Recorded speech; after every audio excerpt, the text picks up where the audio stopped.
Vivian, I read your note, and I'd be happy to help you find the book you're looking for. Thank you, Clive. But tracking it down will not be easy. Are you sure? Please. You have always granted me your wisdom and insight whenever I asked.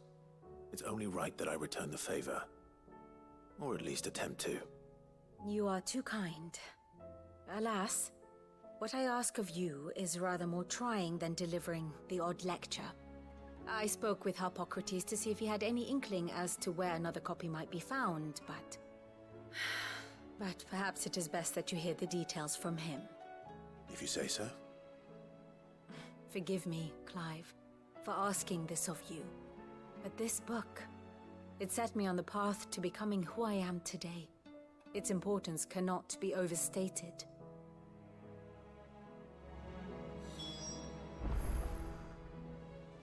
Clive. Harpocrates knows of the tome I seek. Whether what he has to say makes you happy to have agreed to help me is another matter. Allow me to educate you. One must understand one's place in the world.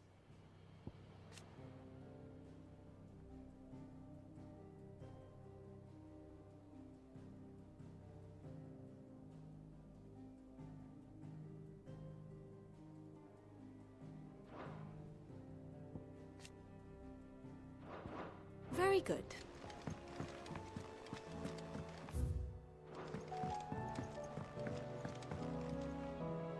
Sid, I was wondering if you could help me. It depends what with. A bearer, but recently freed from his bonds, is keen to join the Curse Breakers. As you know, the work we do is not easy, which is why we test every volunteer's suitability. I was hoping you could oversee this one's evaluation. I don't mind, but why this one? Because he wants to be a scout. Our ranks are filled with men and women capable of breaking chains and putting slavers to the sword. But scouting, we're few with the nose for that, which is why we still rely so heavily on Gav. And since he accompanies you on so many of your missions, I thought you might be better placed to recognize the traits in him that we should look for in those who'd fill his boots. Sounds reasonable. So you're happy to oversee the boys' test, then? One can never have too many scouts. Truer words, Sid. I'll let the initiate know that you'll be attending his trial, and that he is to proceed directly to Northreach in readiness. No time like the present, eh? No time like the present. I'll await you there.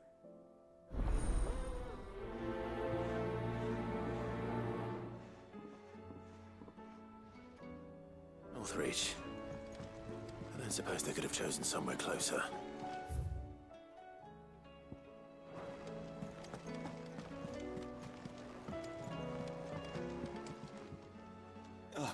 Clive.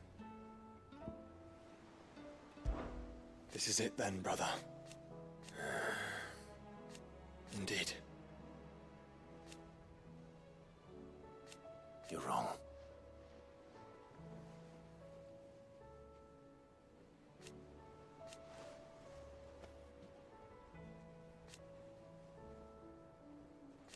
Of course. Joshua, what's wrong? And don't say nothing. It's... not nothing. I've received word from Cyril. The Undying have found Father's will, or something akin to it. His will? How and where? In the crypt beneath Rosalith Castle. After Kupka was kind enough to drive out the Imperials, the Undying took the opportunity to recover what relics of the Duchy yet remained. And in the process of doing so, they found a letter from Father. I'm surprised anything survived down there. Cyril asked that I join him in Tabor at my convenience. I have been meaning to go, but... would you join me?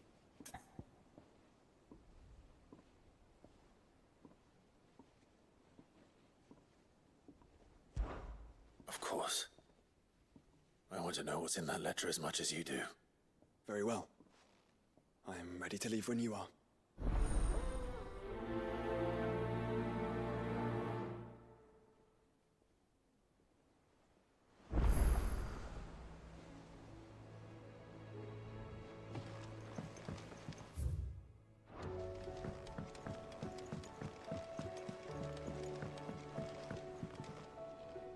Sid, do you have a moment?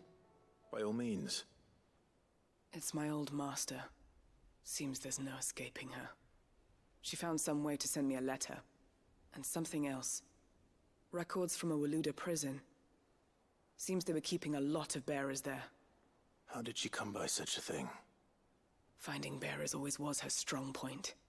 And it seems the cells of Balmung Dark are full of them. Foreign captives, the masterless. Bearers no one would miss. And even better for her, bearers with no one to look after them. When ether started lapping at the walls, the jailers fled. Leaving the bearers to be liberated by whoever happened to come along next. Sid, I'd like to believe that I've earned your trust by now. And while I'm well aware that you've forbidden Cursebreakers from traveling to Waloed, I can't let those bearers die in their cells. I'd rather risk shipwreck on the Shadow Coast than leave them to starve. We'll be needing the Enterprise if we're going to navigate the Narrow.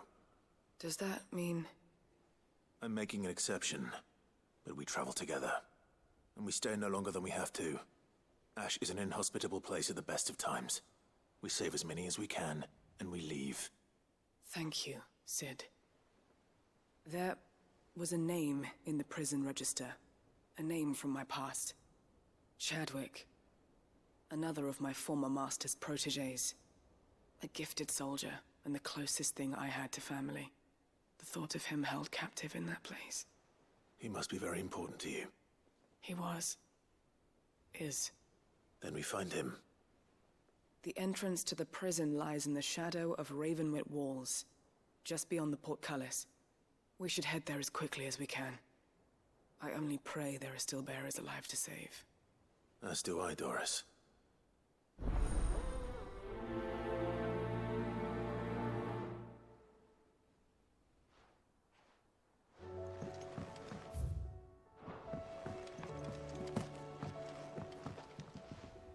Must we away? My decision is made.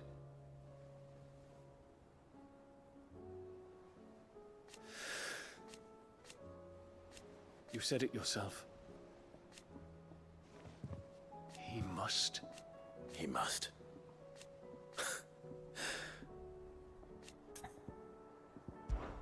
I await your word.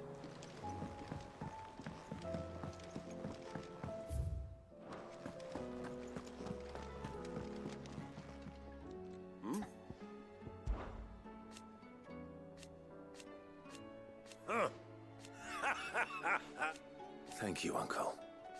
As for down here... Clive, my boy! Rutherford informs me that we owe you our thanks. Hadn't intended for you to get involved, but such are the times we live in, huh? I would have done the same for anyone else. You're far too modest, Clive. You'd make a terrible nobleman. But tell me, is the realm truly in as dire a state as Rutherford suggests? From what little I saw, you were right to be worried. I suppose I should have expected the worst. But I was rather hoping the great and good of the realm might have things a little more under control. Alas, it seems that firm leadership is in short supply these days, and without it, the people are bound to lose their way. We must move quickly. But where do we start? True, the challenges that face us are many, but in my estimation, there are two key areas to be addressed before any other. The realm's armies, and her larders. As you've seen firsthand, it's every man and woman for themselves out there. Certain cities have banded together to try and maintain some semblance of order, yes, but such cases are few and far between. And yet, the only remedy for the chaos that faces us is unity. A unity that transcends even the borders laid down by our ancestors. In short, if Storm does not stand together, she will fall apart. But how would one even begin to unite the realm? The armies, my boy. As I told you already, we begin by restoring order among the ranks of those sworn to maintain it. Sadly, I doubt I could convince even the lowliest gaggle of privates to dig a latrine together. but I do know someone the High Commanders have been known to listen to on occasion. Field Marshal Eugen Havel. I thought he was retired. He was, until an Akashic army tore through Randalar and killed most of the rank and file. There is no man alive more capable. Literally. And as luck would have it, I've already spoken with him on the matter. Of course you have. And he's agreed to help. On one condition. That he first speaks with you personally. Havel has always been a man of frustratingly rigid principle, and he has certain qualms about clasping arms with, well, with an outlaw. I extolled your many virtues as best I could, of course, but the old goat was adamant that he be allowed to appraise you in person. You don't mind, do you, my boy? Of course not. As long as chaos reigns, we will never build a better world. I'll do whatever it takes. And if the Field Marshal wishes to speak with me in person, then so be it. That's the spirit. I'll leave for Randalar at once. Would you send a Stolas? Of course. Rutherford is already in the Dalmekian capital. I'll have him tell Havel to expect you forthwith. Excellent. Thank you, Uncle. No, thank you, Clive.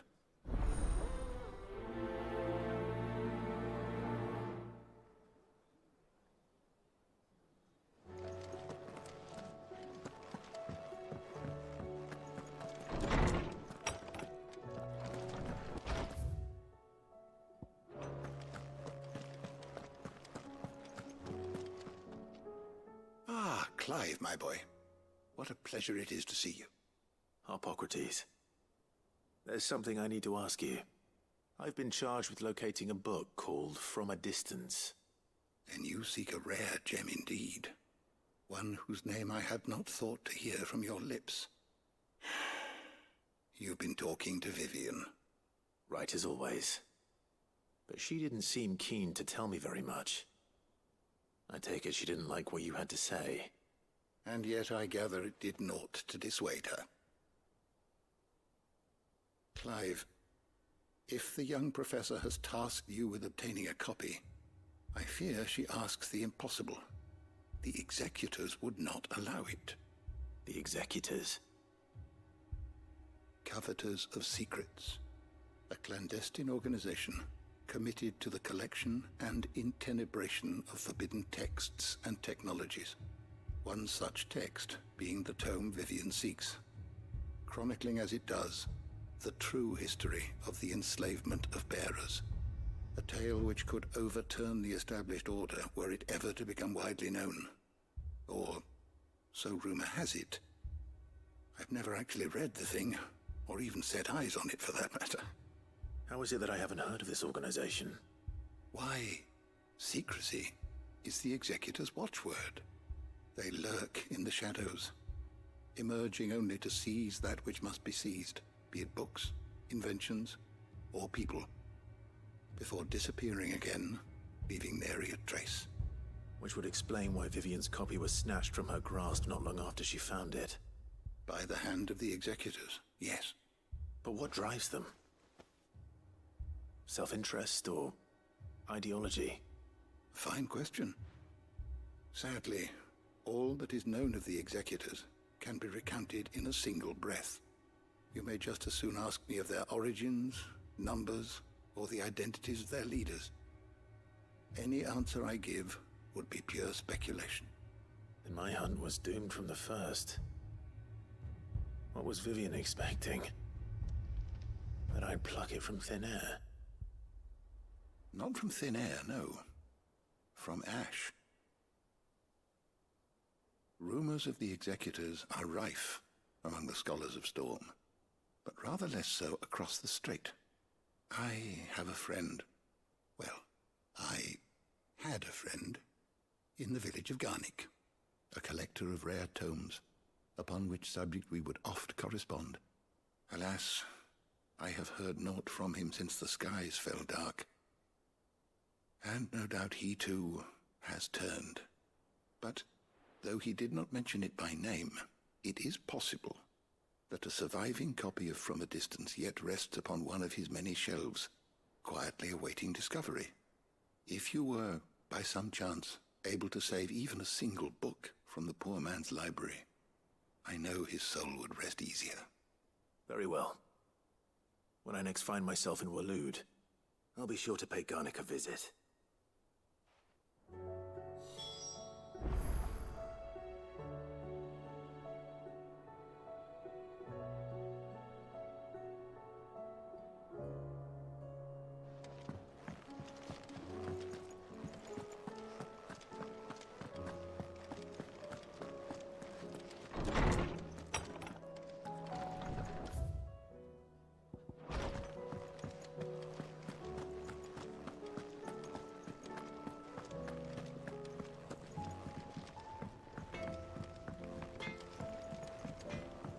Say what you will, Lady Karen seems...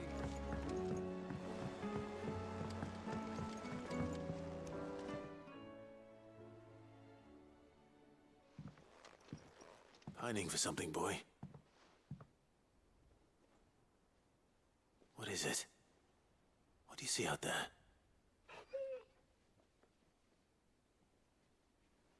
I never did ask where you got that anklet of yours. From Sid, that's why. On the day he brought him home. That long ago? And you're only thinking to ask this now? Sid saw that the pup had a habit of gnawing on his leg, since you ask. Clap that there iron on him to keep him from doing it. What was wrong, boy? I'll take like as not. Must have been hard on the poor whelp losing his loving masters at such a young age. Doubly hard in being a frost wolf. Torn away from his icons and all. Sid would always tell him, you want that iron gone, you find what it is you're looking for. I reckon what he were looking for was you. I'm sorry, Torgal. Sorry for making you wait so long.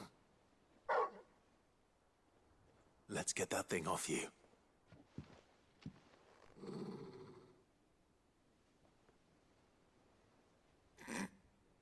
Doesn't sound like he wants it off. Indeed. You miss Sid as much as the rest of us, don't you?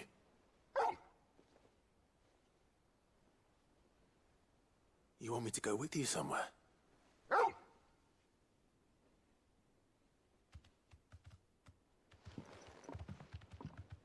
Quick, aren't you? Glad you've been paying attention. Not nearly as much as you have, Lady Karen. Aye, good thing and all. It's not like Gav would have kept him in nuts and rubbed his belly these past 10 summers. Your kindness is appreciated. You've been a good friend to him. Only because he doesn't talk back like the rest of you. Go on now.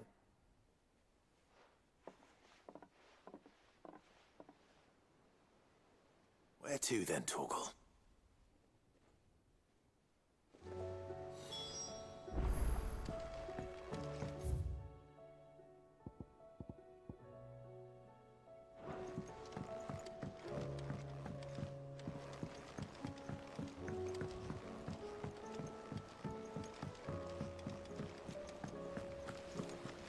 What do you think happened to Miss Middleton?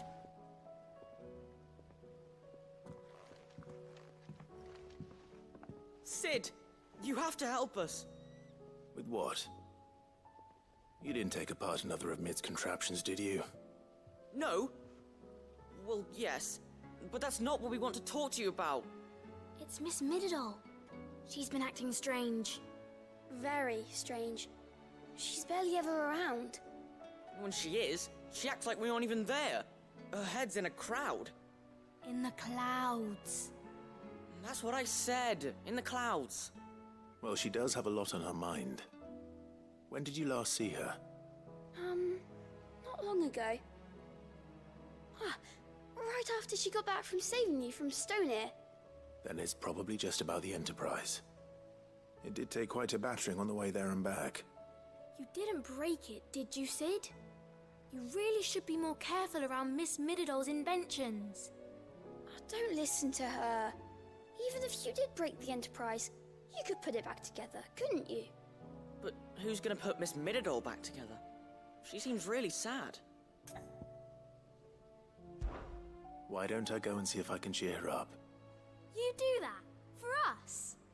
She's in her dungeon. Don't scare him. It's not a real dungeon. Thanks for the warning.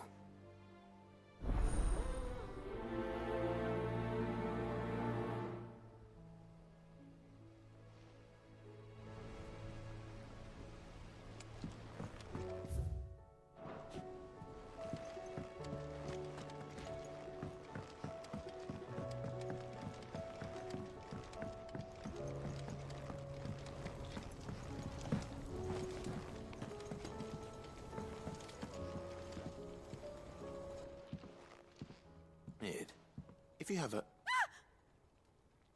That's it! I knew it! The answer was right here under my arse all along! If this doesn't steer to the skies, nothing will!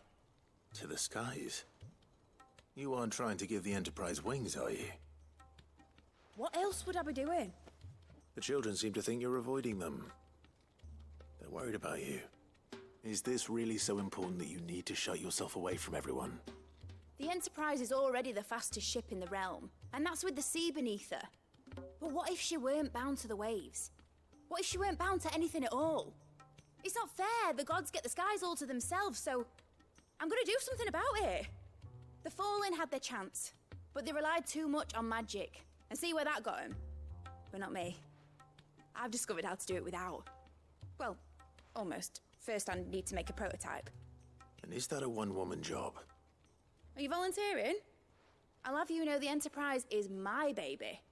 But if a godfather's offering to lend a hand, I'd be happy to take it. First, I'll need oil, and not just some old drippings from Miss Molly's spits in the Tub and Crown. Refined stuff, like they make in Ordil. Then I'll need some bone, or shell. Light, strong, preferably no longer attached to the beast it belongs to. If it's beast bones you're after, I'm sure the curse breakers will know where you might find some. No, they'll know where you might find some. You're the one who offered to help, remember? I should speak with one of the curse breakers before I set off for Old Hill.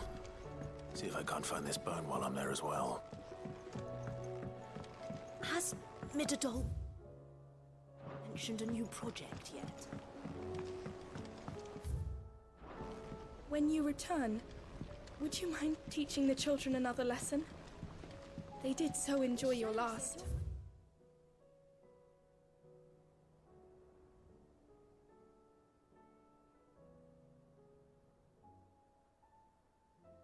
It's made quite an impression on the children.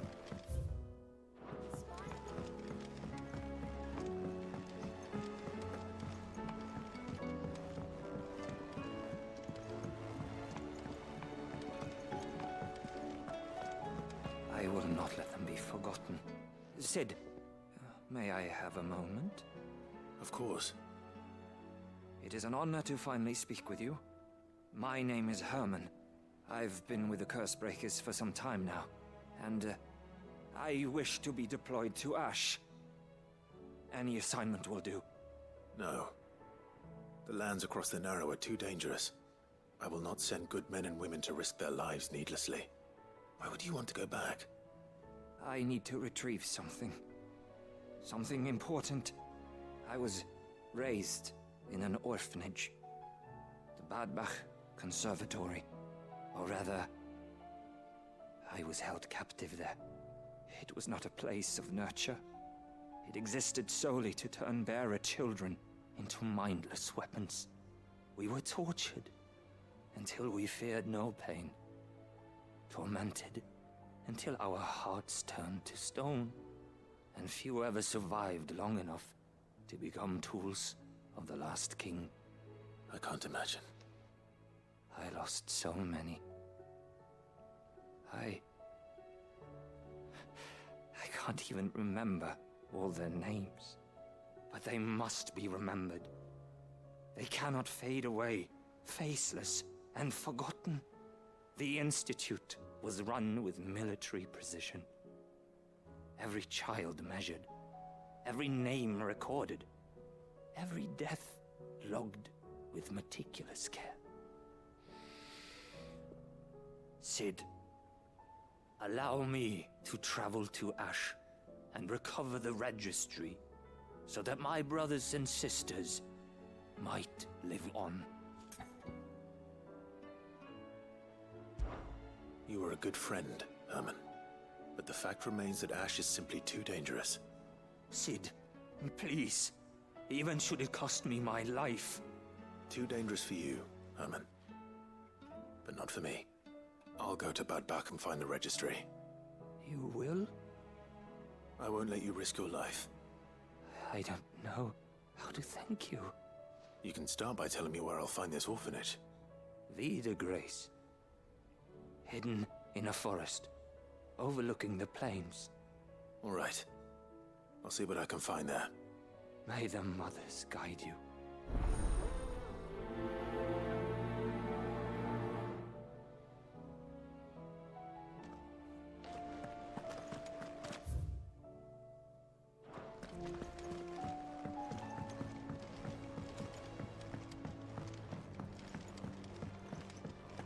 Has Midadol mentioned anything?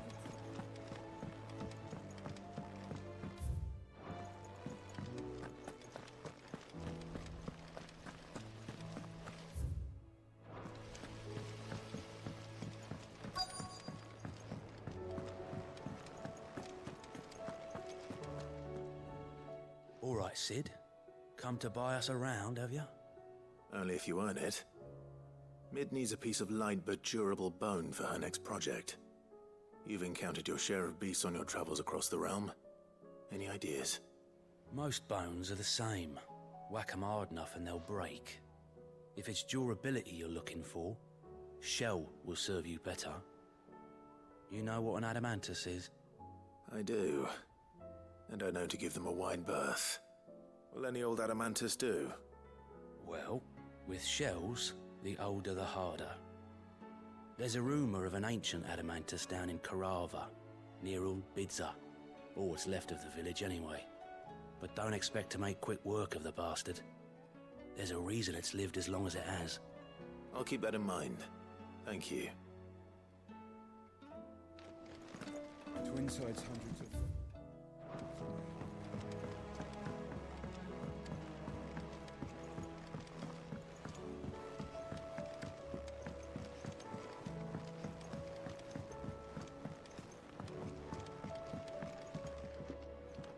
All right, Torgal. Where are you taking me? I'm going to need a little bit more than that, boy. Do you have a better hint for me? Unless... you've already given me one. Back on the rear deck, you were looking west, toward Rosaria.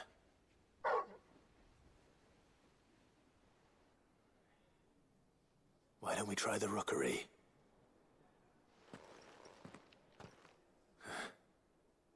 I haven't been to the island in almost 20 years. To Port Isolde, then. Fingers crossed the old mooring is still there.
It's still here.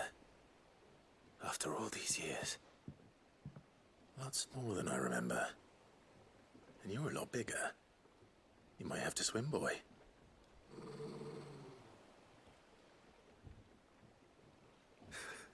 I wasn't being serious. You two go on without me. I doubt that boat will hold a third. If you're sure, we won't be long. Hop in, boy.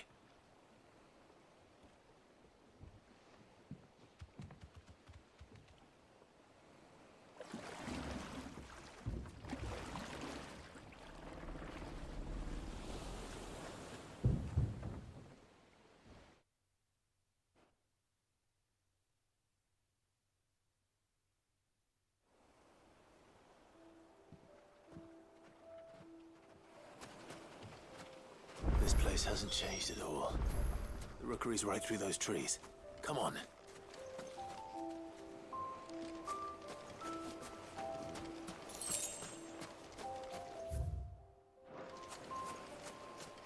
Race you there? I bet I could still beat you.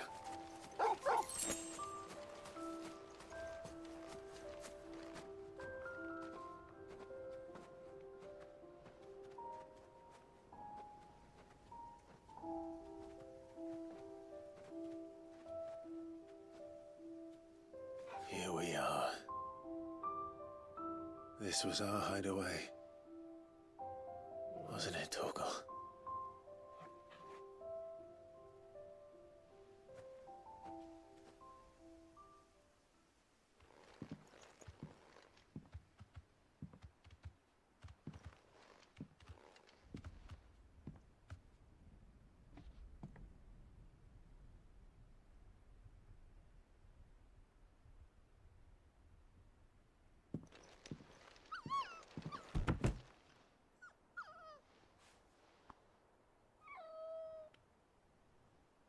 Coming here helped me to forget who I was. Or wasn't. Prince, shield. Son his mother could love. Had I been any one of those things? Perhaps.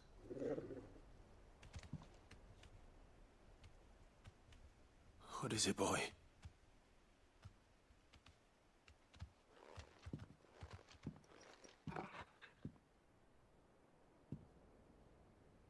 This is all from the castle.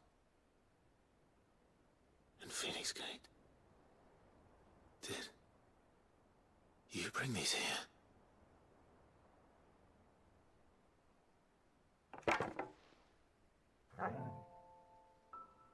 My sparring sword.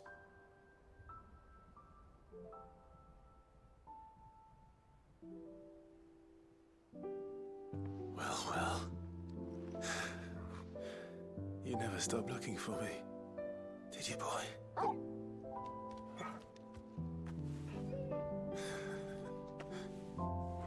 Thank you, Torgal. For never giving up. For never forgetting.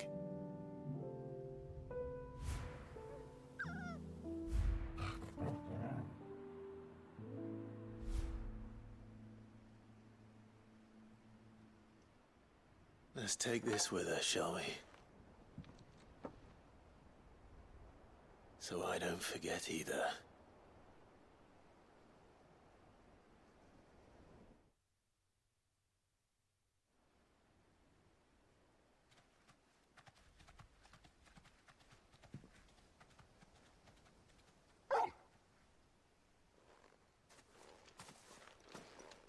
That's not the way back to the boat, Torgal.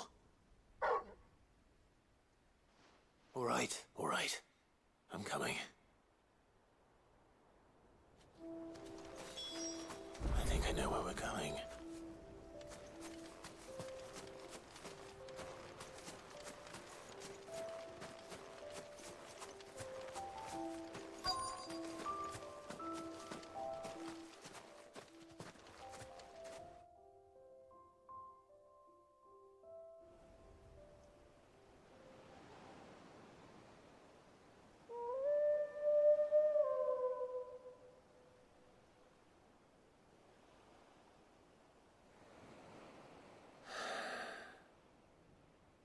People always talk about the importance of putting the past behind you. But without it, we wouldn't be who we are today. And we certainly couldn't steer our way to a better tomorrow. Come on, Torgal. Let's go home.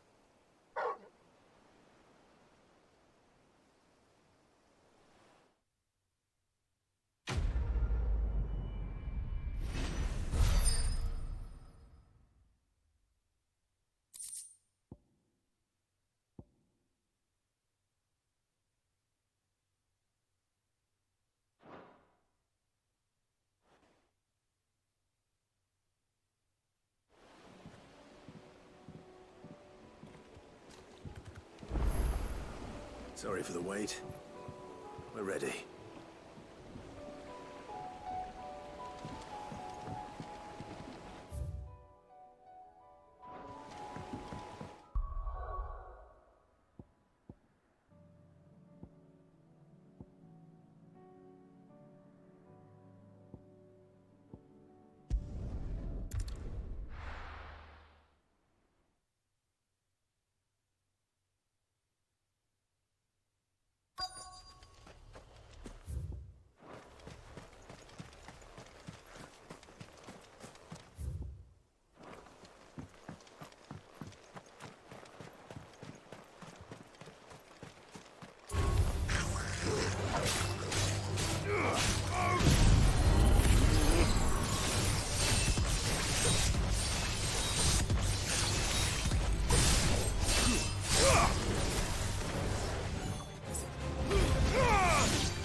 It's well.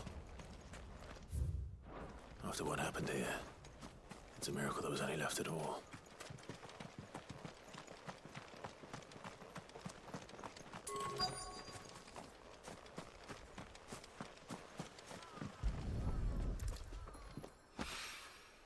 This should be enough.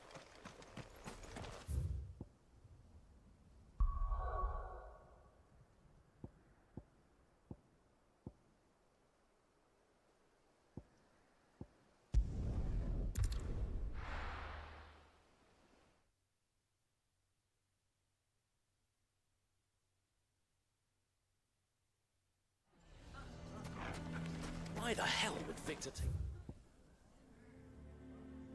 Varys. Here to help me pack? Thanks, but I'll be traveling light. I'm almost finished already, in fact. You're really going to go through with this, then? I am. But before I go, there is one small issue I'd like your assistance with. Well, two, in fact. If it's within my power to help you, I will. It's the children. I refuse to let them share in my disgrace. And if I leave them here, they surely will. Our friendship would see them ostracized forever. But I can't take them with me either. I can think of only one place where they are certain to be safe, and provided for, and loved. The Hideaway.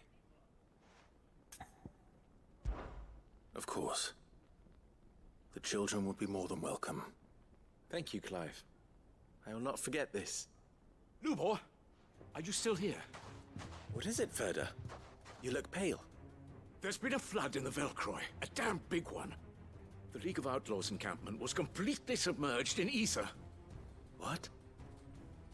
Every last one of the bastards has turned, and they're headed this way. Bandits are one thing, but Akashic bandits are quite another. The town guard won't stand a chance against them. We need to evacuate. There's no time to lose. Ferda, gather the men. The Akashic may strike at any moment. We must make ready to cover the townspeople's escape. Well, what are you waiting for? Yes, my lord. Clive, change of plan. The children stay with me for now. I need you to find Conrad and Natalie. Tell them to prepare for a full and immediate evacuation. Understood. I'll do what I can to convince everyone else. Wish me luck.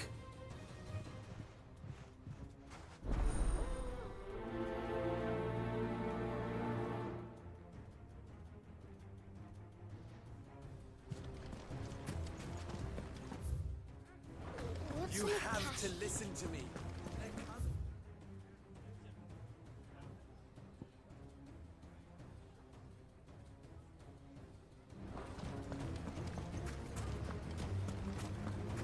I think we'd better shut up shop for today.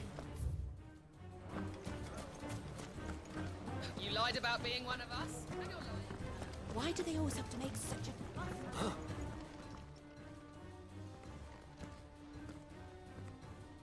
Ah, it's you. What do you want, Lord Underhill? To pass on an important message. There's been an ether flood out in the Velcroy. The camp where the so-called League of Outlaws were gathering has been swallowed. They're no longer just bandits. They're Akashic now, and they could be here at any moment. You need to begin preparing for a full-scale evacuation right away. Oh, do we? And who was it who gave you this disturbing news, might I ask? Lubor, perhaps? The man spreading the same poison out in the square as we speak. You may believe his lies, my lord, but we know better. But why would he lie about something like this? Some twisted attempt at revenge, perhaps. If he had not been unmasked, he may well have been elected our leader. A great honor for one of his kind. One he might well feel aggrieved at having been denied. Lord Underhill, forgive me, but it has become all too evident where your sympathies lie. Lubor cannot be trusted, and neither, therefore, can you. You may not trust me, but for the sake of your people, ask yourselves if there is any chance that this is true. There isn't. You can be certain of that. Now be off with you. You're making a mistake. Come, Clive. If our words will not move them, then we must find another way to help save the town. You're right. Let's speak to Lord Furder. Always have to make such a fuss outside.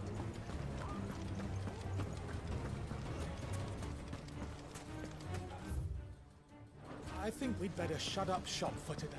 What's Lubor raving about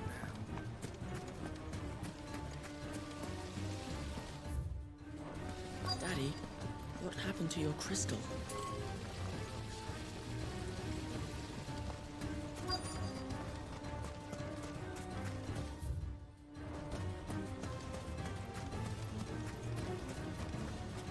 Good day, my lord.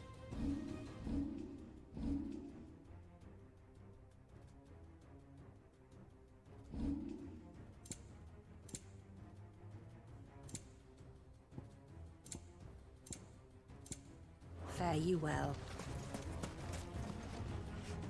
Lord Furder. Sid, what's wrong? I went to warn Conrad and Natalie about the Akashic, but they wouldn't listen. They've convinced themselves that nothing Lubor says can be trusted. The bloody fools. Which means the town guard can't be counted on for support. But I can.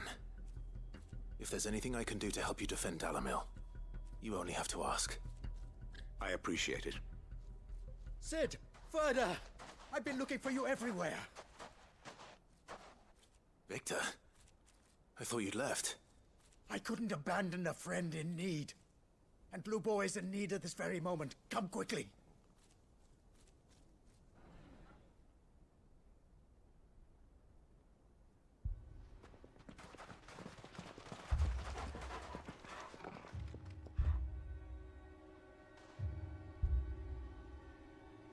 You have to believe me! The Akashic are coming! They don't eat, they don't sleep, they don't tire, and they don't care who they kill. They're unlike anything that's come before. There won't be no parley, no mercy granted! We may have saved the town once, but this is different. I do not ask that you forgive me, but please believe me. If you do not run, you will die. You will all fucking die!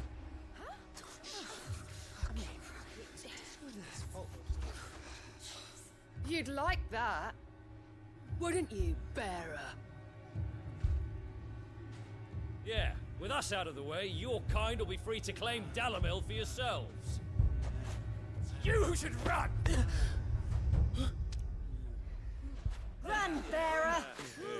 Yeah, run! Run! Far away! Run! Just go on, Yeah.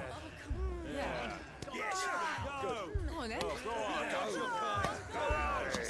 Just go. Lubor. Wait. Someone's coming. Go.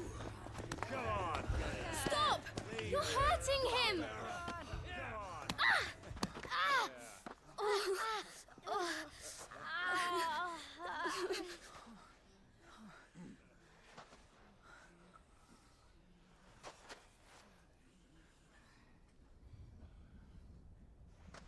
What did Lubor ever do to you? He solves all your stupid problems, and he keeps all of you safe. You know there's nothing he wouldn't do for this town. Who was it who made that cleaver you use every day, Conrad? And what about your counting table, Natalie? Who fixed that? Whose men make sure the streets are clean so all your boots don't get dirty? Who spends all day, every day making sure things run smoothly round here? And none of you ever say thank you. Ever. But did Lubor ever complain? Well, does he ever stop smiling? He keeps this whole place going. And you act like it doesn't even exist.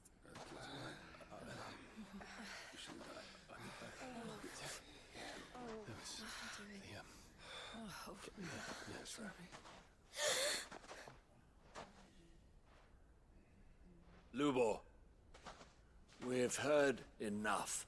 Wait! We will not run. The town guard will not abandon the very place it is sworn to protect. And I will not give up for lost the stores that we labored so hard to fill.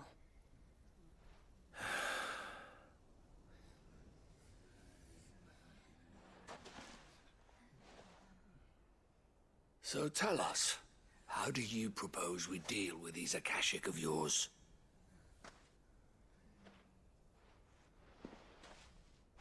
We won't run, but we will fight. All right, then.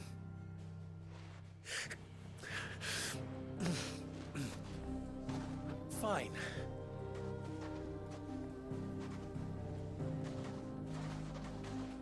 Gather round if you don't want to die.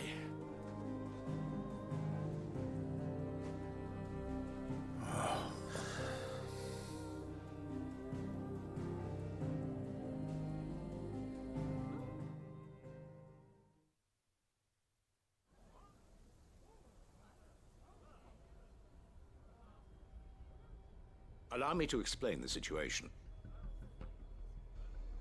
The ether flood occurred near the village of Cheratina, deep in the Velcroy.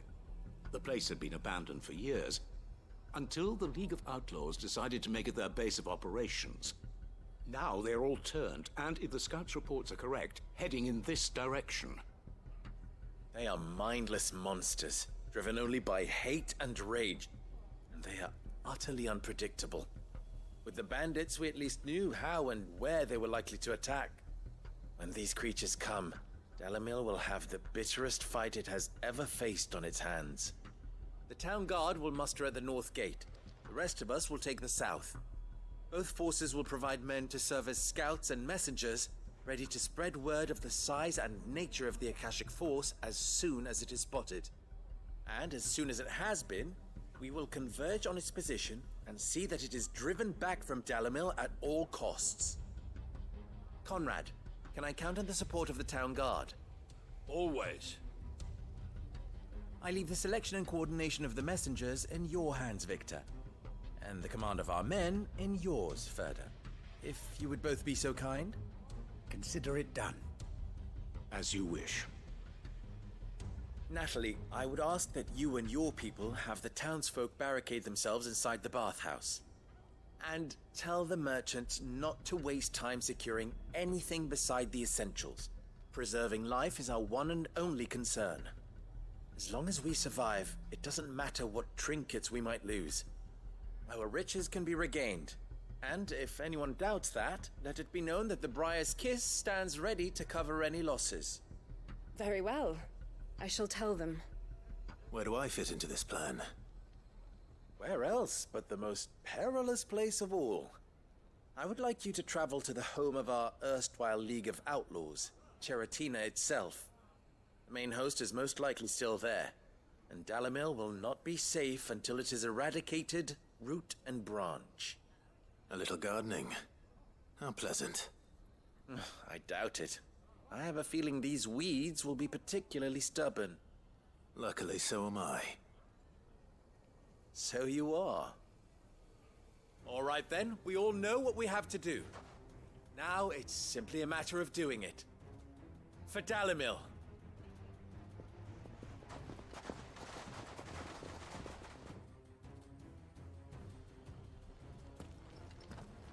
Looks like everyone's ready. I'd better not keep them waiting.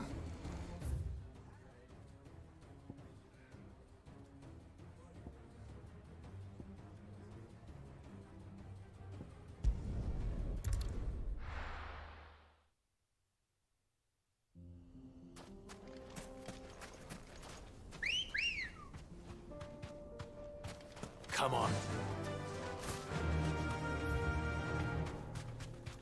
There it is. The flood. But what's waiting for us inside?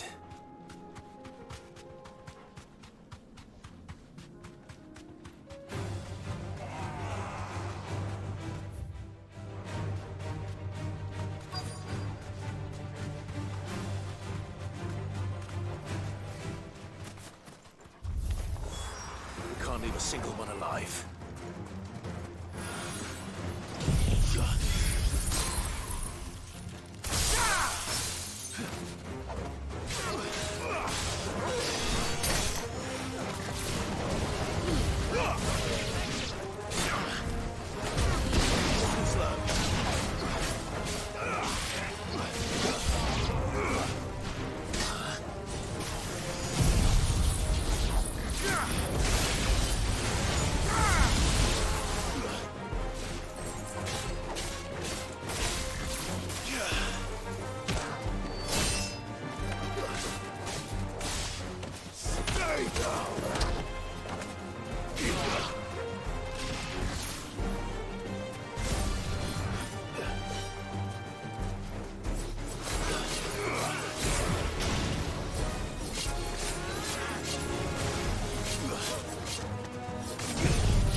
League is disbanded.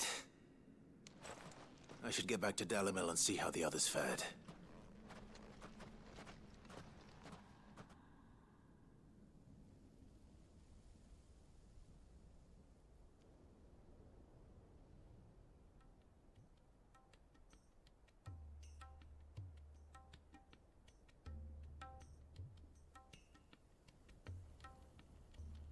All the Akashic we were able to find have been dealt with.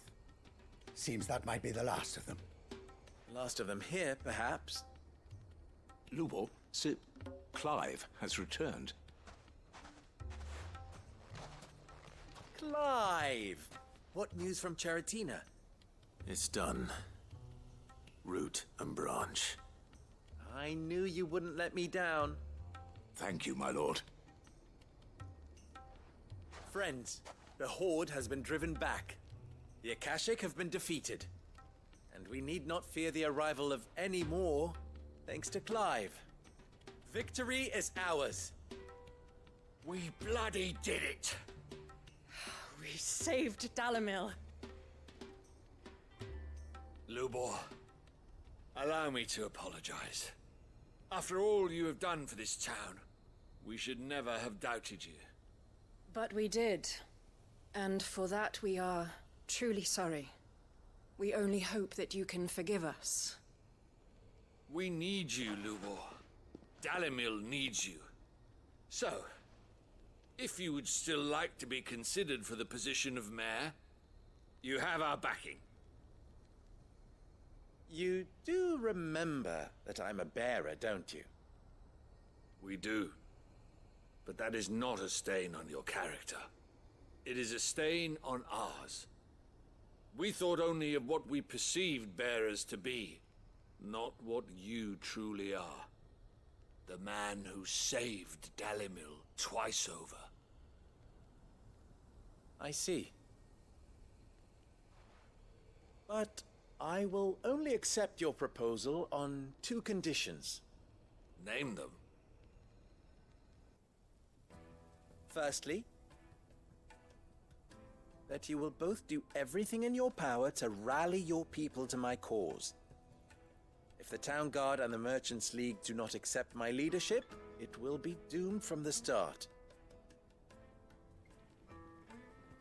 Unity is the key to defending Dalimil, and I do not doubt that we shall need to call on our combined strength again. When that time comes, I will expect us all to pull together, just as we did today. Of course. You have our word. And secondly, you will accept that if I am to lead you, the mistreatment of bearers must end here in Dalimil. Any bearer within our walls shall be afforded the same rights as any other citizen. They will not be judged by what they are, but who they are. As we failed to do, and came so close to losing everything. We agree to your conditions. And we have only one in return. That you continue to work for the good of Dalimil, as you always have. Condition accepted. Well then, it seems my mayorship is all but confirmed. Do I get some sort of special hat?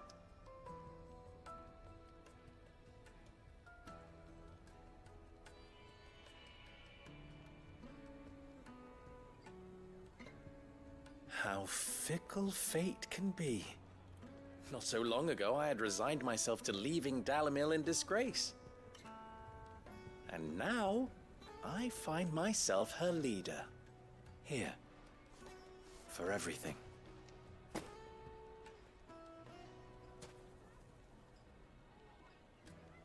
Lubo. About the children. Fear not. You are, of course, relieved of your responsibility. I would sooner face another horde of Akashic than see them brought up as outlaws. I'll make sure they're safe here. I don't doubt that you will. And not just the children, but everyone in Dalimil. I'll do my best. Can't have all your hard work going to waste.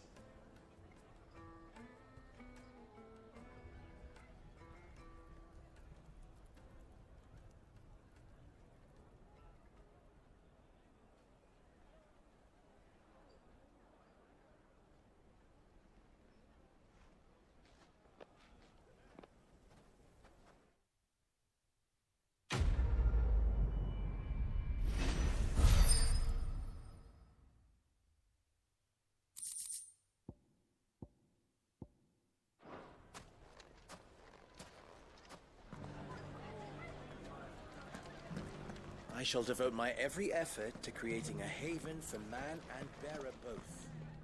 Just like a certain someone else I know. Someone to whom I owe a debt of gratitude.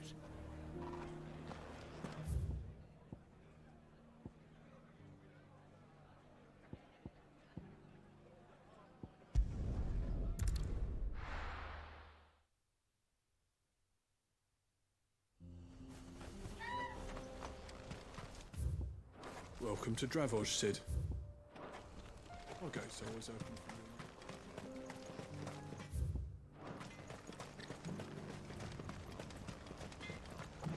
Would you like to see my wares?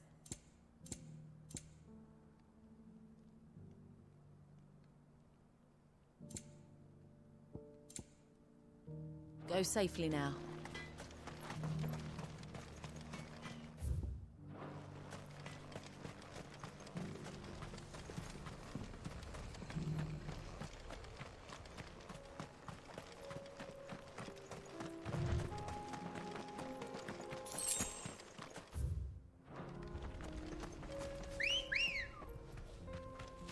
Good girl.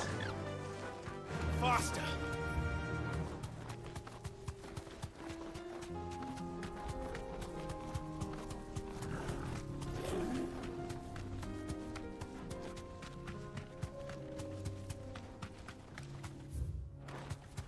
Here we are again. Carava. If you were a tortoise, Torgal, where would you hide?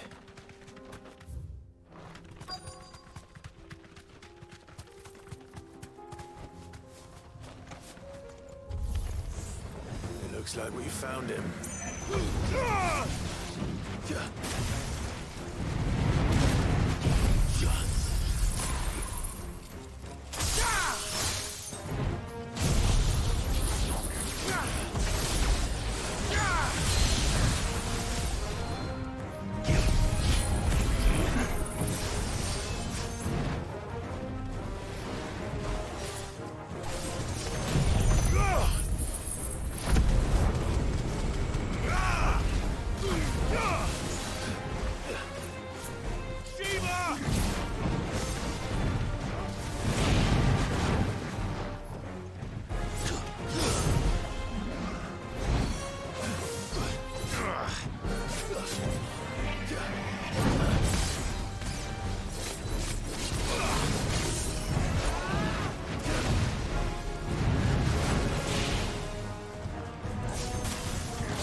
get these materials to Mid so she can finish her prototype.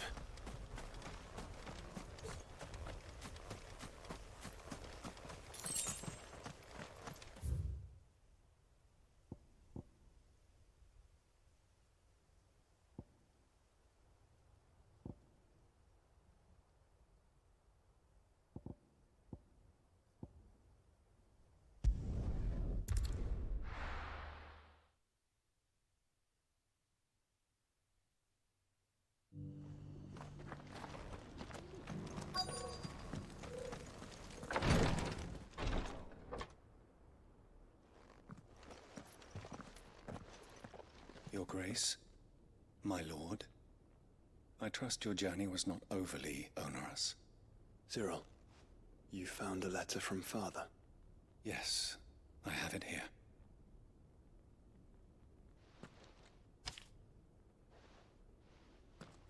If you would do us the honor, my lord.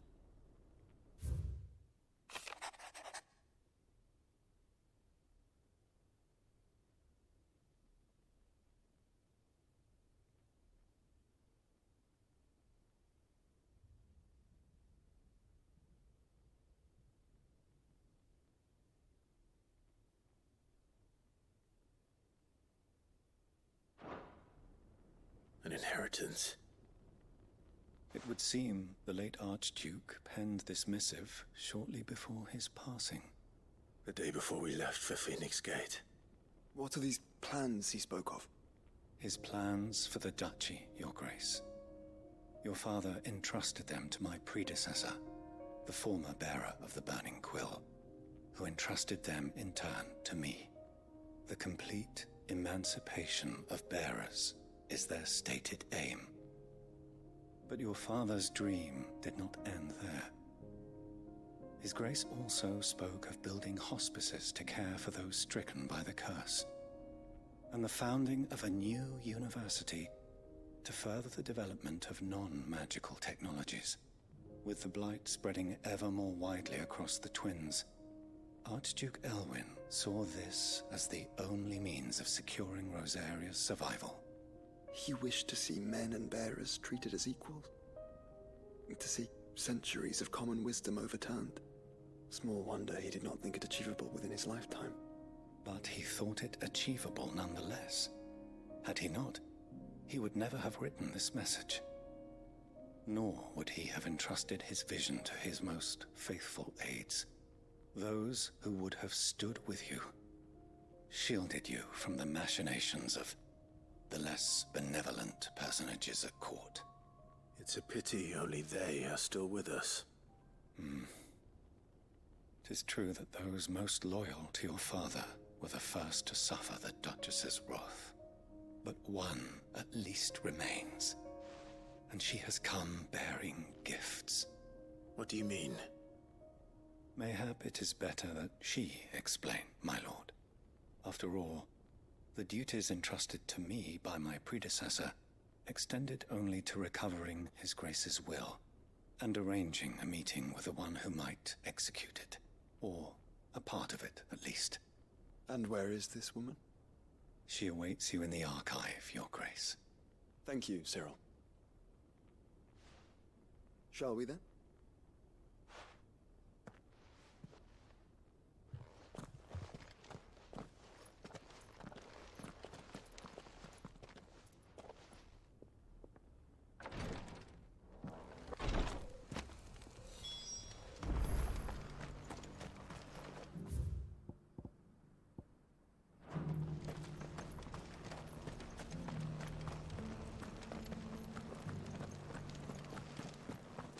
This is the required tree, an archive where we of the Undying take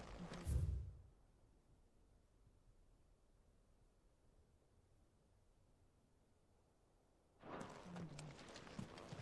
The Undying are not the only secret fellowship in this realm, you know.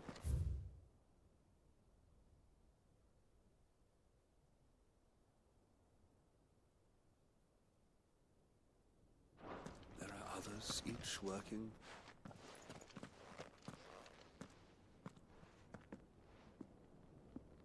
My lord, Your Grace.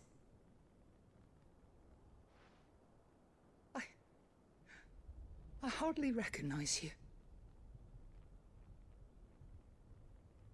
I am Goditha, retainer of House Rosfield, loyal servant to the Phoenix and his shields. Your father, the Archduke Elwyn, entrusted me with the delivery of a gift. I only hope you can forgive my tardiness in bringing it to you. Lift up your head, Lady Goditha. You have our gratitude for your service to our house and to our father. I merely did my duty, as any proud Rosarian would. My lady, perhaps you could explain a little more? What exactly is the gift you bring? As I'm sure you know, it has long been the custom for the children of House Rosfield to be presented with certain keepsakes upon their coming of age. Indeed it has. Our father often spoke of the day when our turn would come. And had he lived to see it, he would have presented you with the treasures I bear. Matching armbands for you both. Alas, he did not live. Indeed, he was taken from us even before they could be completed.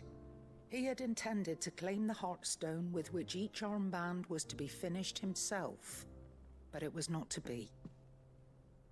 And his gifts remain incomplete. I see. It saddens me to bring them before you, as they are. It was your father's wish that you be presented with the finished articles, not these works in progress. But with his grace long since gone, and the stone left unclaimed, I had little choice. You are grown men now, and his house is yours. And while I would not presume to insist upon your claiming the Heartstone in his stead, I know that nothing would have pleased him more than for you to do so. Thank you, Lady Goditha. What say you, Clive? What else? Of course, my lady. May our father's will be done. Oh, I am much obliged. Do you know where we might find this Heartstone, my lady? I do. Though it may be a matter of a good deal more than simply happening upon it. It is found in the bellies of elder griffins, you see. We do at least know where to find one. A certain specimen has made its nest in Titan's Wake, not far from here. A certain specimen? You are most perceptive, Your Grace. In answer to your unspoken question, yes. In fact, this is the very same beast your father meant to slay. I have been tracking its movements since you were but a boy. Were you to slay it in his stead, as men of House Rosfield, it would surely make your father proud. What say you, Joshua? What else?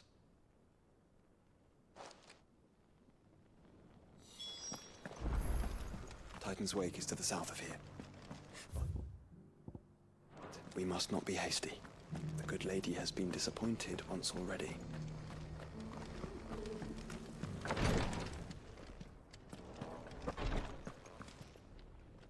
Lord Marquis, if you have a moment.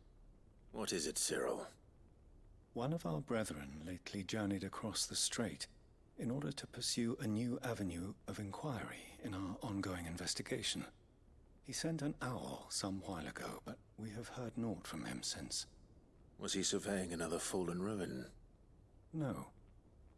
The object of his study was a savior cult that has arisen in Ash in recent years.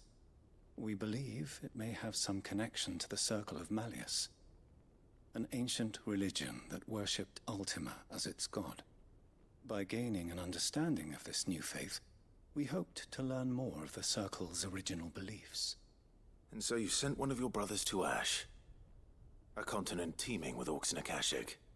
Fully cognizant of the risks, yes. I entrusted the mission to one of the most able of our order, the Third Chair, a master of the arts of combat and survival both. Though he has been silent for some days now, I have thus far refrained from sending any others in search of him, lest they be lost in turn.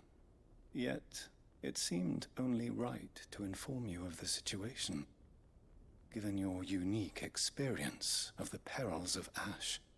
For as you so earnestly advised me, It would not do to abandon a man to his fate, when he might yet be saved.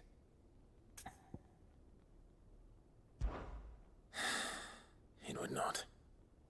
But Ash is a big place. Can you be any more specific? Perhaps. The last owl I received from him mentioned a village where he had heard the cult were wont to assemble. Mickleburg was its name. It lies in the southern reaches of Waloed. If aught ill befell him, I expect it did so there. Right. I'll see what I can do. You are much too kind, my lord. Go then, with my hopes, and may the Firebird's flame ever burn in your heart.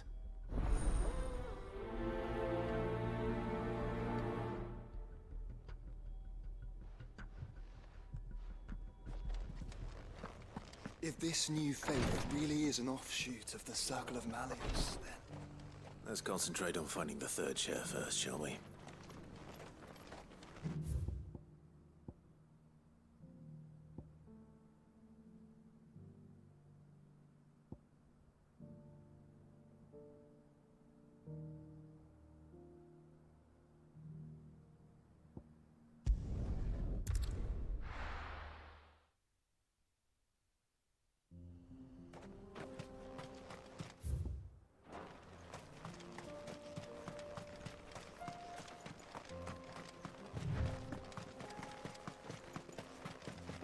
Eyes peeled, Joshua.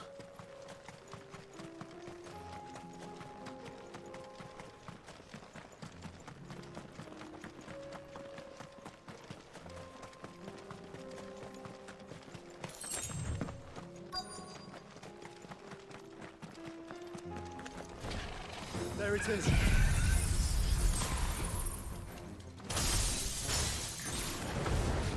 The House Rossfield.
over.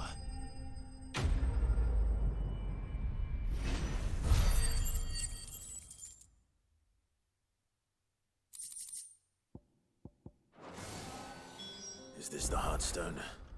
I expect Lady Goditha will know.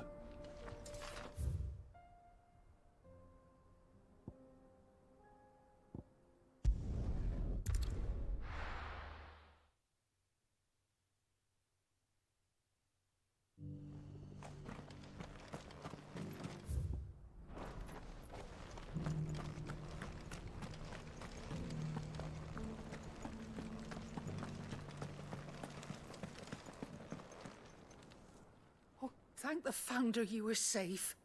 The Griffin is slain then? And a Heartstone claimed.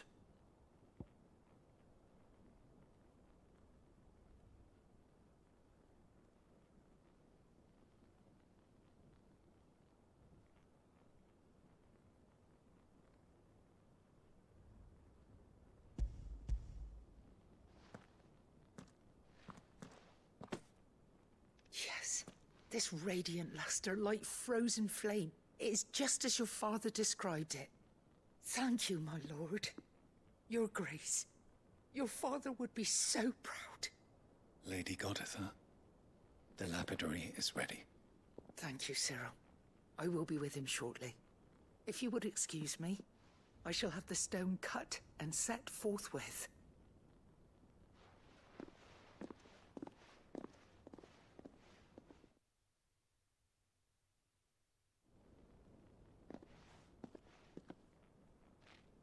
The armbands are complete. Pray, take them. They are yours, after all. Heartstone is harder and more enduring than garnet, or even ruby. It symbolizes unwavering will and devotion. And the graven vines encircling the stone represent the unbreakable bonds between you. It's a message. Father knew we had enemies both inside and outside the duchy. Enemies who would thwart his vision. Only with unwavering devotion would it ever be realized. And only if we stood together, as Phoenix and Shield, as brothers in arms. Only then might those enemies be overcome. Indeed. His Grace knew the enormity of the task he would entrust to you, his heirs. But this was more than just a message. It was a promise. That he would always be with you. Thank you, Lady Goditha, for remaining the steadfast custodian of our father's will. Forgive me, my lady, but there is something I don't quite understand. The Undying told me that after Father died, Mother claimed all of the ducal treasures for her own. Even if the armbands were incomplete, she would surely not have overlooked them. So, how were you able to keep them from her? Because I was the keeper of the vault. Though I was but a lowly servant, your father spoke to me of his intentions for the bands, of the deep love he had for both of you, and his hopes for your future. In the days before the disaster at Phoenix Gate, I discovered that the Duchess had ordered her jewelry be sent away from the castle. It was then that I knew she meant to betray us. I tried to warn your father, but it was too late. When word of the fire reached Rosalith, I knew my time was short. So I took up the armbands and I fled into the night. And thank the Founder you did. Yet my duty to your father was incomplete. Not knowing what else to do, I followed the Griffin, thinking I might claim the Heartstone on its passing. And so my pursuit continued, until Lord Cyril appeared before me. He informed me that His Grace's will had been recovered, and that his sons were alive and well. Lady Goditha, on behalf of my father and all the people of Rosaria, I thank you for your loyal service. As do I. Thank you, my lord. Your Grace, for coming back to us, for giving my service meaning.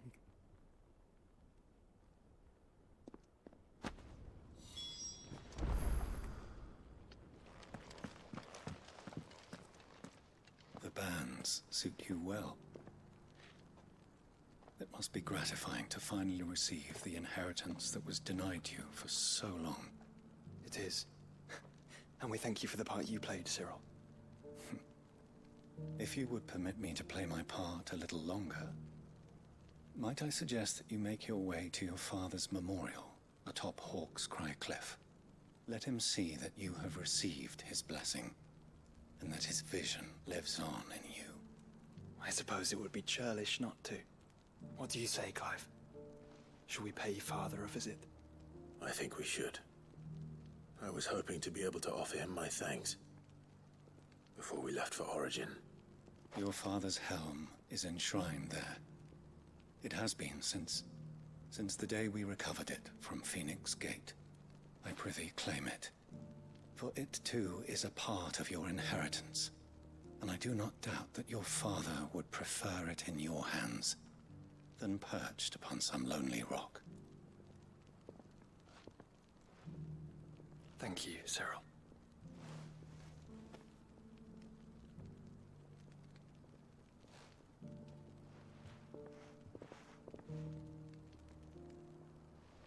Come on, Clive. He's waiting.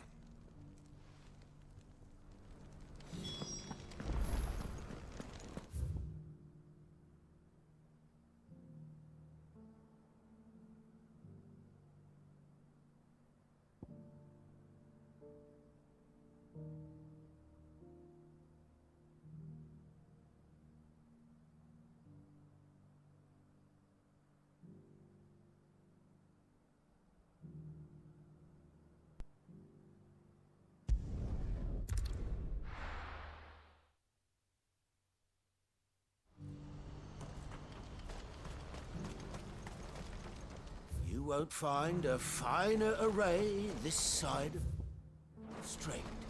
Do you see that too?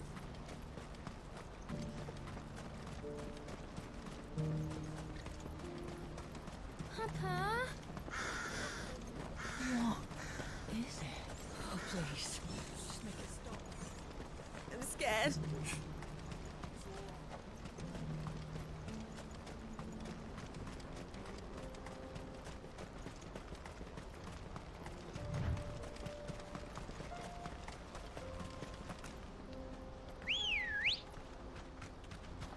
Good girl.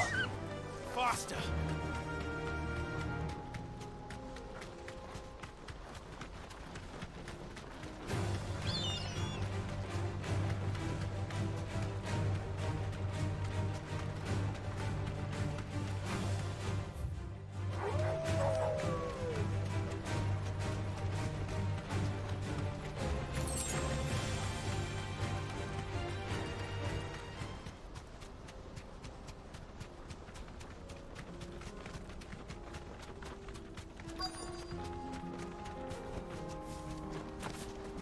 Can't be Rutherford, can it?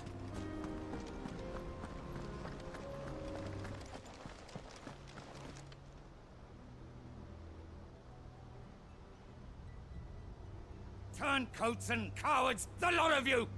If it's a fight you want, it's a fight you shall have! Allow me. I don't need your... Please, Field Marshal, oblige him. This won't take long. You're right. It won't. Men, finish him.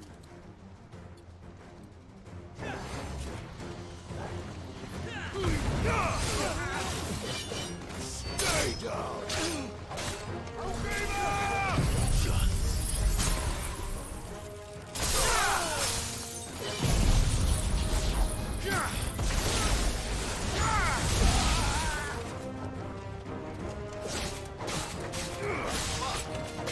You're finished!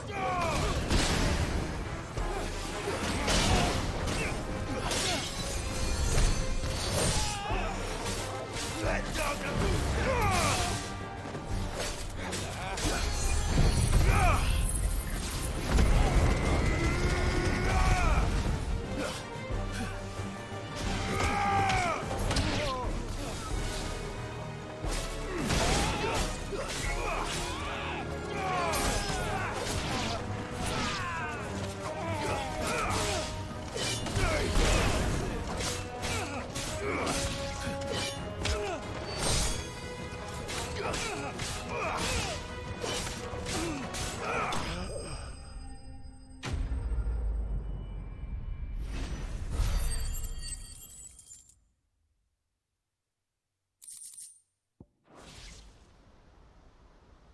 little longer than I'd have liked.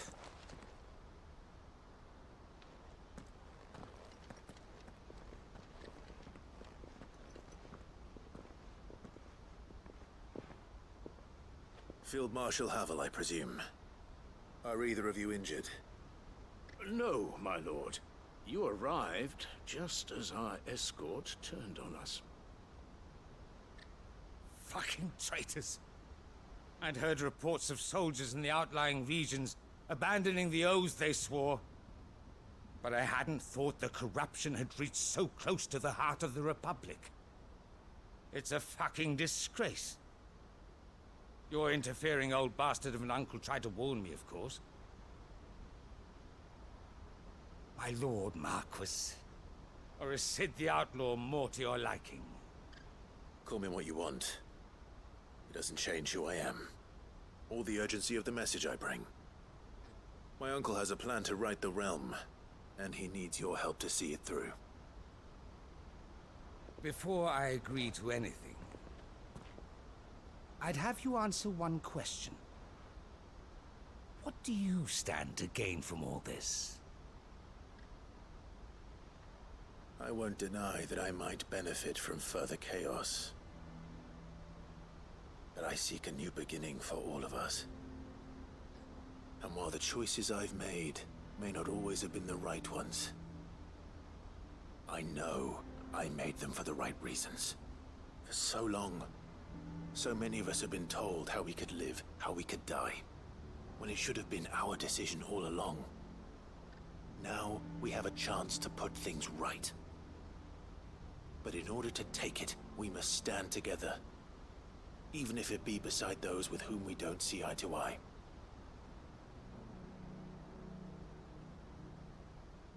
Certainly not the words I expected from an outlaw. But perhaps your uncle was right. You are no ordinary outlaw. I'll never hear the end of this. All right. I'll start by ordering my most trusted guard to bring the Dhalmekian fringes under control. Next, I'll make contact with my counterparts in the Imperial Army and see if I can't convince them to try and restore order in their own territory. Thank you, Field Marshal. But they are not the only ones we will need to convince. What do you mean? I don't doubt that I can bully some sense into a few generals. But those they answer to require a different kind of persuasion. And when it comes to honeyed words, well, we will need an envoy. One who can court even the most stubborn of statesmen. You, perhaps. I'm flattered. But I'm no diplomat either. And I have other problems to attend to. What we need is a skilled arbitrator. And I may know just the person. Is that so? And would he happen to be an outlaw too? Of a different kind, perhaps. Beggars can't be choosers. I suppose we'll all have to find a little of the outlaw in ourselves if we're to make it through this. Very well. Send your man to me right away. I shall.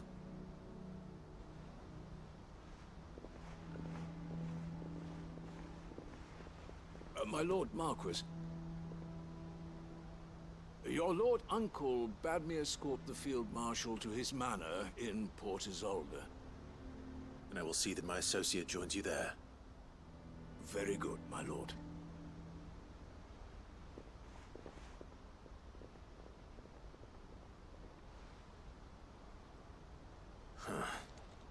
An envoy.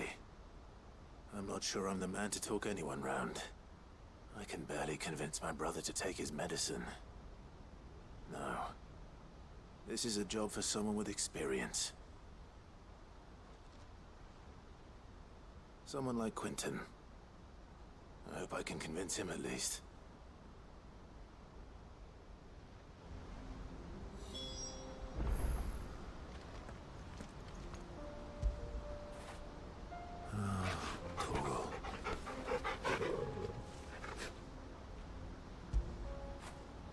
Fetch!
Tell me this is all you need.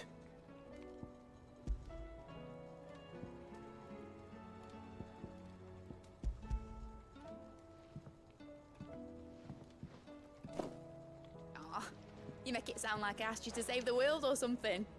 Tell me this is all you need. It's most of what I need.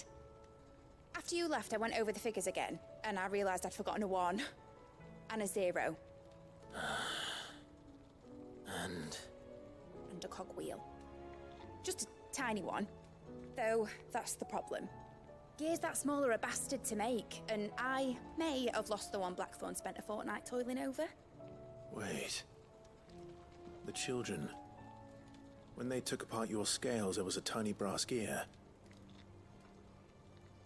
Now that I think about it, they didn't use it when we put the scales back together. The young'uns? But why would the... You know what? I don't want to know. I'll keep working on the model. You go and find that cog.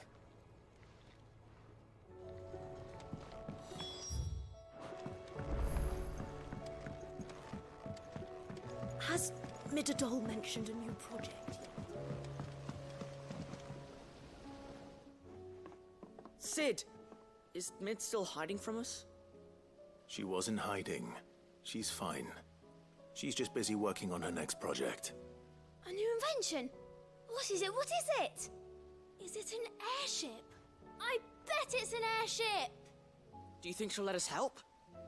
That just so happens to be why I'm here.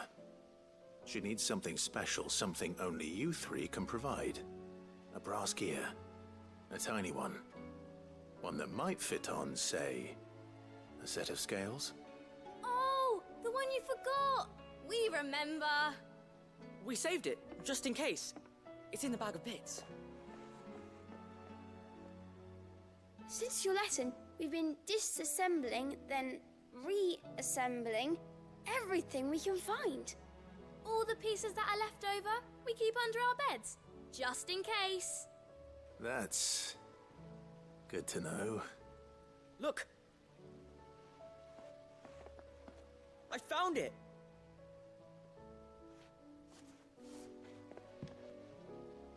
Is that all? Just the gear? We have more parts if Mid needs them. That's all for now. But I'll let Mid know about your hoard. Just in case. Thanks, Sid.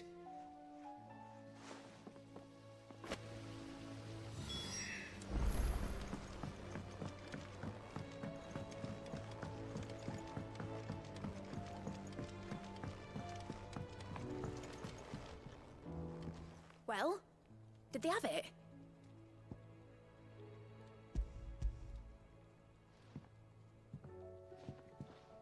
They did. And they kept it somewhere nice and safe. Will it work? Will it work?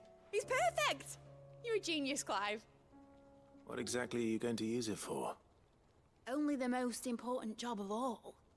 The wings aren't going to move on their own, but with the right cog in the right place. Well, you just wait and see.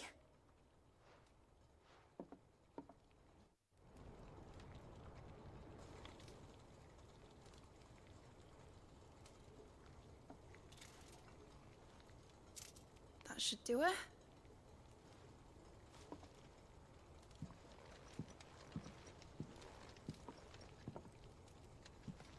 Here goes nothing.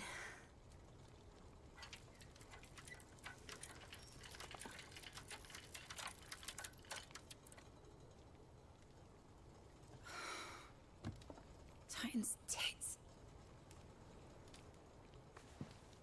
It wasn't supposed to fly, was it? Of course it was supposed to fly. Wouldn't be much of an airship if it didn't. Honestly, these bloody engines are driving me mad. I was so sure this would be the day she soared. The Mithril engine was made to make dreams come true. But maybe this is one dream the world's better off without. Show folk how to take flying. It won't be long till they're raining death down on each other. People will lose their homes. Children, their mums and their dads. Like I lost mine. I'm sorry. So am I, Clive. So am I. Sorry that I have to choose. Do I follow my head, or do I follow my heart?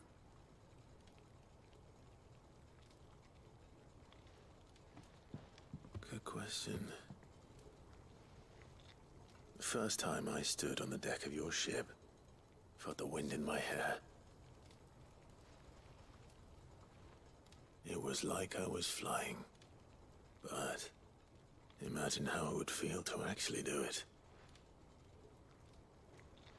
My dad always said there were two ways of living life. Chasing a dream or shuffling to your grave. And he were right. Right about a lot of things. Not that I like to admit it. People need dreams to chase. Especially in a world like this.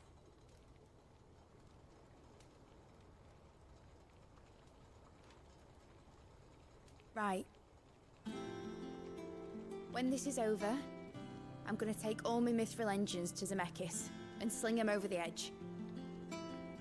I won't have my dream end up turning into someone else's nightmare. But all that hard work... All that hard work will not be used for war, Jamie. But it ain't like it'll be gone. Tell me, Clive, have you ever been on a treasure hunt? Not since Joshua and I were boys. Why do you ask? Because I'm gonna bury the engine schematics and leave behind a little riddle telling people where to find them. A really hard one, so that only the most dedicated dreamers will ever be able to work it out.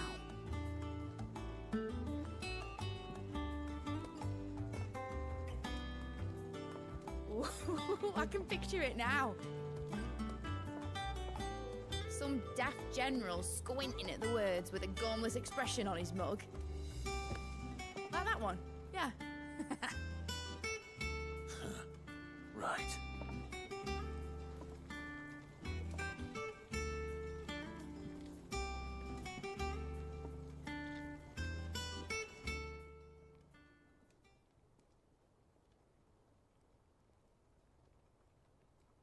Of course, if I'm putting this engine at the end of a treasure hunt, I'll still need to make it a treasure worth hunting for.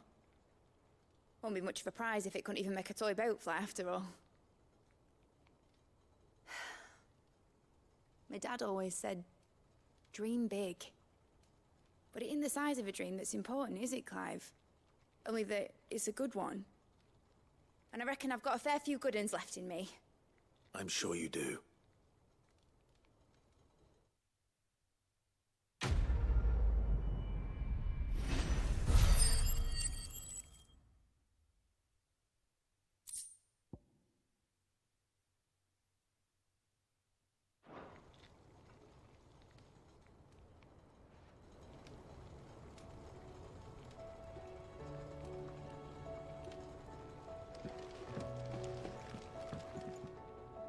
What shall I do with your model? You spent a lot of time on it. We both did. What, that old thing? Not healthy to cling to your failures, Clive. They'll weigh you down, you know. Sound advice. Still, I suppose my prototypes will probably be worth a fair bit when I'm as famous as Bart's the Builder. Seeing as you're always strapped for coin, suppose I can give it to you. Just make sure you get a good price when you do come to part with it. I'd say that was up to you as much as me.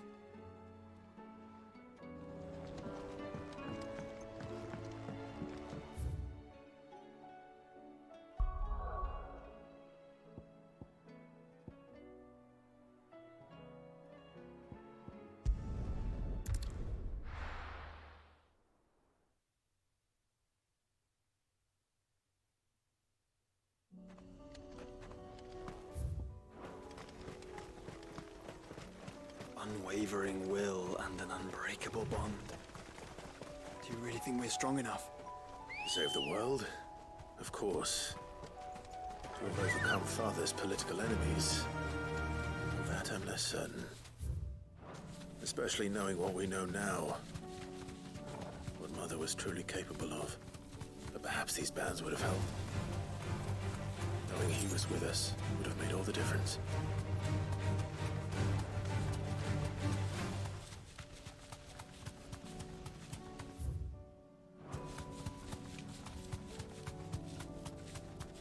It's just back there.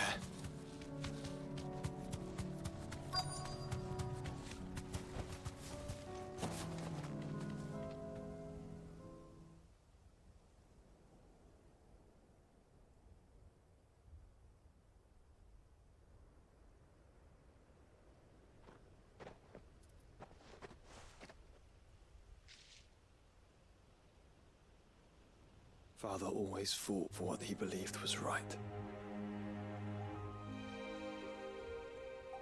It wasn't until that night at Phoenix Gate that I realized I had never fought for anything.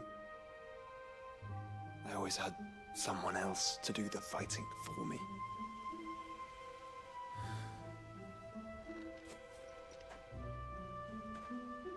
No matter how fate conspired against him, he never lost heart, never looked back, never stopped fighting. To me, he was the greatest of men. And I've been trying to live up to his ideals ever since.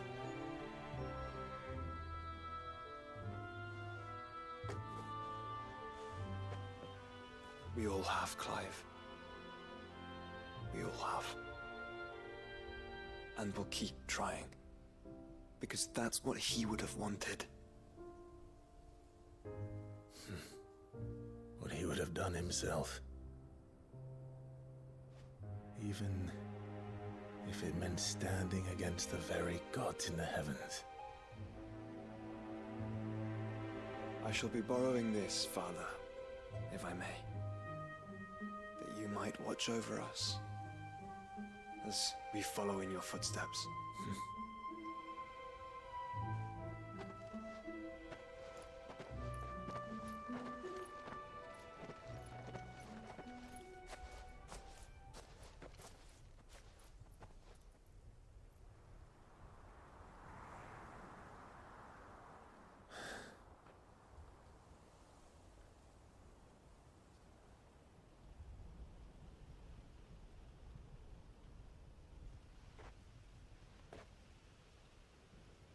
We won't lay you down.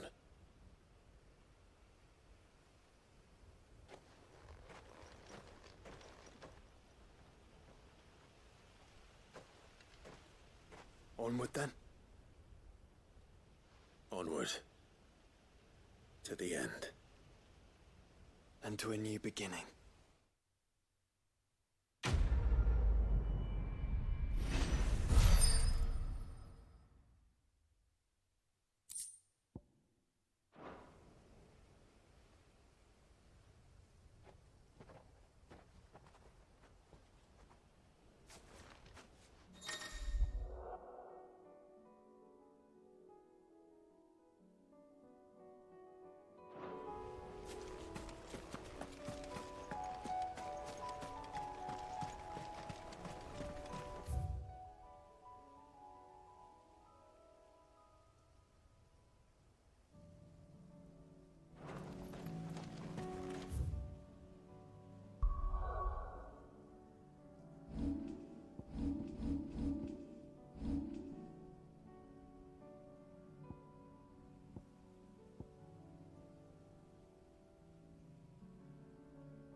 If Joshua's worried about Jill, I should go and speak with him.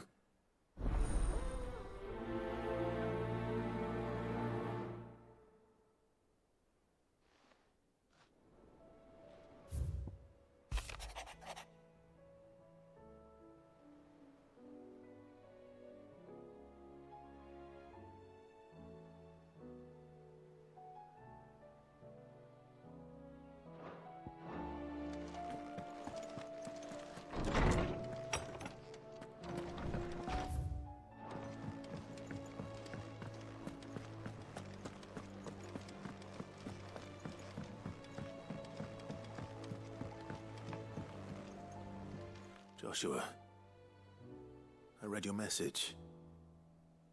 You're right. Jill is different.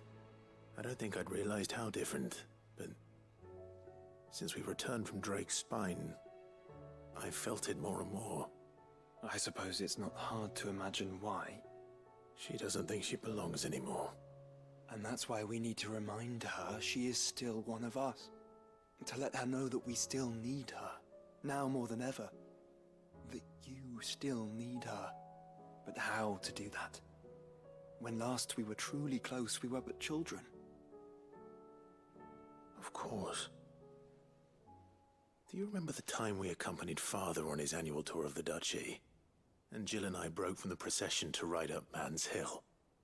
To see the snow daisies, I remember. It was the first time Father had allowed us to join him. And when he realized you were missing, he had the entire retinue down to the pot boys combing the countryside. In the rain. A thunderstorm forced us to take refuge in a grove of oaks before we'd even made it halfway there. It was the Lord Commander who finally found us, and needless to say, he was none too pleased. Then it seems you and Jill have unfinished business. What do you say? Man's Hill. It's not that far. Oh, true. Though I suspect it is also much changed. Little in southern Rosaria remains as it was when we were children. You're saying I should go and scout the area for bandits?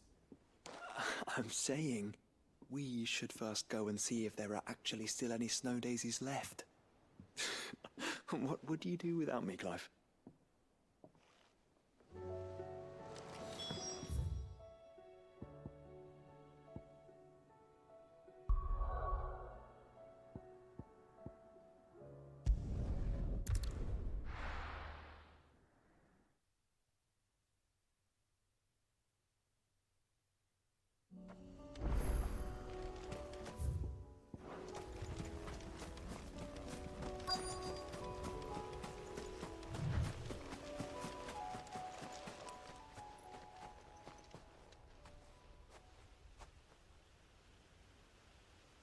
This is the place, but...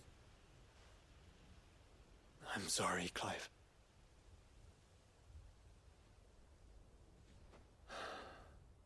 There's nowhere been spared. What do we do now?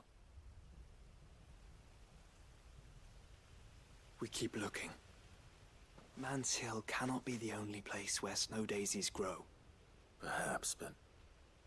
it's the only place I know of. Knew of.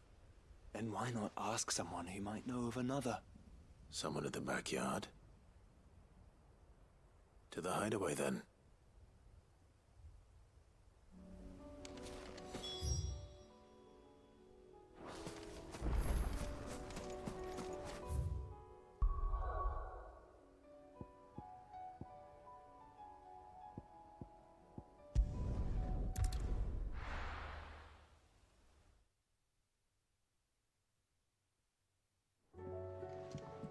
Let's hope one. The gardeners knows where to find snow daisies.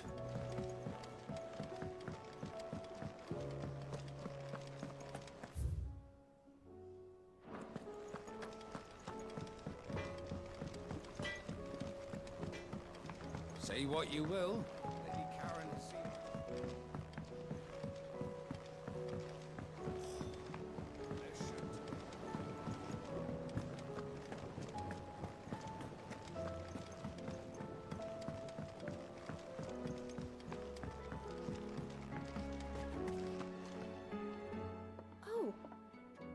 What brings you down from the heavens, Cid? I need your advice. Joshua and I are looking for a place where snow daisies grow. Preferably in abundance. Snow daisies. Then you'll want somewhere not too hot and not too cold. And where the winds are strong enough to carry the seeds. I reckon Man's Hill would be a good place to start.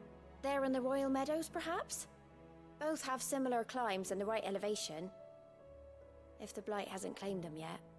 Right. Thank you. Did you learn where we might find our flowers? The gardener here mentioned the Royal Meadows in Sambrak. Ah, the fields beyond Northreach. Well, if that's the case, then Yote was right. I recalled that she kept a record of our travels, you see. So I asked her if she'd perhaps noted anywhere that snow daisies grew, and she mentioned Oilefeist Bay.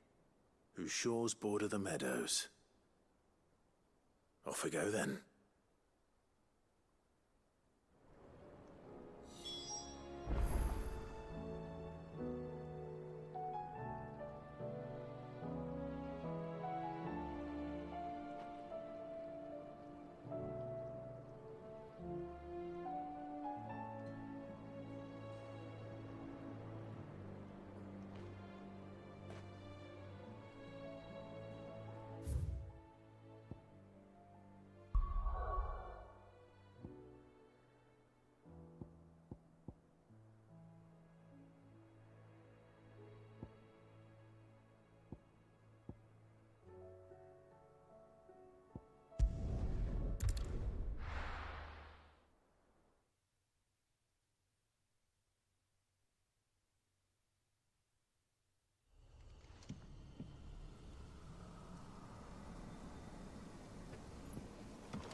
Quentin, I have a proposal for you.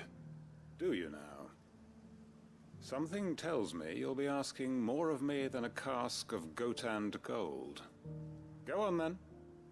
Propose.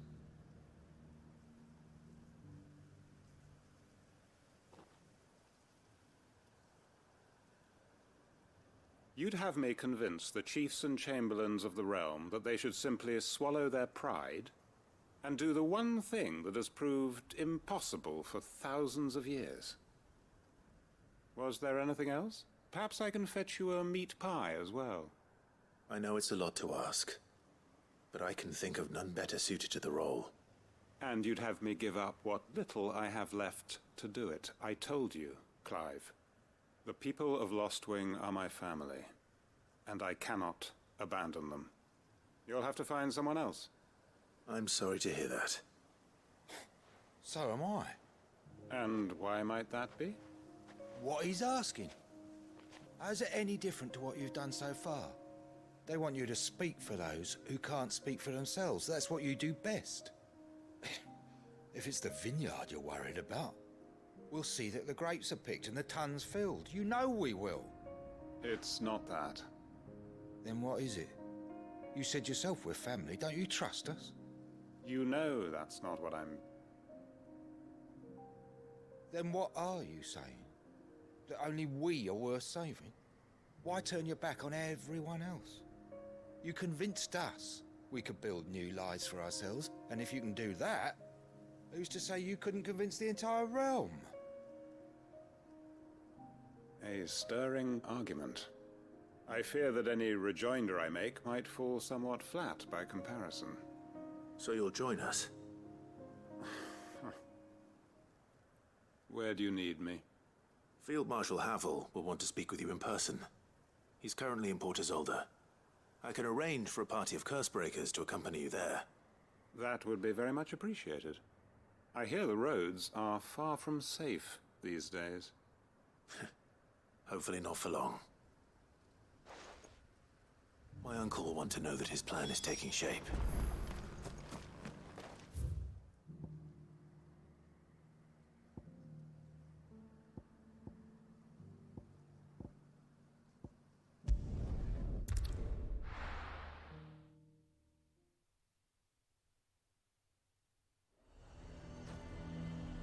Nazaire might at least have mentioned where in Northreach he'd be testing this recruit. I'm nervous. Well met, Cid. This is the initiate. Ember, present yourself.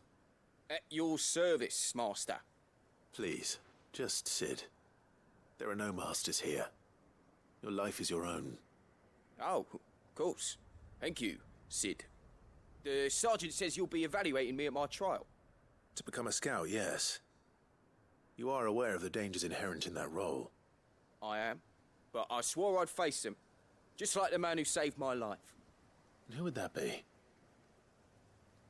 Gav. It was him who found me and freed me. No magic, no support, just one man and his nose. Came and sniffed me out.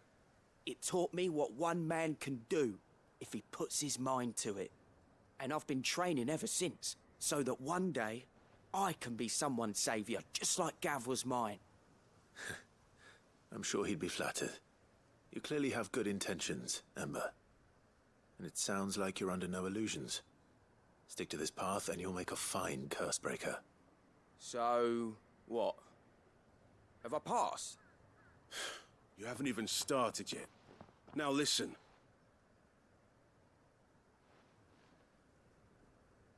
Not far from here is an Imperial lookout, Eastwatch. The guards there record all their sightings in a logbook. You are to find it and bring it here. And bring it here, right. Anything else? No. Sneaking into a heavily guarded Imperial outpost and stealing the logbook would be quite sufficient. You will need to assess the situation, determine a point of entry, create a distraction and effect an escape, all without being discovered and thrown into an Imperial oubliette. Ember, Gav isn't our best scout because he can do everything. It's essential that you know your limits. Know my limits, right. I won't let you down.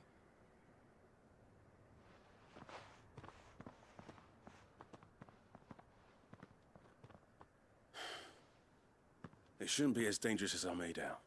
But keep a weather eye on him all the same, would you? On my way. All right, Ember. Impress me.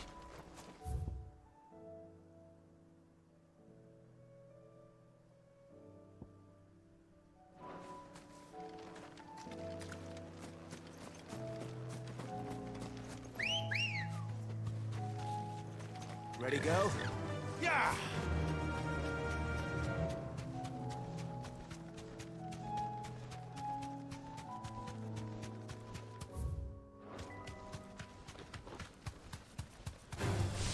Time to fight.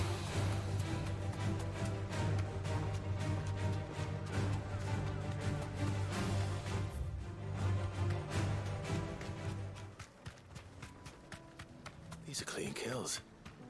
Perhaps young Ember really is ready. Or maybe not.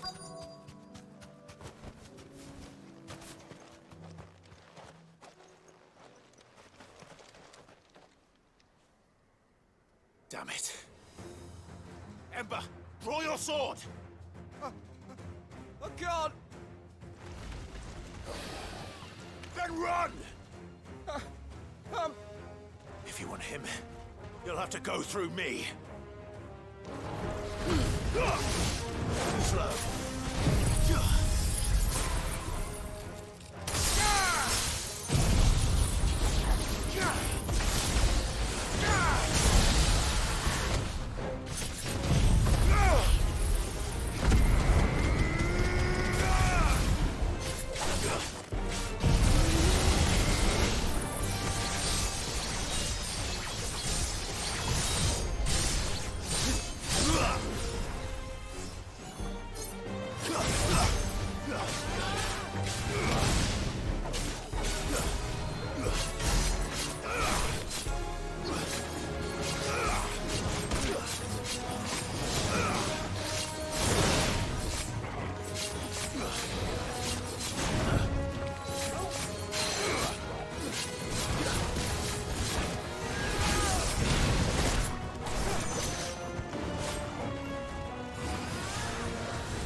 Ember, are you...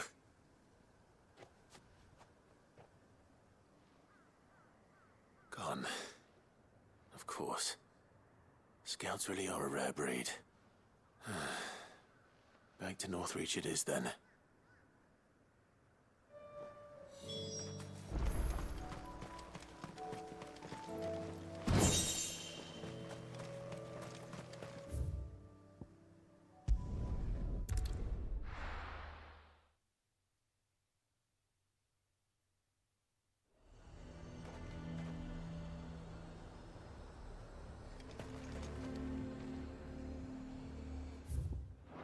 A fortress?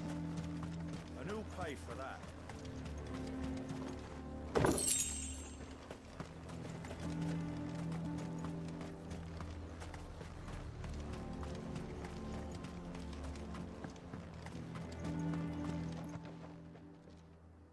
I didn't expect you back so soon. Where is Ember? How did he fare? I thought I'd find him with you. He must have fled. I followed him to Eastwatch, where I found him being set upon by a wild Avis. He was just standing there. Didn't even draw his sword. I had to step in and take care of things. But by the time I had, he was nowhere to be seen. I assumed he'd set off in your direction, but apparently not. I'm sorry, Sid. I knew the boy had a nervous streak, but he seemed like... The right man for the job? I believe this is the logbook you tasked me with retrieving. Eh? How did you... Don't you tell me you breached the tower while Sid was busy saving your skin. What? Wasn't that what you asked me to do? To bring the thing back without getting caught? He has you then, his heir. And he did it all on his own. But Sid, he did what he thought was best. And now I have to decide whether I agree. Of course. We'll await your evaluation back at the hideaway. Don't you leave my sight. Yes, Sergeant.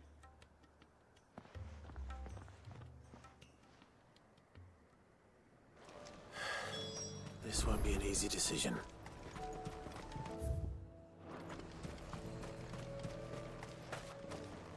The garrison is threatening to pull their sentries from the markets. I would speak with this Duke. Saw the captain just now. Your town needs you.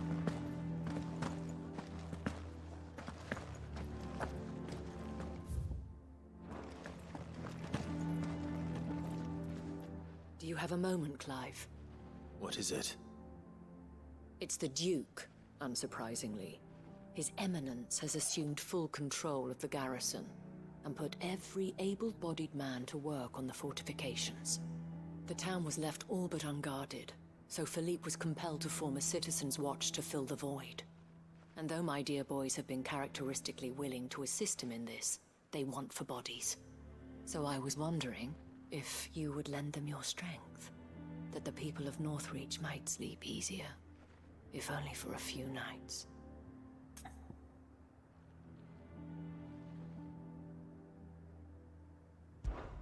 Of course. Whatever you need. Thank you, Clive. What would I do without you? Philippe told me he had men stationed at... Where can I find the mistress of this establishment? Here, my lady. To whom do I have the pleasure of speaking? My name is Sabine, and it is my displeasure to be the daughter of the Duke of Oriflamme, who I understand is causing you and your town no small amount of trouble. I wish to speak to you about what might be done. Very well. Let us speak. I trust you'll forgive me, Clive. Absolutely. Our conversation can wait. Please, proceed.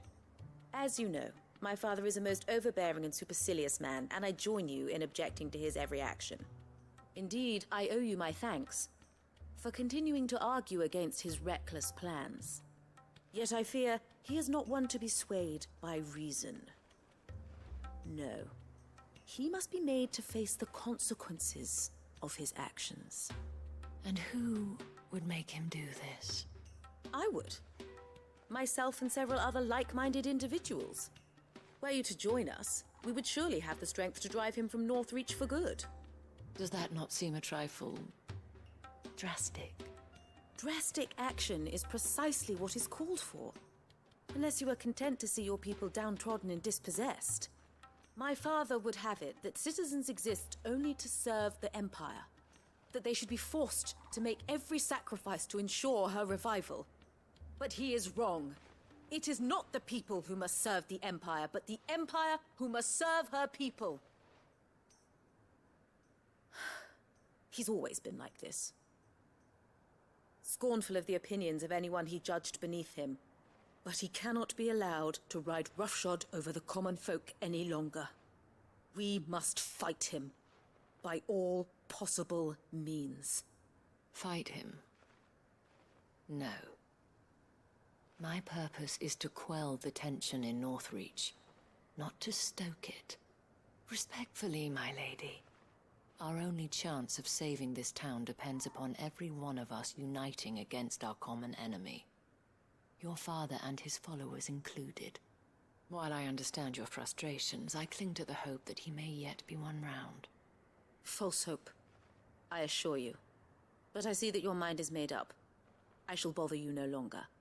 If you will extend me the same courtesy, I bid you good day. She certainly has spirit. Indeed. But unfortunately for us, that spirit is only likely to harden the Duke's resolve, which may be enough to seal the fate of this town. Not that she cares. This is all about her and her father. Families. I'm sorry, where were we? Ah, yes. I was about to tell you of Philippe's plans for the town watch. But perhaps it's better that you heard them from him. I believe he's in the market, if you'd be so kind as to seek him out. Right away. It's just a pity I cannot join you.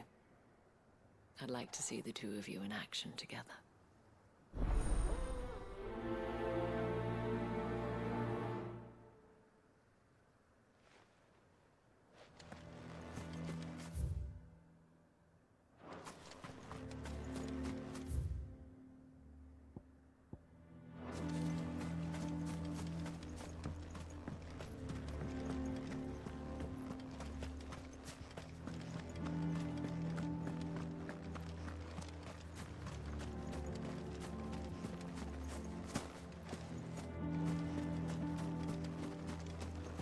Welcome back.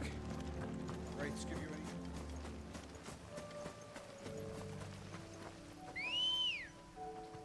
any... Let's go. Faster!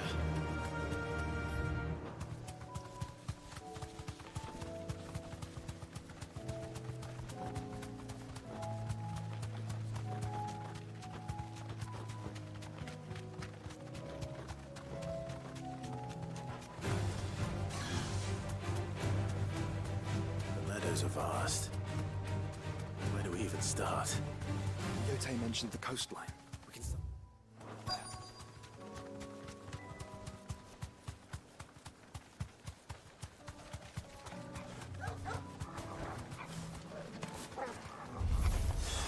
Look, brother. You see them? I do. The flowers and our friends.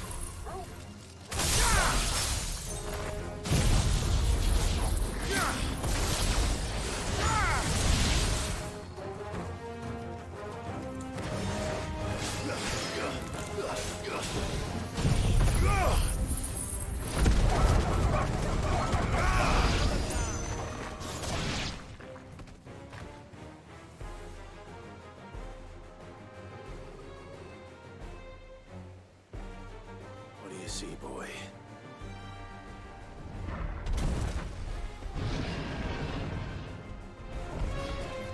Let's hope this is the last one. Only one way to find out.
finished.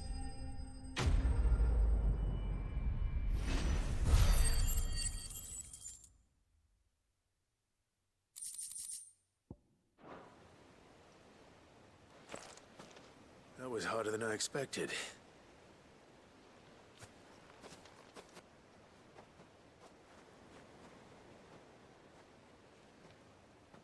But Founder, it was worth it. They're beautiful. Do you think Jill will like them? She'll love them. Come on. Let's go.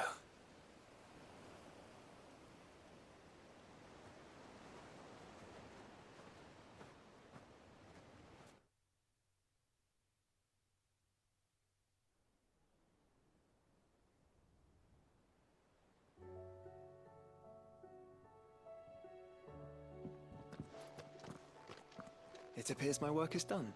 The rest, as they say, is up to you. Well, you and the skies. We wouldn't want another thunderstorm now, would we?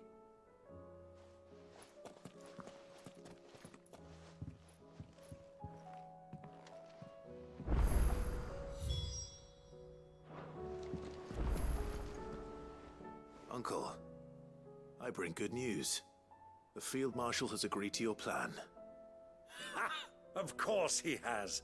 I didn't doubt you for a moment, dear boy. Rutherford is accompanying him back to your manor in Port Isolde as we speak. They will await your return there. As will one other. One other? Who, exactly? Lord Havel was concerned that even if he could get the realm's armies to agree to an accord, he might not be as successful in convincing those with political power. He asked if I might have a solution, and I suggested a certain Imperial Lord Magistrate turned Liberator. One of your co-conspirators? Master Quinton would probably call me one of his, but yes. Another outlaw, then. Just the thing we need to put these rotten politicos in their places. Good thinking, Clive. I'm glad you approve. The more the merrier, eh? Uncle, assuming Havel and Quinton can solve our problem with the armies, you still haven't mentioned how we might manage the grain shortages. Oh, don't you worry, my boy. The 7 high houses will be seeing to that. They have all agreed to make the most generous of donations. Oh, of course, it did take a little persuasion, but luckily I had some unexpected help. From who? Why, you, my boy. Rumor has it that you rescued the Lady Ariane's head steward Rockford from a horde of bloodthirsty bandits. It was more of a handful. Well, the old battle axe was so pleased. She had a shipload of talents delivered to my private docks by the next new moon. And when the other houses saw the parsimonious old crone's purse strings finally loosen, they as good as tripped over themselves in the rush to follow suit. I'm happy to hear it. Now, I must be getting back to the manor. Join us there at your earliest convenience, would you? Of course, Uncle.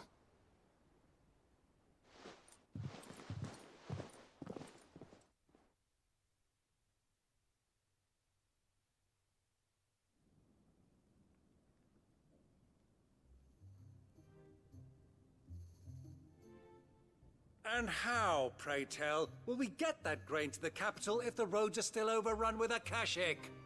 You'll find another bloody road. I only have so many men, and I'm not about to send them headlong into an ether flood. That is, unless you'd have them turn as well.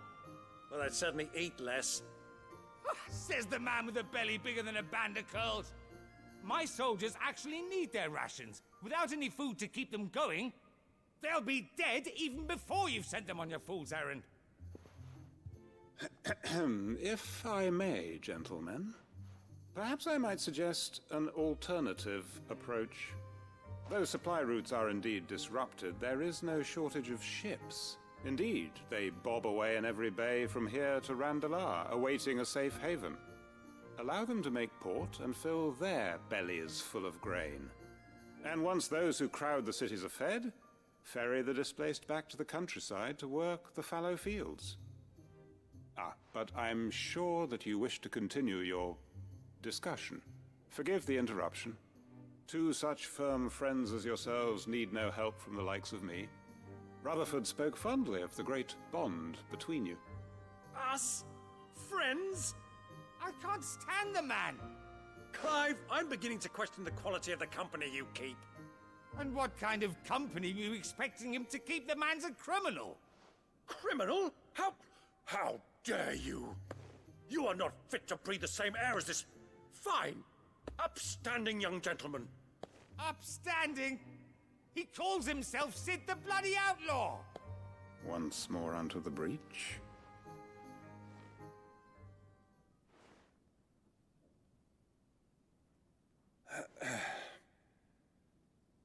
Shall we begin again? What we seek here is not to create a new nation, nor to claim the thrones of those that already exist.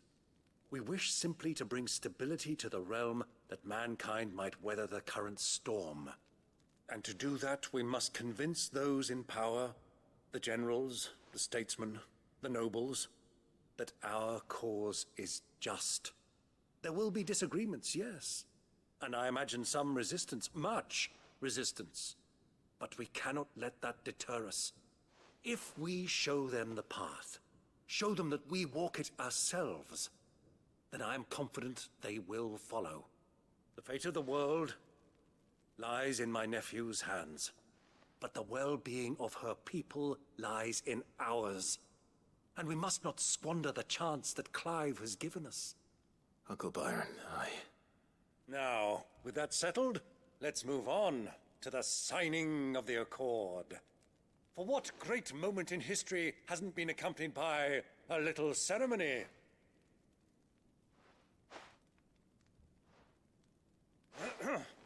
Citizens of Valisthea, I present to you the Triunity. Rutherford, Mike Will.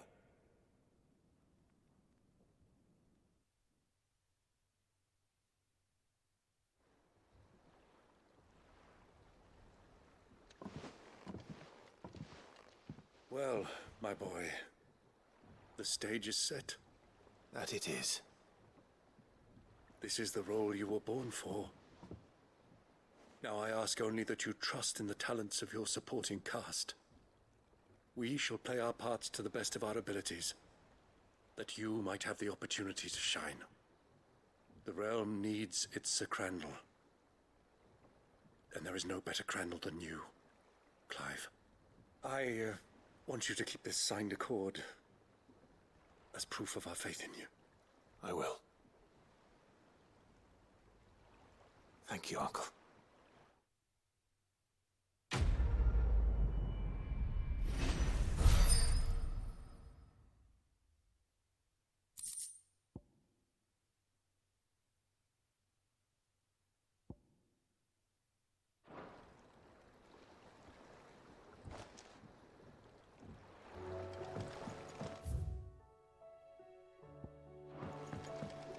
What do you think that thing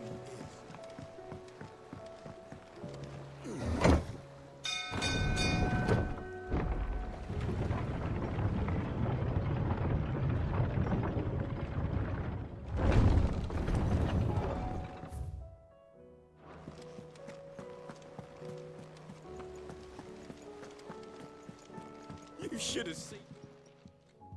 Welcome back, Sid. Welcome back, Sid. Yes. Welcome back. Trip wasn't too much of a pain in the arse, I hope. Truth be told, it was me who suggested roping you in to help with the trial. But from what I hear, things didn't go quite as planned. No, they most certainly did not.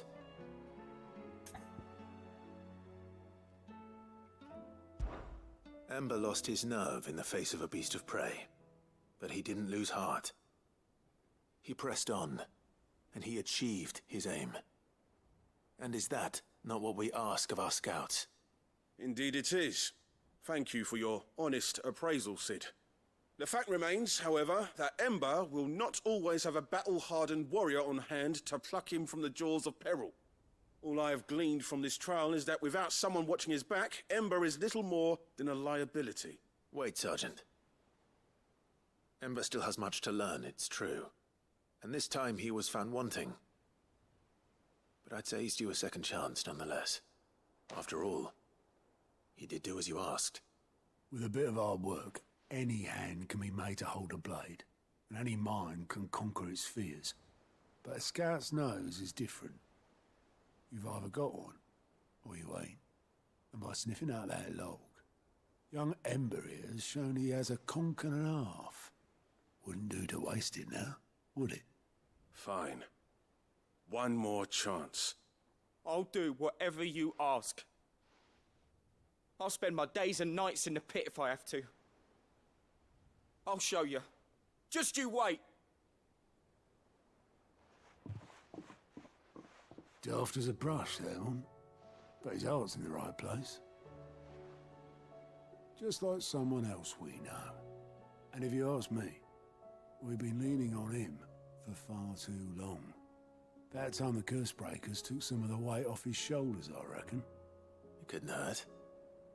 Just don't tell Gav I said so, will you? I won't have him thinking he's been hard done by. Next thing you know, he'll be asking for a day off. Chance would be a fine thing. Back to work. Forgive me, Sid. This did not play out as I expected. Things rarely do these days. But that's why we need men like Ember more than ever. Men who can make the best out of a bad situation. Remember that. I will, Sid. Thank you.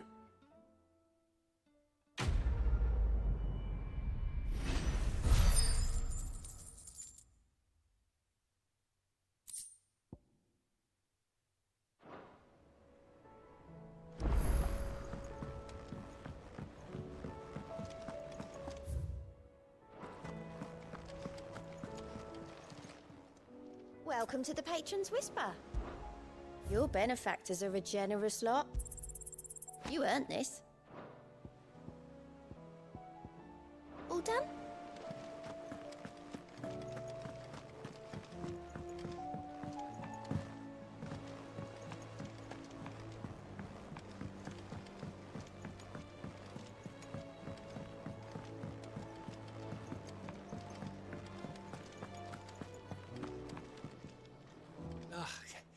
You all right?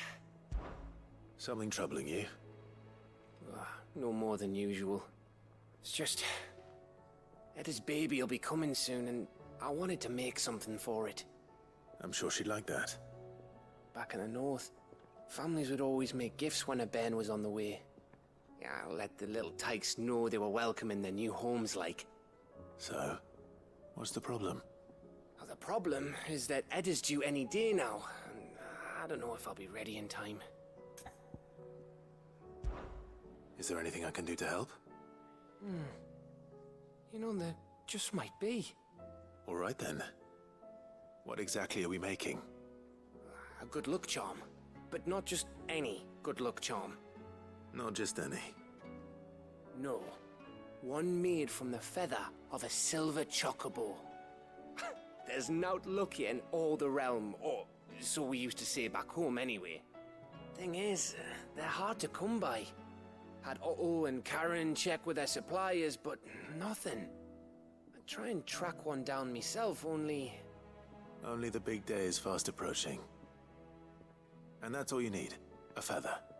That or the bird whose horse it's attached to, aye. I was gonna start by asking around with traveling traders plying the northern borders.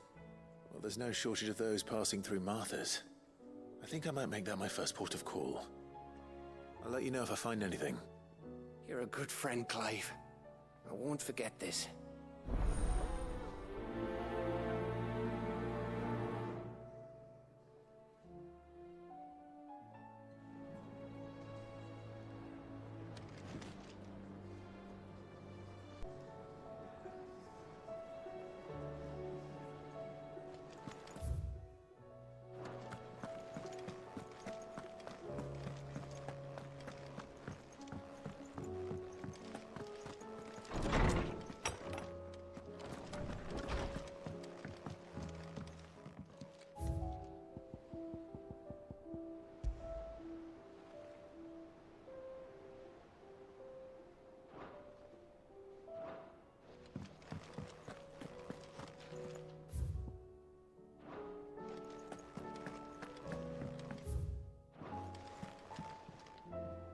Jill, there's something I'd like to show you. There is? And where might this something be? It's, not here. Now, I know this is sudden, but how would you fancy a trip to Oriflamme?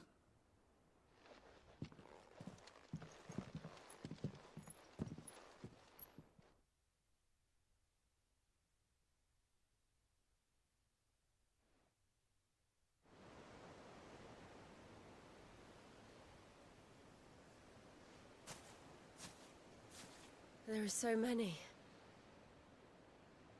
This is what you wanted to show me.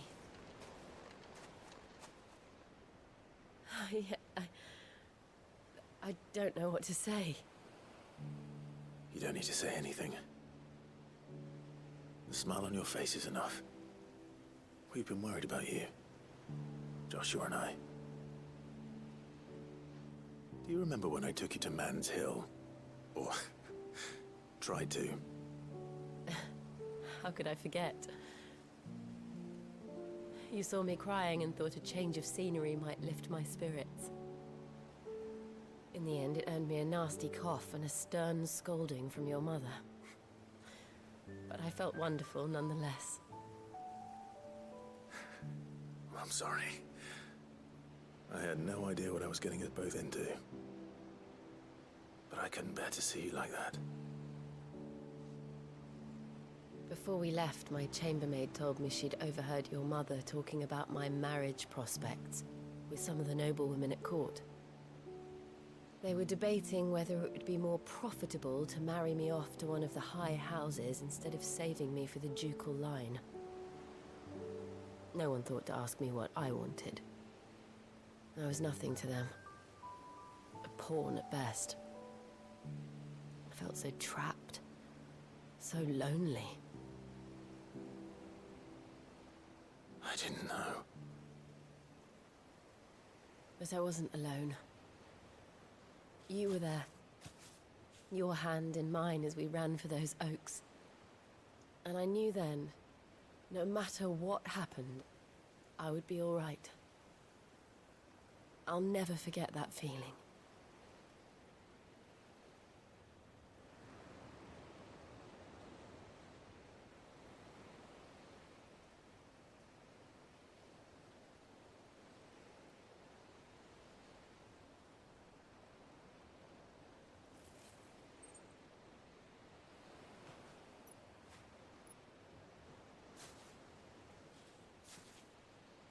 Before we broke camp, the morning after the storm,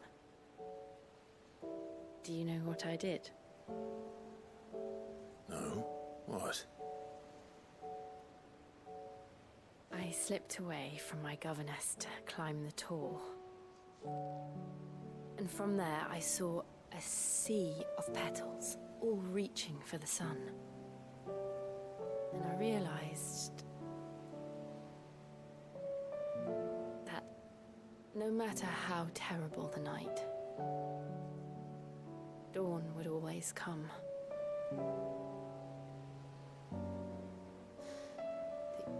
That you would always come for me. And you have. Again and again.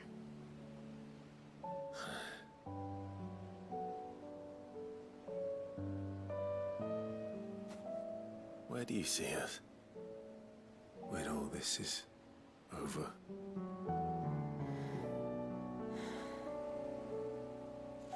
I don't know.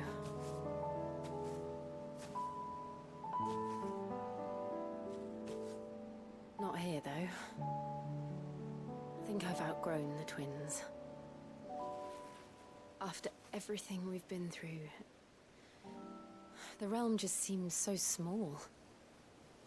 I'll need some space to spread my wings.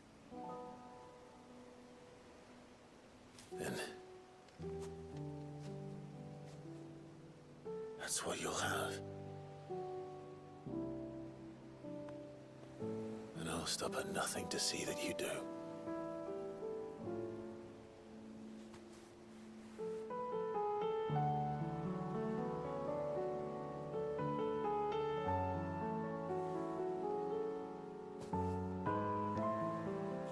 as much good at garlands. But it'll have to do. I'll treasure it forever. Thank you, Clive. For this, the flowers, for everything. It's exactly what I needed. You are my treasure.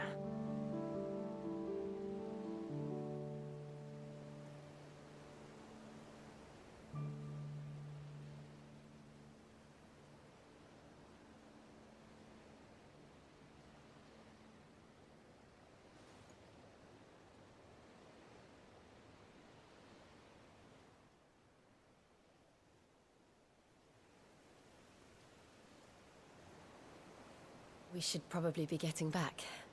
I expect the others are wondering where we are. You're right. There's still much to do. And we'll do it together.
The garrison is threatening to pull their sentries from the markets.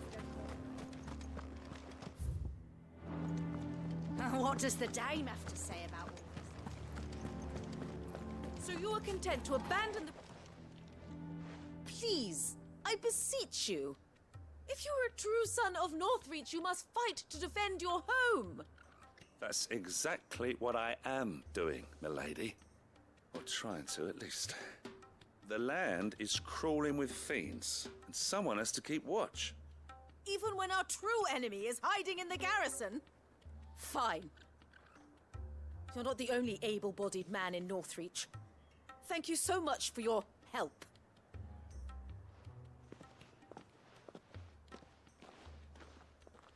She cornered you too, then? Could hardly get a word in edgeways. Like father, like daughter, eh?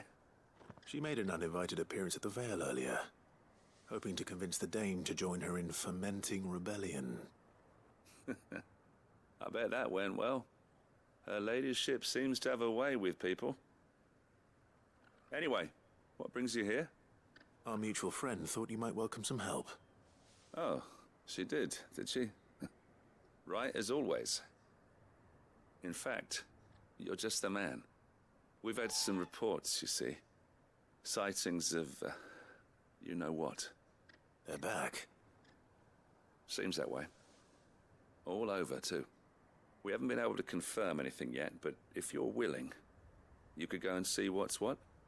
Right. Where should I look? You know Grieger's Weep? One of the sightings places them somewhere on its shores. I'm on my way. Thank you, Clive. I'll look into one of the other sightings. Let's rendezvous back here later.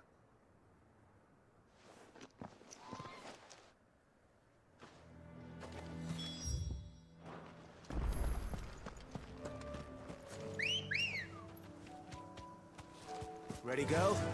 Fly, Ambrosia.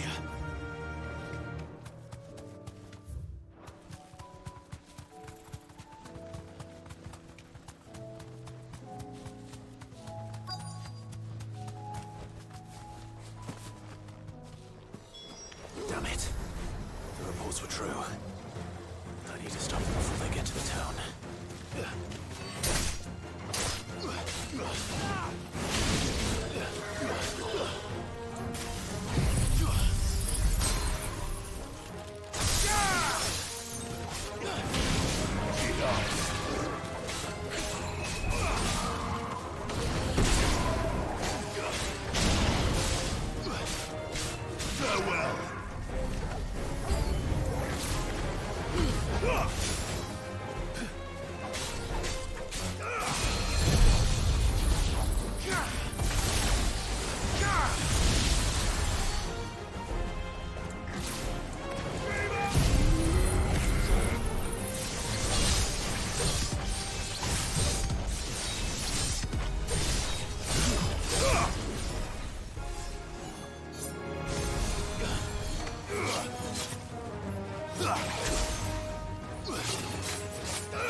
Call that a test, Ultima? Clive, it's me. Are you all right? I am. But it seems the reports were true. The thralls have returned. I dispatched the few that I found, though. Well, there's something, I suppose. But what were they doing south of town? They all came from the north last time. We might be able to fend off an attack from one side or the other, but from both? Do you have eyes in the north? Some. I should probably go and have a look, though, just to be sure. You head back to Northreach. I want you there just in case war breaks out while I'm away. What do you mean? Her ladyship's been busy working her magic on the townspeople. Stirring up ill feeling towards her father. But she'll have her marching on the barracks if we're not careful. What? This is exactly what the Dane was afraid of. I'll do what I can to calm things down. Be careful out there, all right? Don't worry, I'm not like you. One sniff of those things and I'm running back to town screaming blue murder.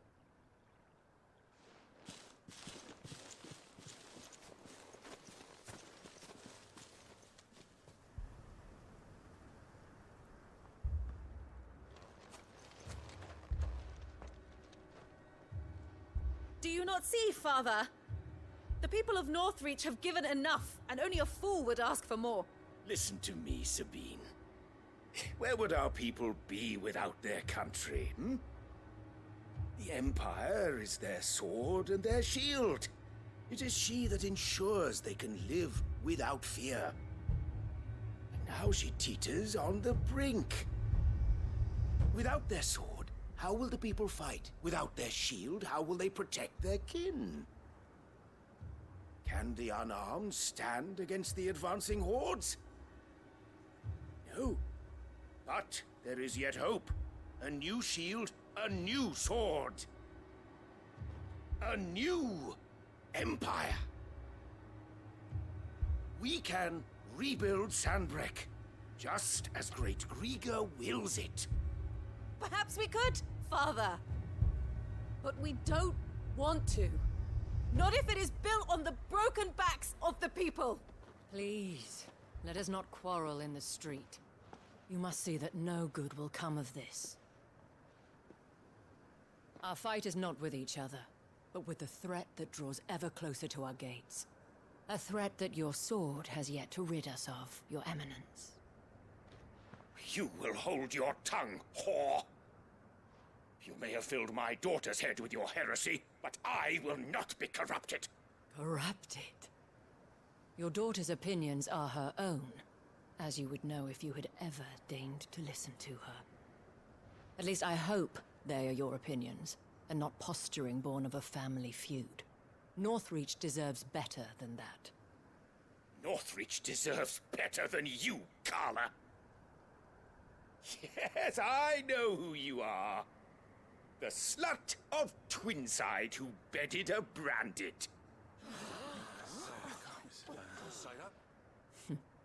Jealous, are you? That a woman might choose a bearer over a pious man of Grieger. Clive! I met a swarm of thralls coming south from Oriflamme. Hundreds of them. Too many to count. Oh, fuck. No. Work on the fortifications has scarcely begun. We will retreat to Caer Norvent and there make our stand. Did you hear me? That was an order! While this is but a heartfelt plea, let us make our stand here and protect our homes.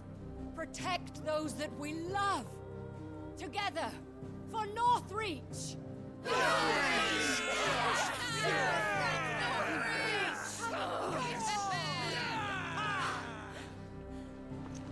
You heard the dame. What are we waiting for? Pikemen to the gates. Archers to the roofs. Quickly, come on!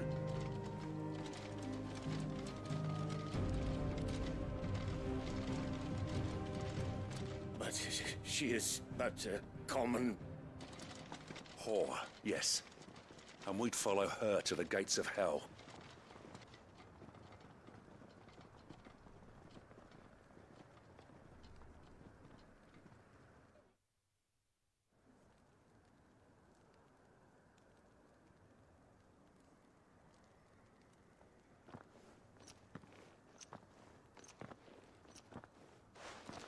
The men have their orders, and they look like following them. I got them spaced out at regular intervals. Whichever direction the thralls strike from, there'll be someone there to meet them. Thank you, Philippe. Rest assured, the people will play their part. The herbalist has donated her stock of medicines to me. Should any of your men be injured, take them to the Vale. We'll see to them there. Thank you, milady. I will. I'll play my part too. You still won for numbers. Unlike the enemy. I only hope I can go some way to evening the odds. Philippe, can I leave the south in your hands? I doubt the thralls by the lake were the last of their number. Of course. I'll lead a party down that way so we don't get taken by surprise. What about you? I'll make my way up the road to Oriflamme. I've fought a few of these things. And while I can't promise to hold them all back, I should be able to thin the herd. All right. But take care. Thank you. Both of you. You can thank us when it's over. Till then, madame.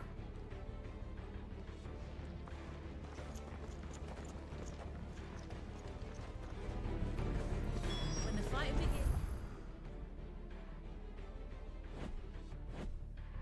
we can take refuge in the barracks.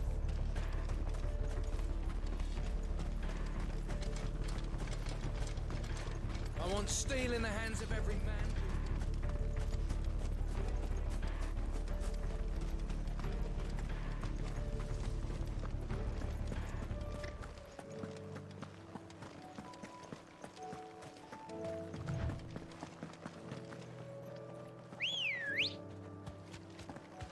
Come on. Faster!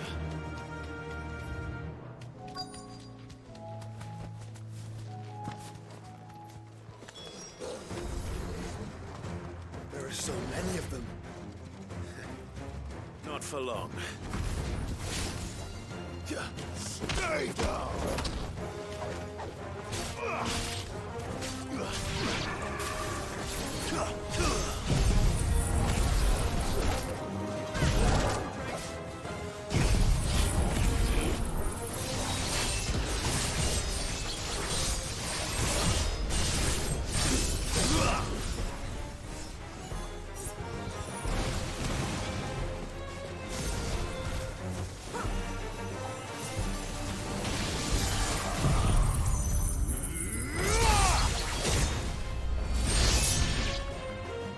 Is it over?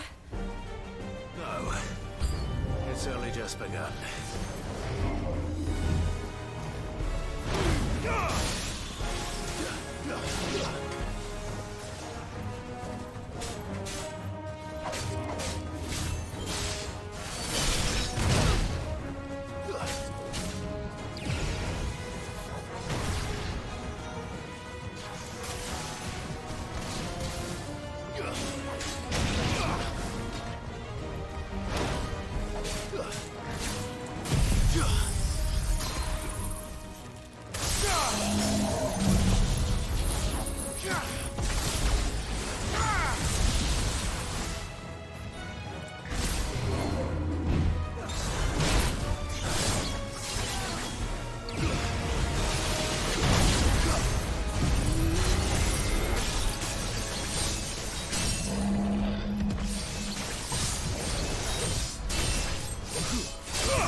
That looks to be the last of them. I wonder how the others fared. Better hurry back to town. Come on, Torgal.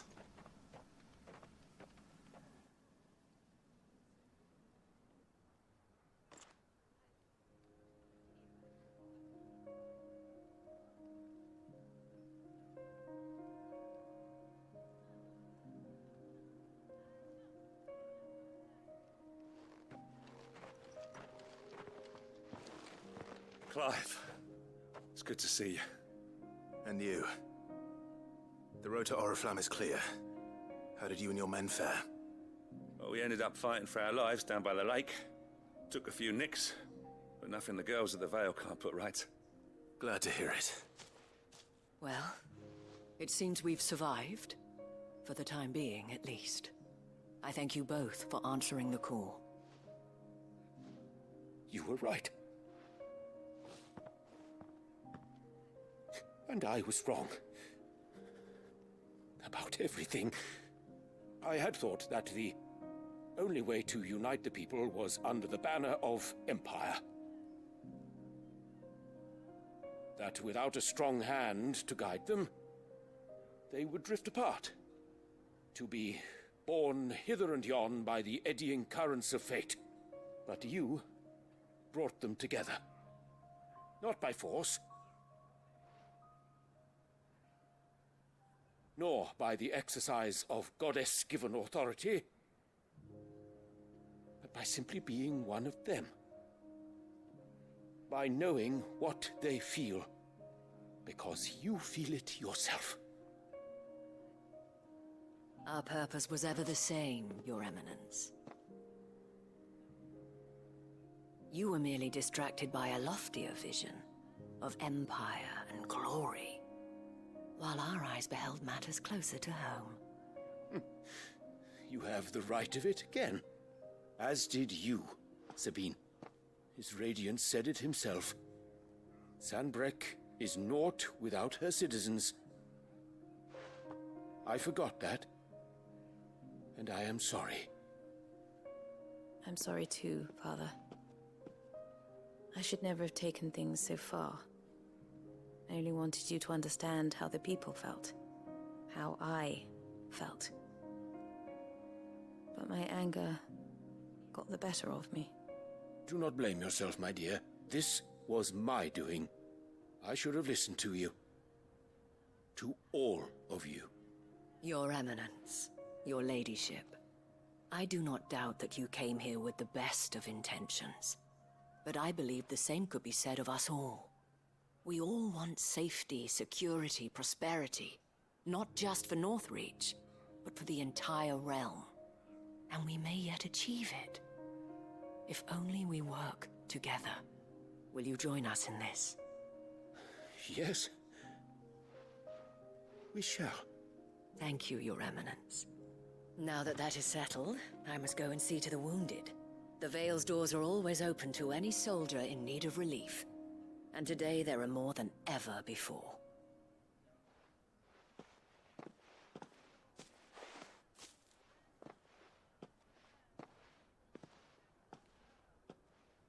Madame Isabel is a rare soul indeed. In these dark times, I see that it is not men like me who should lead the realm, but women like her. You're right. If only I'd listened to her when I had the chance. Forgive me for saying so, my lady, but you still do. The Dame said it herself. We can turn things around. We just have to work together. And that goes for you, too. You're one of us now. One of you? Well said, Captain. Let this be a new beginning. Not only for Sanbreque, but for us. Well, since there's nothing more to be done here, I should see if Isabel needs any help moving the wounded.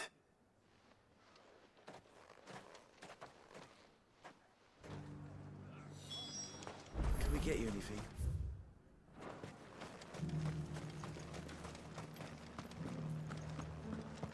There's no need to worry any longer.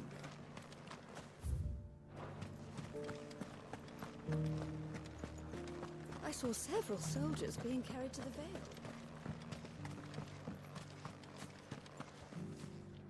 How goes the treatment of the wounded? I'd be happy to man one end of a stretcher if it would help.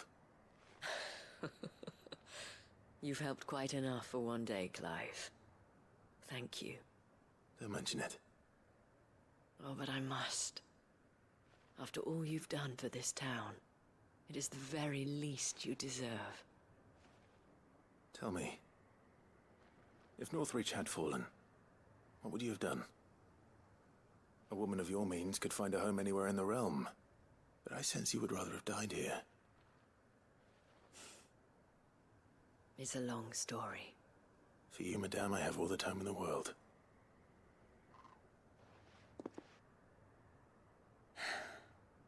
Very well. Long ago, I had a life in the Crystalline Dominion. I was Carla then, courtesan to the nobility. So sought after was I that it was only they who could afford my time. Alas, those halcyon days were not to last. For naive as I was, I fell in love with a bearer. He was my master's guard, the gentlest man I have ever known. After they discovered us together, he was whipped bloody and forbidden from ever looking at me again. And so we fled. Not that we had anywhere to flee to. We wandered, aimless and starving, half dreading, half praying that the next day would be our last. Until we found ourselves here, in Northreach. It was the Vale that took us in, that fed us, clothed us, and healed our hurts. Those that could be healed, at least. My love was already too far gone. He passed away. He did. Not long after we arrived. But at least we were able to share a few moments of peace before the end. It was the greatest gift I have ever received. But the generosity of this town and her people did not end there. The men and women of the Vale supported me through my grief. Shared in it, though I was still a stranger to them. They treated me like a sister. And so I swore that I would always do the same. That I would return the kindness that Northreach showed me. That I would repay my debt to the Vale.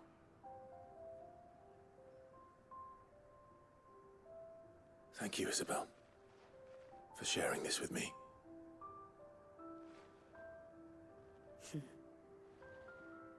You're a lot like him, you know. Perhaps that is why I have such a soft spot for you. Never stop fighting, Clive. And I shan't either. I know that it will not be easy to keep Northreach together. But our efforts will be rewarded. Just look at us now. The people, the soldiers, even the Duke of Oriflamme and his daughter. All united in defense of this town that we have come to call our home. And what of you? Can we count on your support too? Always.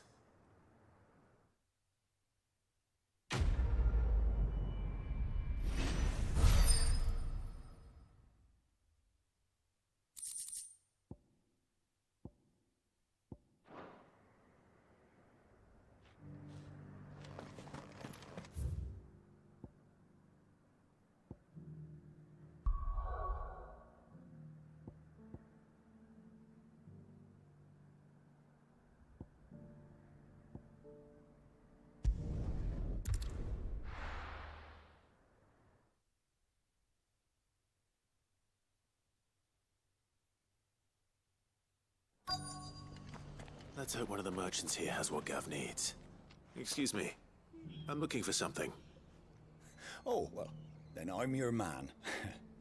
A silver chocobo feather. Oh, or maybe not. Though you're not the first to mention the bird around here. There was a man stopped by the rest not long ago claiming he was attacked by a silver chocobo. near some gutted hovel not far from Eastpool. Most took him for a braggart and a liar, but who knows? Perhaps there was some truth to his tale. We'll see. Thank you.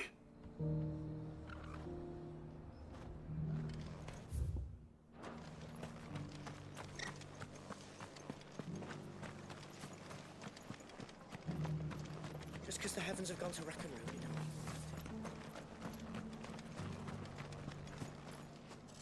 How do, traveller? You've the look of a man who could do with a new whetstone. Or perhaps a bawdy etching of the Vicereine. Maybe another time. I'm looking for a silver chocobo feather. If that's the case, rumours are all you're likely to find. No one has seen a silver chocobo for years. Word is they were all hunted for their feathers. Some northern nonsense about bringing good luck. Didn't bring them much, nor their bows. If any are still out there, I reckon they'll be doing their damnedest not to be discovered. You're probably right. Thank you anyway.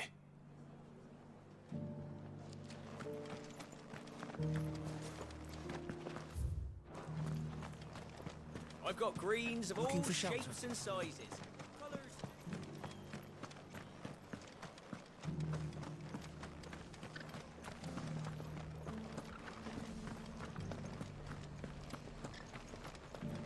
Look, Daddy. Shining so bright. Whoever's idea it was to take those bears.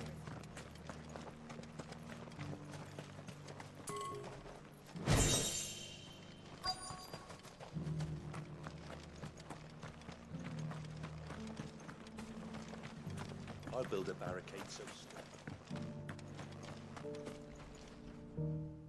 Can I help you with something? You wouldn't happen to sell silver chocobo feathers, would you?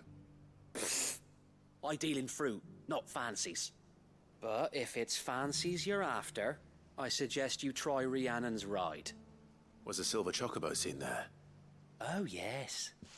If you believe the ravings of a madman. It wouldn't be the first time. A silver chocobo sighted in the hills near Rhiannon's Ride. It sounds almost too good to be true. But since I'm already here...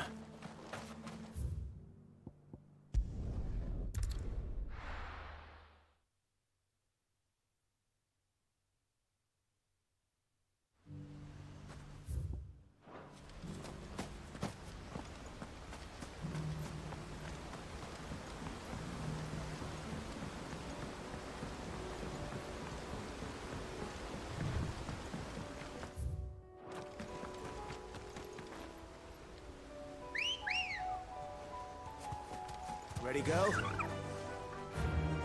Yeah!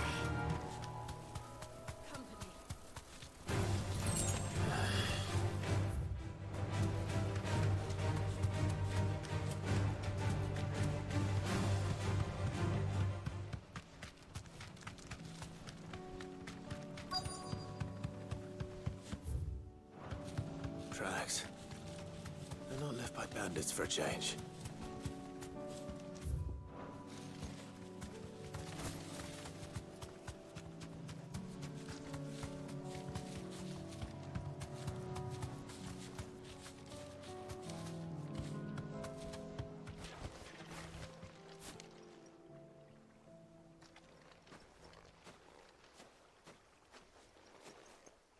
More tracks. And these look fresh. The chocobo was here. And recently. Perhaps it still is.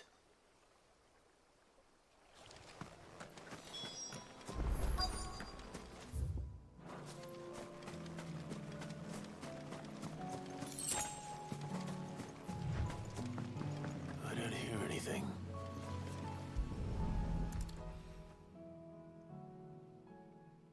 Well, I'll be damned.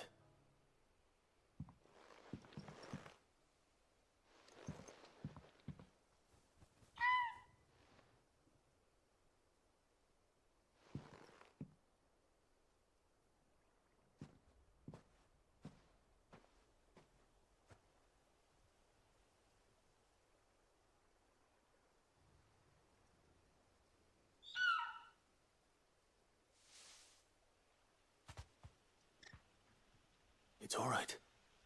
I'm not going to hurt you. Just borrowing a feather for my friend.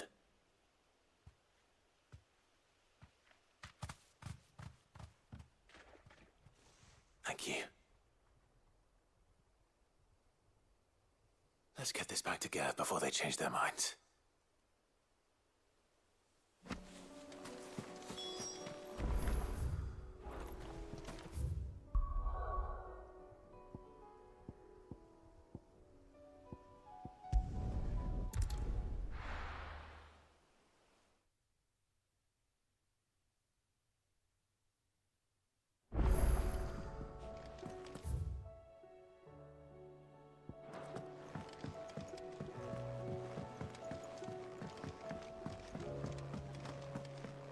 It was no trouble. Clive, you're back. How'd you get on? Any luck? Any luck, you say?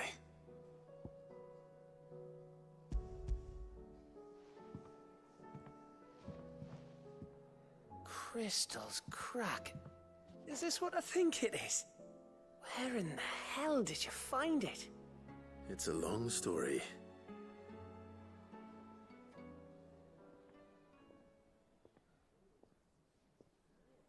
Right there on the road to Eastpool. Who'd have thought it? Everything up there's been abandoned for years. The empty cabin made for the perfect shelter. Though I fear my presence may have forced the poor creatures to look elsewhere. Don't blame yourself, Clive. The Blight's right on Eastpool's doorstep. They'd have had to move on before long, even if you hadn't have turned up. They'll find a new home. Trust me. After all, that's what us endangered animals do. Anyway, what matters is, you managed to nick us one of their quills before they could run off. And now all that's left is to fix it to the carving. I didn't know you could carve. Reckon there's a lot you don't know about me. Like the fact I'm as good with a whittling knife as I am with a sword. And that bone Ember gave me's a dream to work with. What did you say it was from again? An Avis?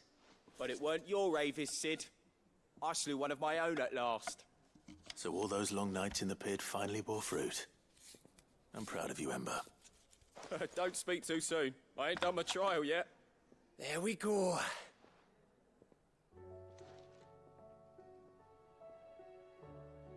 What do you think? I think if you ever hang up your scouting cap, you'll be able to make an honest living. Now will I? I should go and see if Ed is awake. Give it my best. You can give it to yourself. Come on.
Me lords. How are you feeling? Well, thank you. Is something wrong? Wrong? No, nothing like that. What it is... Go on, please.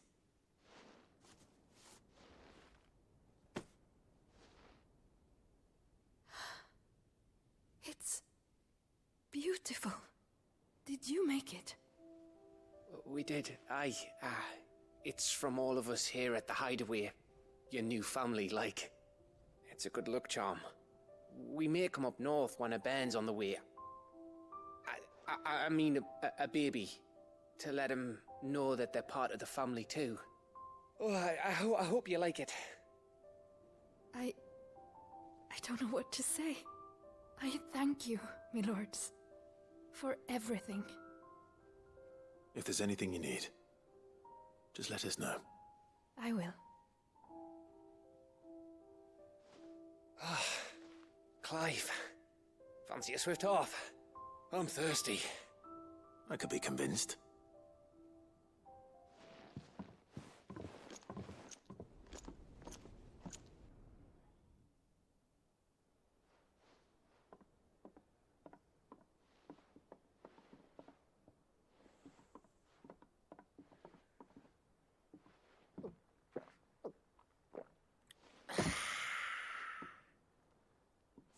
Don't you think you've had enough? No, we're celebrating. I'm gonna be a father. I think Edda might have something to say about that. You know what I mean. Bit of light in these dark times.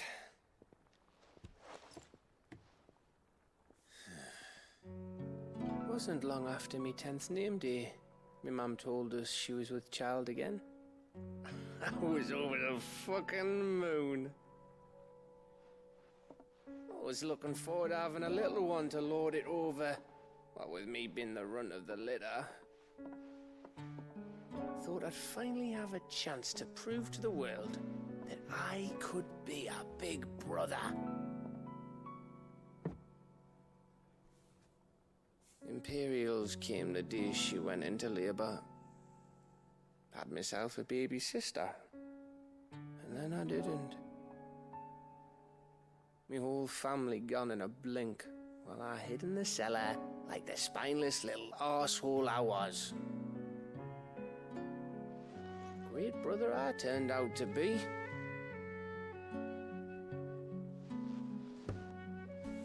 I'll never be a leader. And I'll never be a hero. I'm just a daft little dog who comes running when his master calls.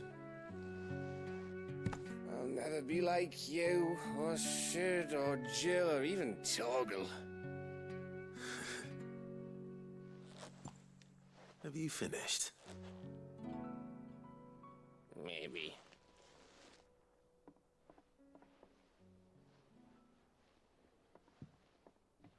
Do you know why you're our best scout? Yeah. Because you don't need anyone to hold your hand. Without your resourcefulness, your courage, your determination, I don't know where we'd be. Maybe hanging off a cliff like, That was only the once. Exactly. You learn from it. And here you are after Founder knows how many missions, stronger for everyone.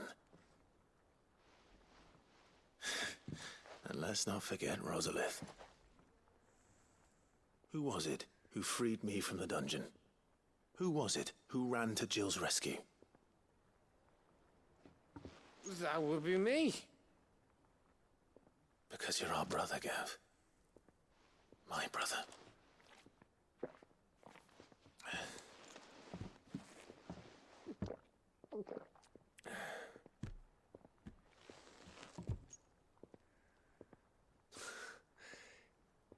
Your brother.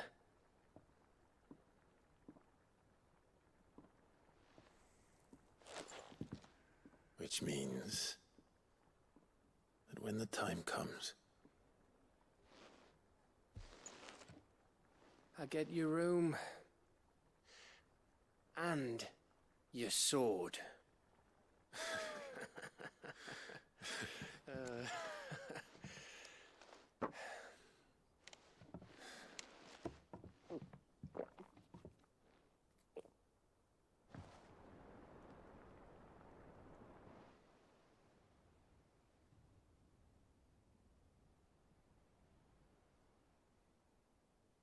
I may have had one too many.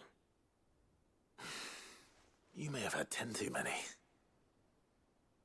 I said I was thirsty. Better get back to work anyway, after I walk this off. Clive? What is it? Thanks for, you know. I know.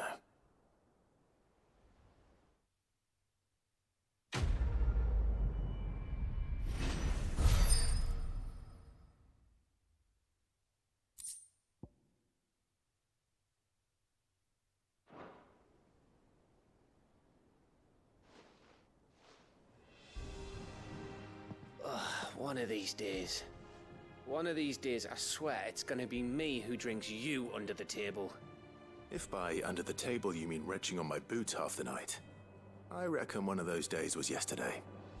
Ha ha, you think you're so funny.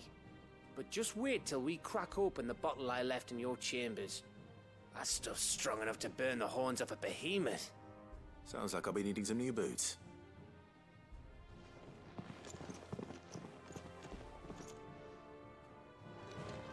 Do you think they'll come back?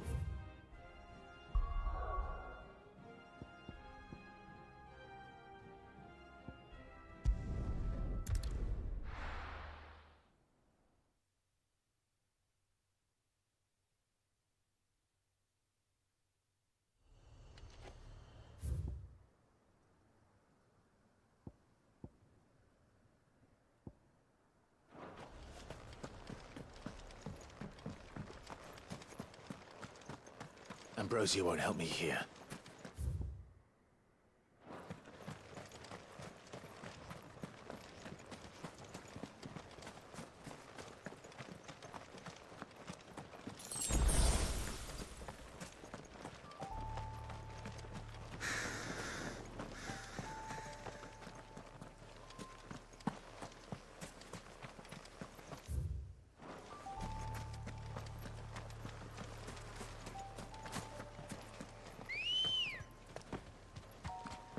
Good girl. Yeah! Time to fight.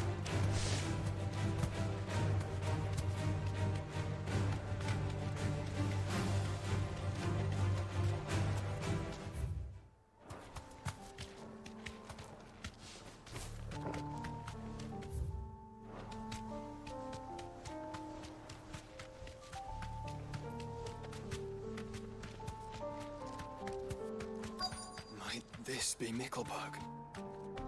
Straight home now.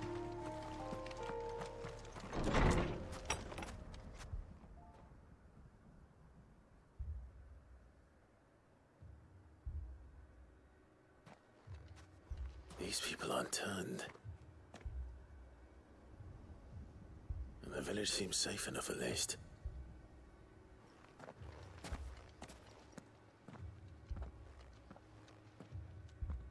What is going on here?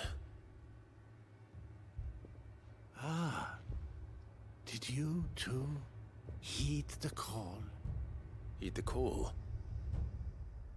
No, I came here looking for someone. To be honest, I wasn't sure I'd find him here. Let alone all of you. Is that so? What are you doing here? Is this where you live? It is my home. The others, they heeded the call. You keep saying that. What do you mean? They came here to perform the rite, just as King Barnabas instructed. This village is their altar, where they shall cast their shawls upon the gentle waters and give themselves to the Lord. Give themselves. Oh, Lord, cleanse us of our sins. Let us be reborn in your loving arms. Free us from the torment of this mortal realm. They want to be saved. Forgive me, but did another foreigner like me come here? He was probably wearing a cowl. You mean the traveler from Stone? Yes. He's staying at my house, toward the rear of the village. Thank you. If you don't mind, I'll go and greet him. They seek the same salvation Barnabas did. At least the third chair still lives. Let's go and find him.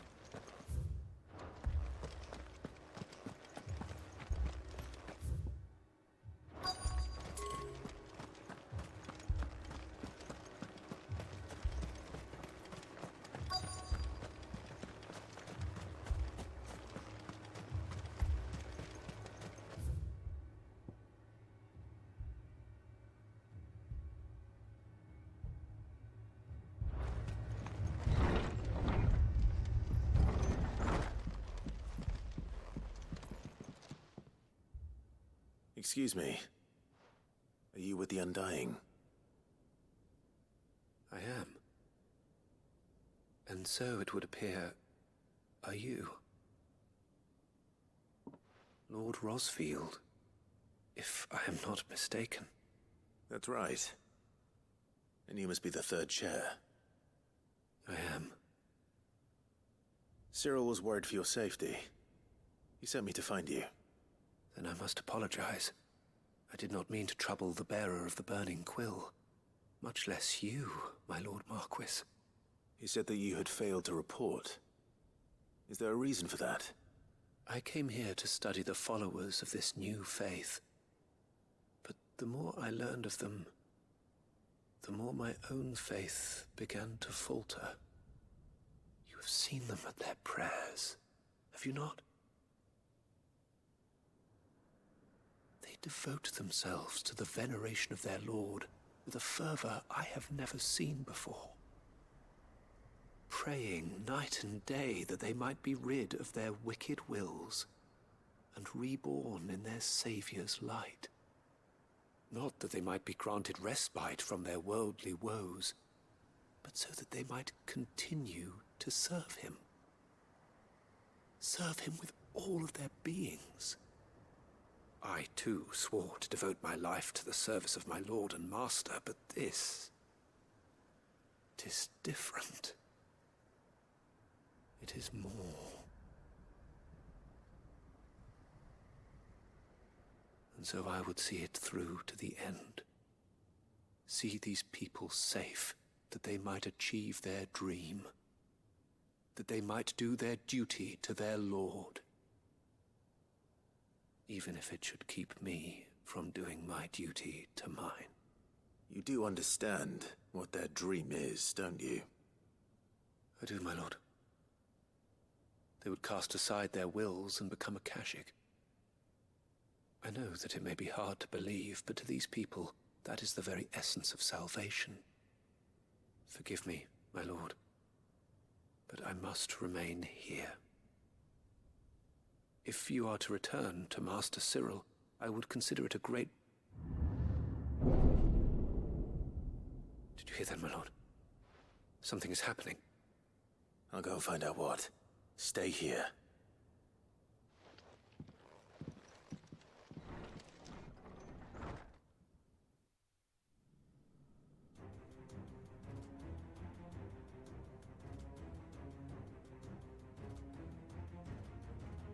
Beneath the flood. Oh no. There must be something I can do.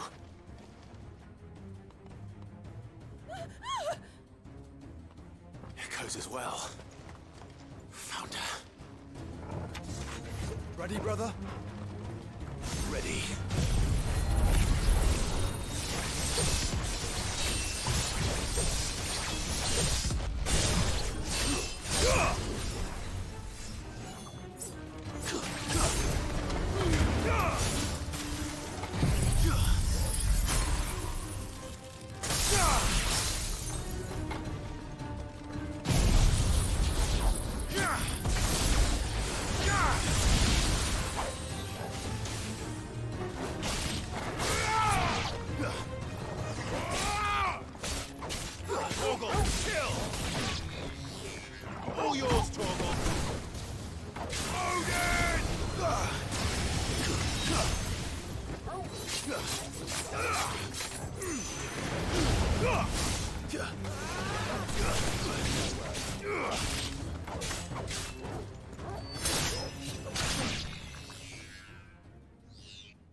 What now?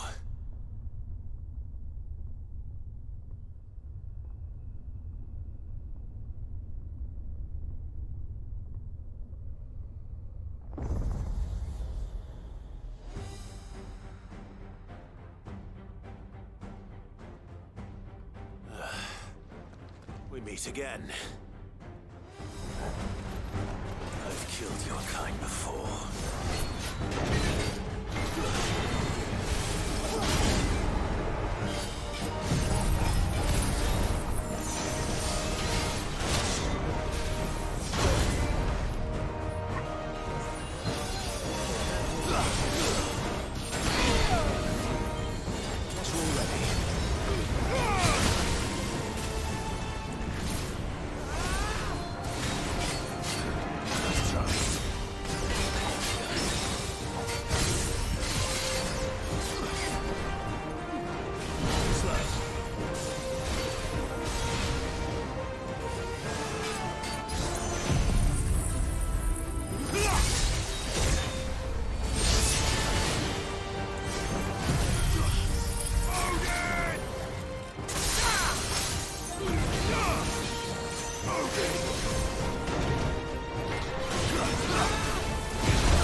on it.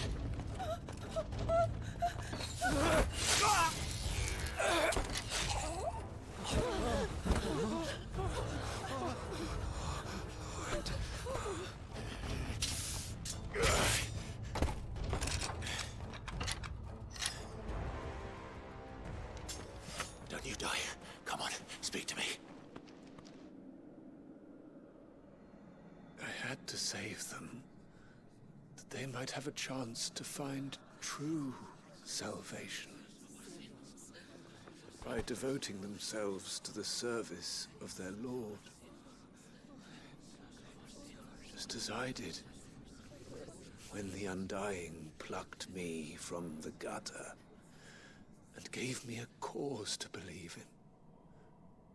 A duty to serve was everything to me, and I would not deny them that fulfillment, even if they must become a Kashik in order to achieve it. Forgive me, my Lord Marquis. I did not mean to trouble you with this. My findings. Could you deliver them to Master Cyril for me? Of course. Your duty will be done.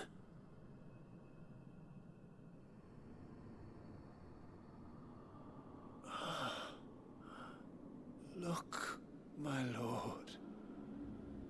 They are saved.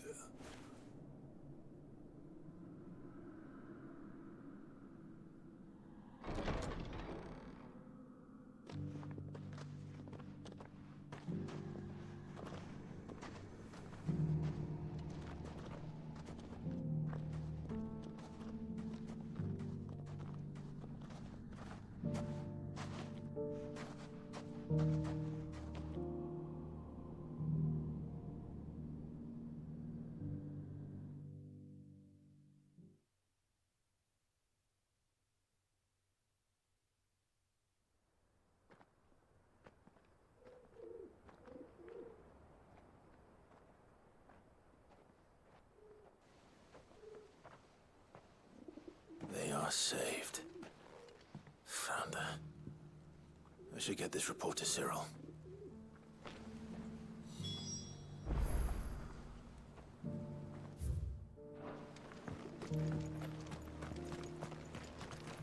Are you buying or selling?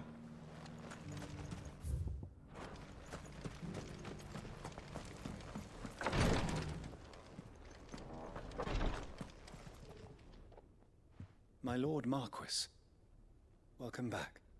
I am glad to see you hale and whole. I met with your third chair, Cyril. He bade me deliver his findings to you.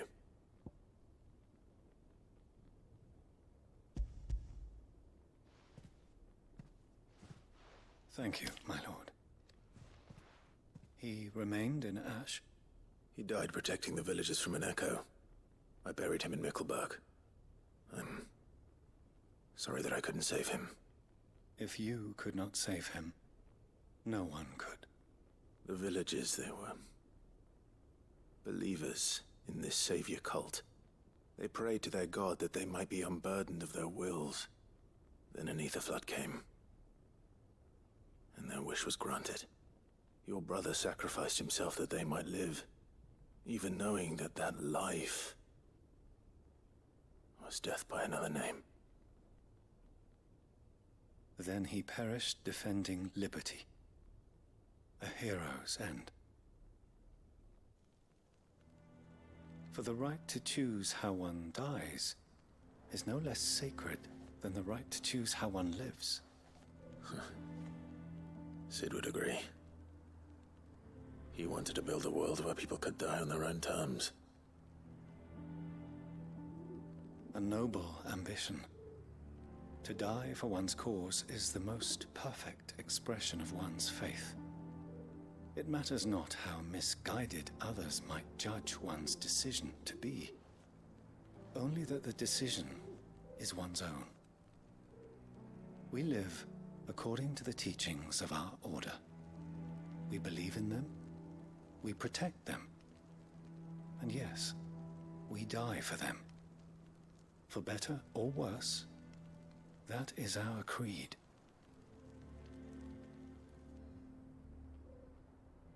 But he didn't die for your creed. He died to save them.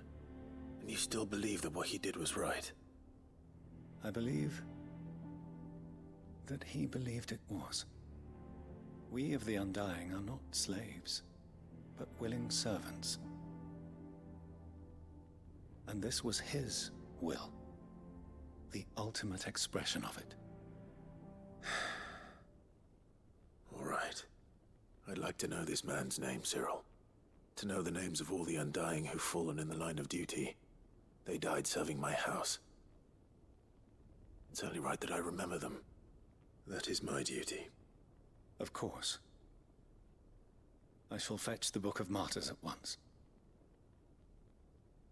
My lord, it has been, and shall ever be, the greatest honor of my life to serve House Rosfield. Though our duties may differ, yours is no less important. I pray with all my heart for your success. And were they here, I have no doubt but that every one of my fallen brothers and sisters would feel the same.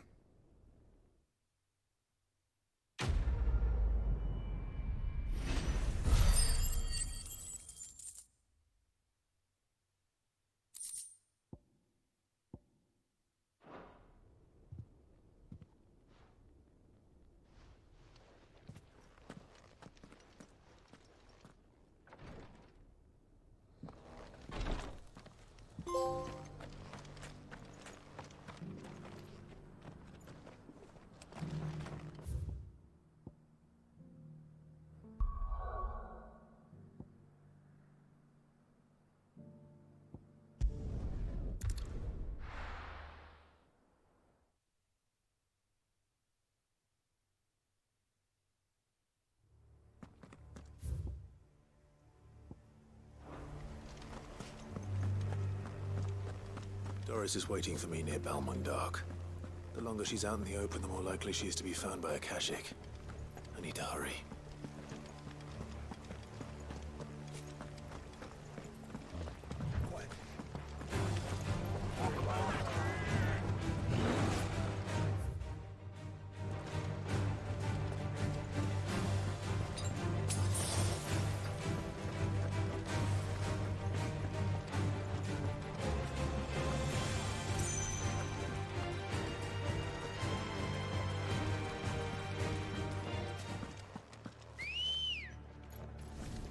Come on.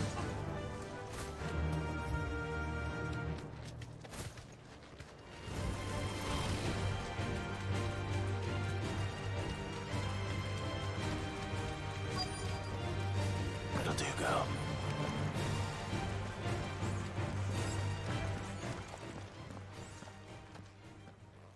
There were no guards, I take it. None manning the gates, no. It's a different story inside, though. The corridors are crawling with Akashic. Most likely guards left behind when the wardens ran. If Chadwick was being held here, I worry that he may already be. Don't give up hope just yet, but let's move quickly. Let me check the ground floor. The ether stick is there. Then I'll search the upper level. Good luck, Sid. Stay safe.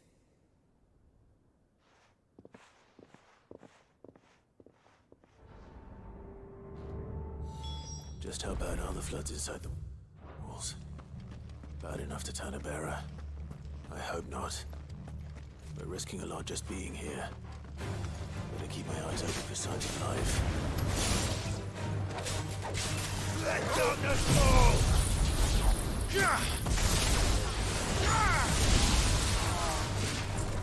Stay down!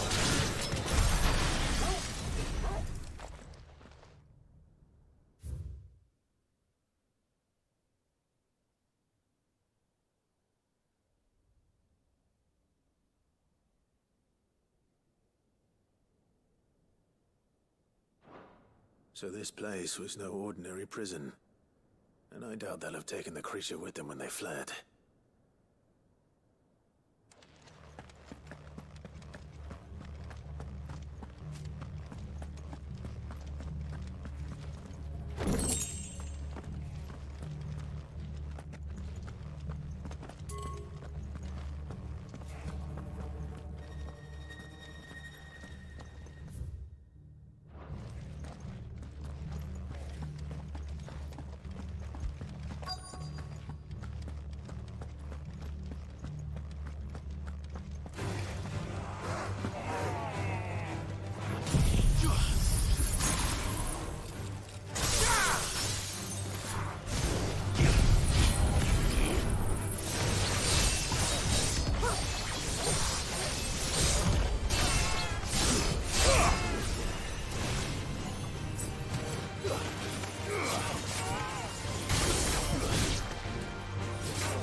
Minimal loss of Waluda lives.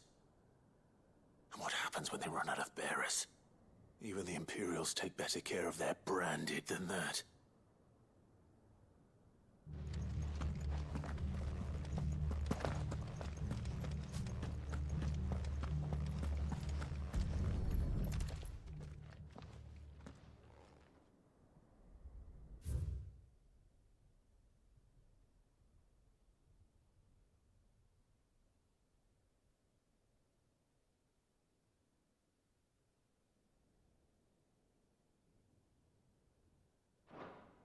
They were feeding bearers to it.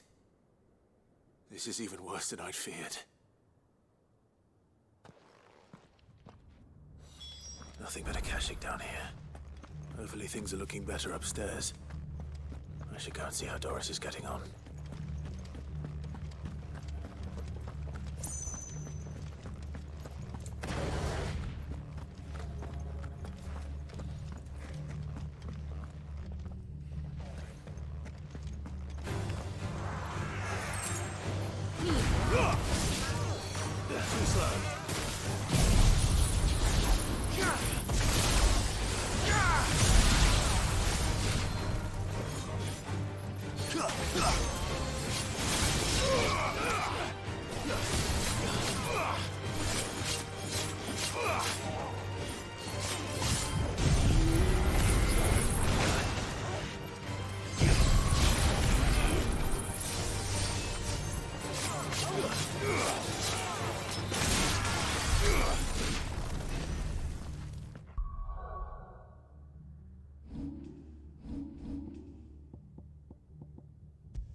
No lock downstairs. But I did find out that this place was more than just a prison. Something far more sinister was happening here. I know. I've been reading some of these documents, and it can't be true, can it? Bearers die every day in service of their masters, but this is so much worse.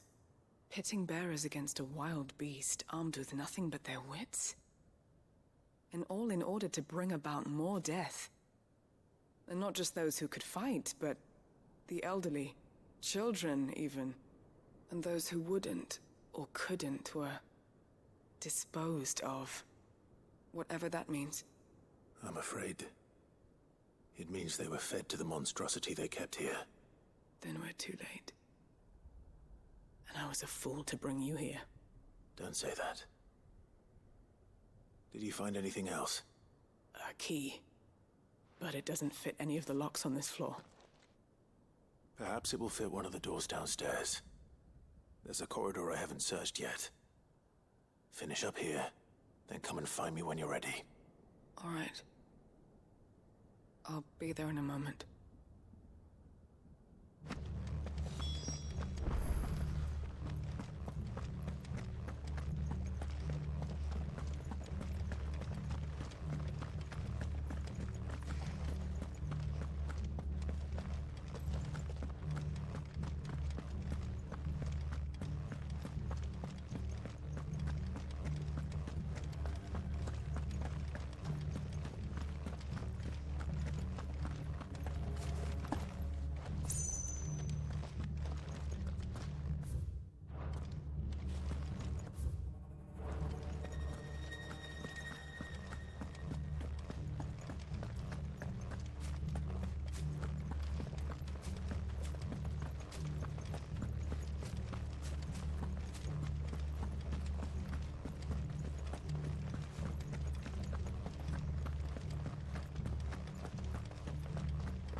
Let's see what we can find down here.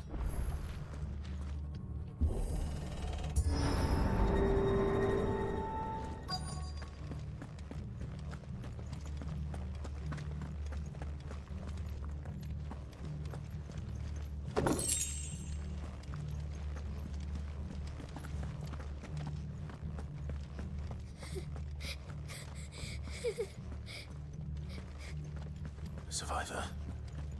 And she sounds close.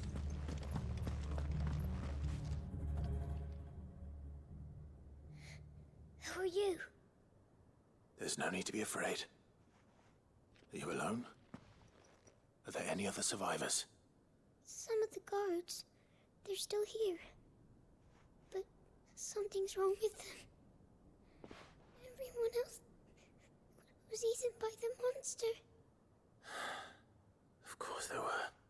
Thank the Founder. It was worth our coming. But I'd rather we didn't linger. Are you ready? Ready when you are. You poor thing. He must have been terrified. Did Chadwick send you? What? He fought the monster. Distracted it so I could run away. He must have sent you. He promised to free the others too. Where is he? He opened your cell, didn't he? You wouldn't be here otherwise. Chadwick.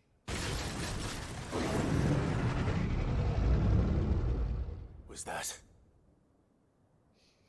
Monster's back! Chadwick, help! We have to get out of here. Doris, keep the girl safe. All right. You put that bearer-eating bastard in the ground. It's out there waiting for me. I can't let it live. Not if it's got a taste for bearers.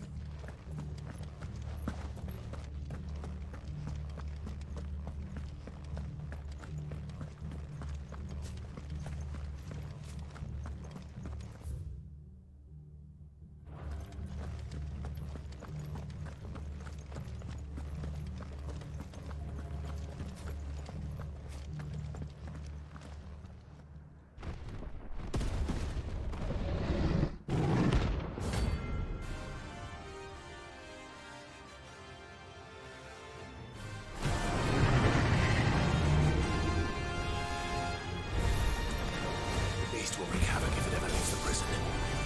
I can't let that happen.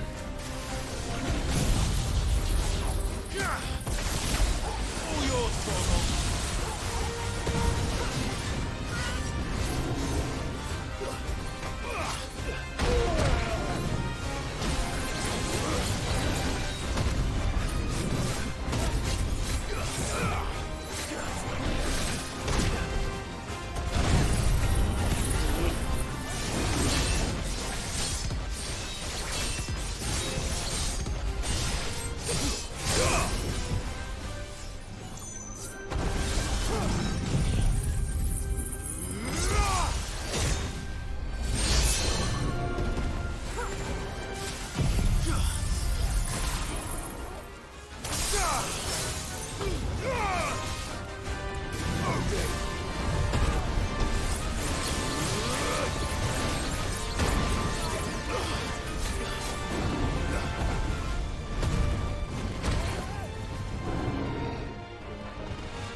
Ready, go?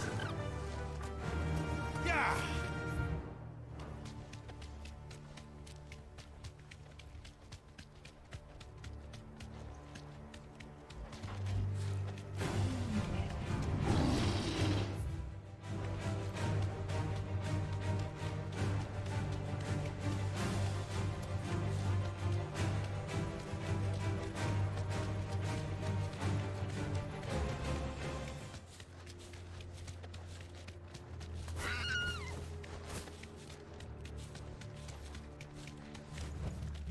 Back to the stables, girl.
Finally. Sid, are you hurt? I'm fine. I think.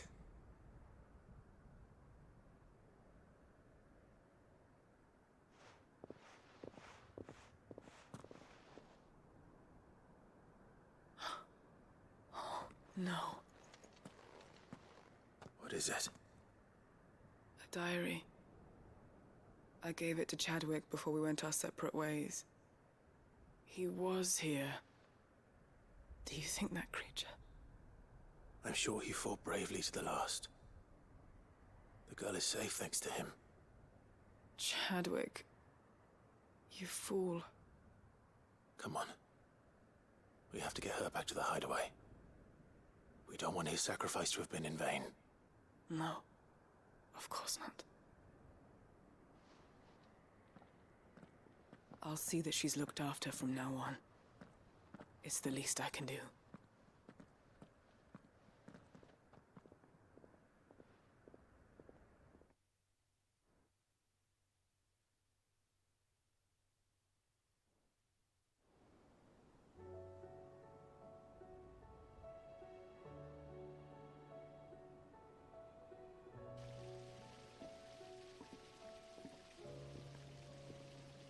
what I hear, you've barely left the girl's side in days.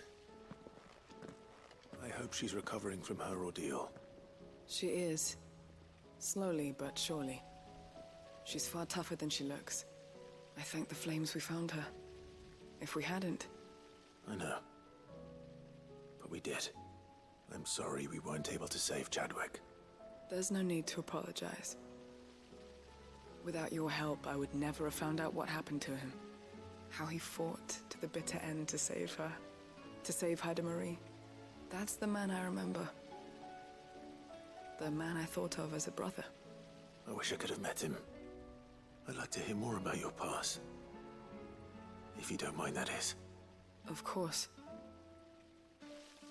You already met my former master. She trained Chadwick and I to do two things. Kill and obey. We were supposed to be sold to the highest bidder when the time came. But no bid was ever high enough to convince her to part with us. For years, we were her daggers in the shadows. But we could never quite shake our doubts about the things she made us do. And then, one day, we just couldn't do them anymore. So we escaped. But staying together was out of the question. They would have found us too easily. After so many years of training, the pull to serve was always strong. It scared me to think he might have taken another master, become a dagger in someone else's hand. But even in captivity, the battles he fought were his own. And he died not as someone's tool, but as a hero. Haida Marie is proof of that. Bearers can cast off their shackles. And the Cursebreakers will show them how. I'll fight until my dying breath to see it done. For Chadwick, and for all of us. Thank you, Doris. We'll be counting on you.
Let's go.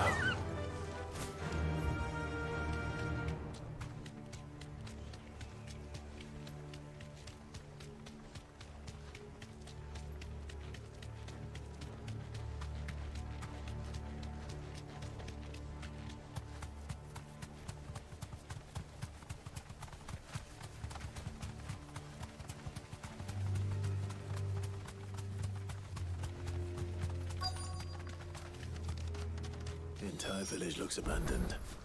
Now, which house would a bookworm live in?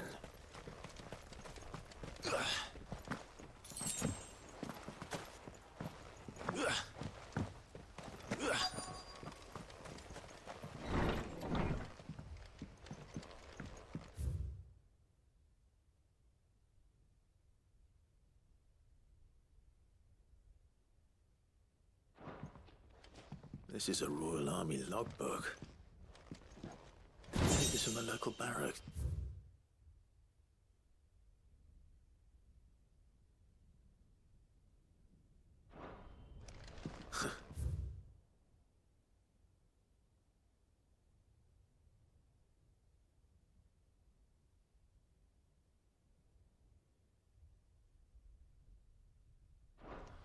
His interests were certainly varied.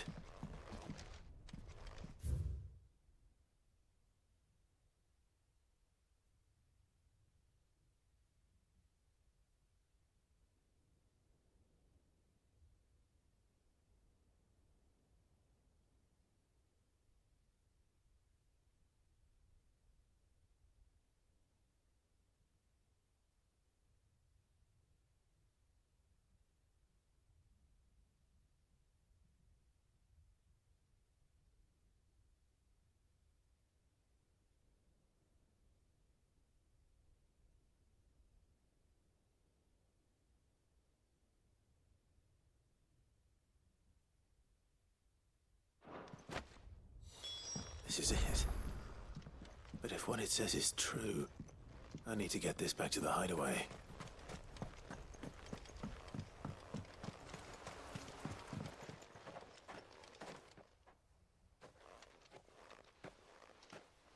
Leaving so soon, stranger?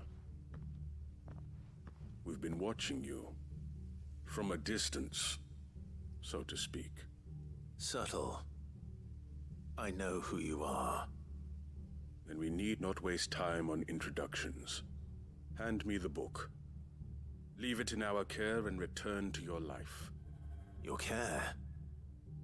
Do you mean to burn it, or bury it? That is not my decision to make.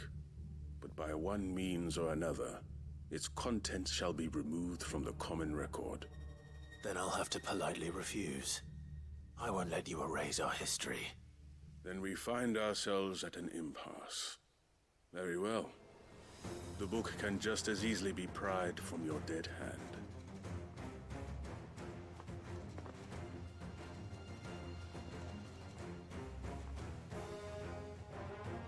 Let's see, shall we?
Impressive.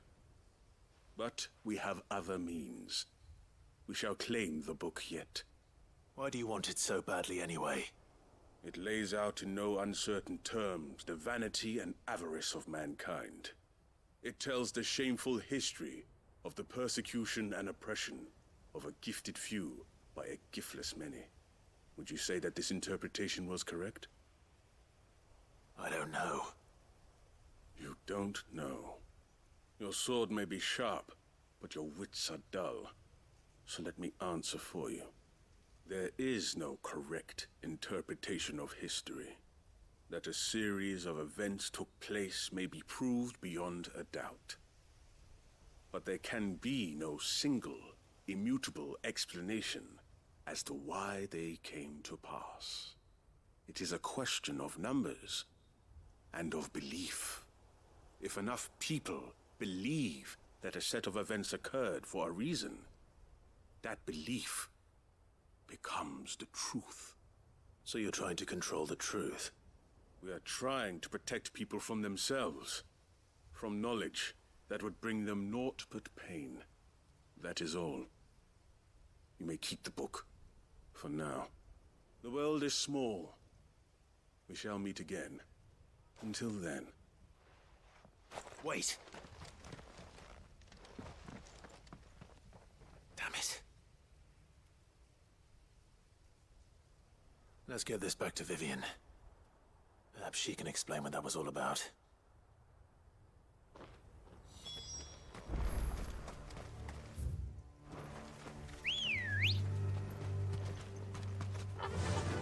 Yeah!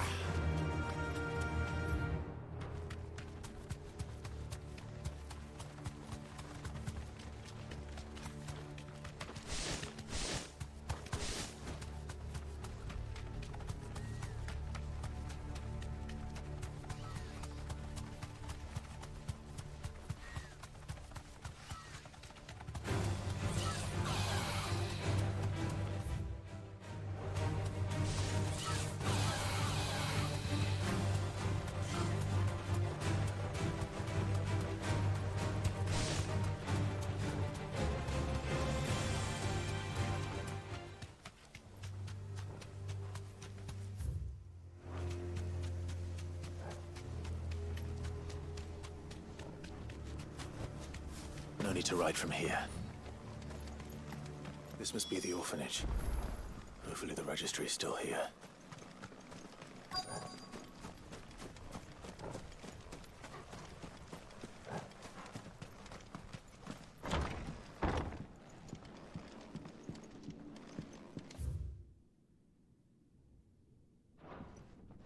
Conditioning. This is not...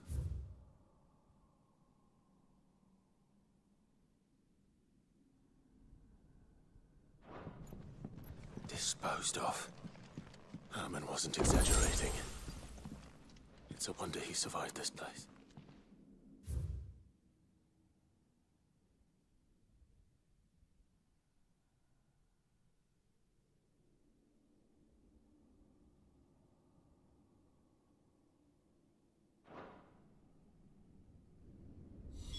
This reads like a suicide note.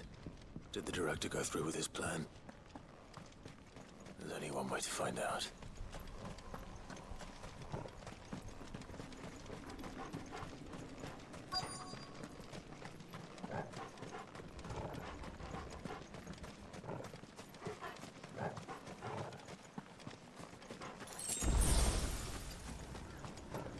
A forked white tree. This must be the place.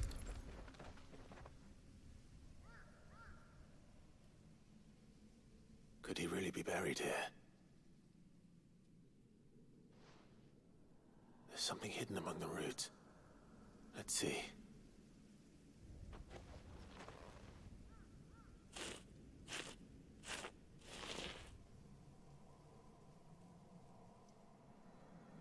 This must be the registry.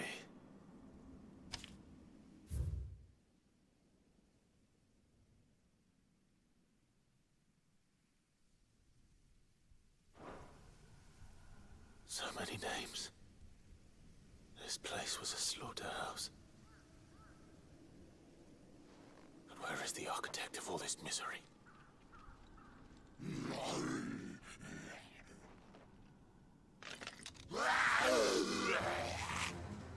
It was only a matter of time, I suppose. This place is cursed.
done here.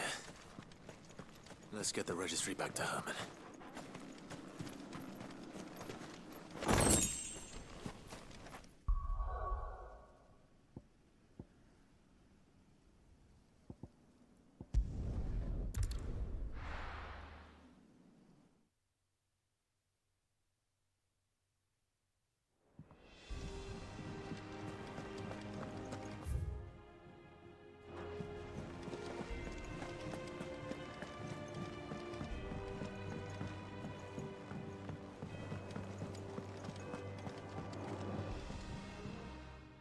Vivian.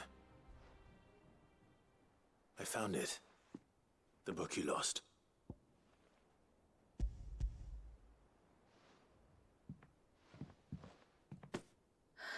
You found it. Thank you, Clive. Even though I asked this of you, I was not entirely sure it would be possible. I feared the executors had seized every copy. I met with one of these executors, and I convinced him to let me keep it. He told me something. That the truth is just a matter of collective belief. And that if enough people believe a lie, that lie becomes the truth. It does. But it also means that the truth is not immutable. That it can be changed. Provided that those who wish to change it can convince enough people that their perspective is the correct one. As the sad history of the bearers proves. You said that the book inspired you to become a scholar. It did. Or its author, rather. She was a heretic, you see. A firebrand and a dissenter. A gallows stood ready for her in every corner of the realm. And by shunning society, or perhaps being shunned by it, she stumbled upon a truth so potent that an entire realm trembled at the prospect of its utterance. I, too, have always felt somehow set apart from the world of men. A stranger to my own species. She taught me that my solitude was not a curse, but a gift. And that, though my journey to the truth might be a lonely one, what I found at my destination would be more than worth the cost. Do you still feel that way? That you're not one of us? Honestly, I'm not entirely sure anymore. Since coming to the hideaway, I find my thinking somewhat clouded. Perhaps the result of studying mankind from a rather closer perspective than I had intended. But the more I study, the more I find value in this perspective. In looking not from the outside, but from within. So if you'll permit me, I'd like to continue my work here. Remember, Clive, when enough people believe, belief begets truth. Give the men and women of this benighted world the gift of truth. Make them believe in you, as I do. I'll try, Vivian. I'll try.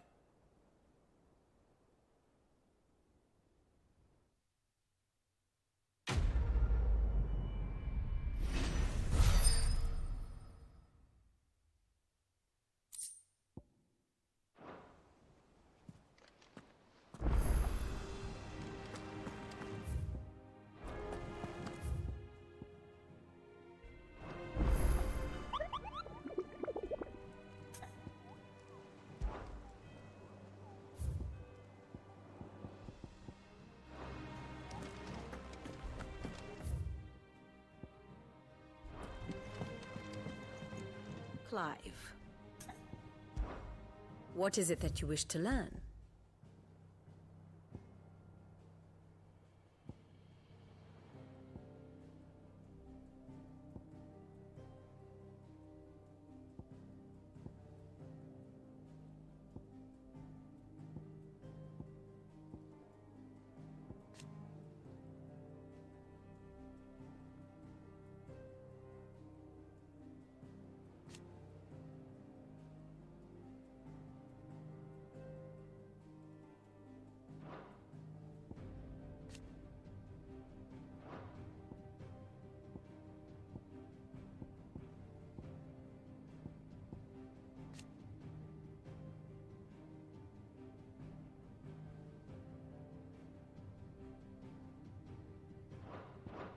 The state of the realm is ever-changing.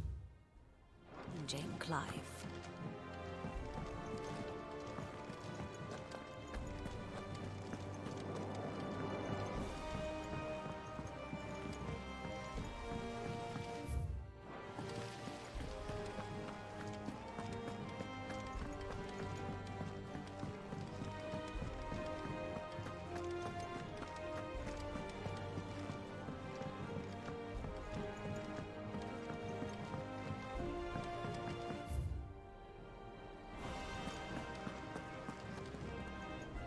I hear that you traveled to Ash.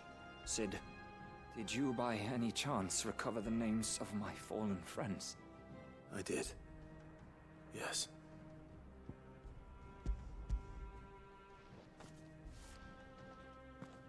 If I may? The bearer registry.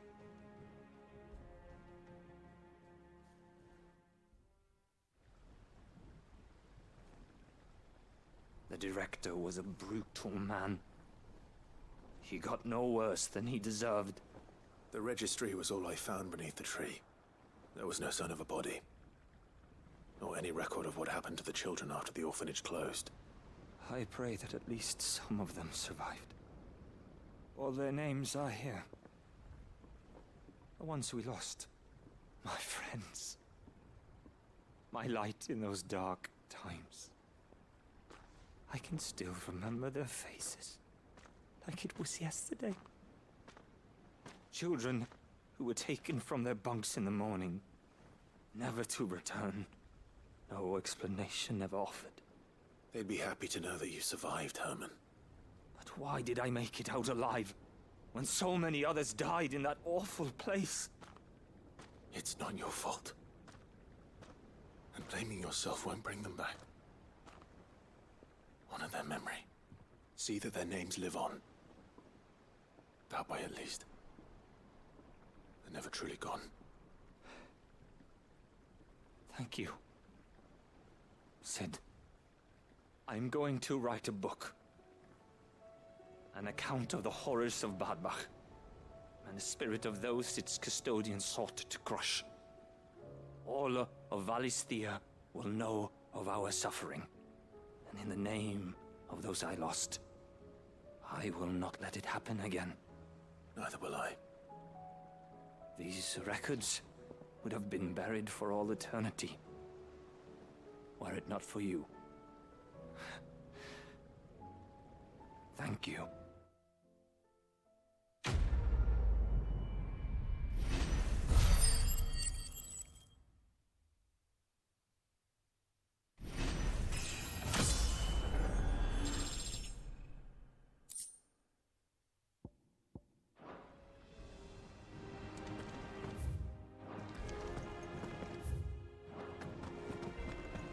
Do you suppose it's magic keeping the thing afloat?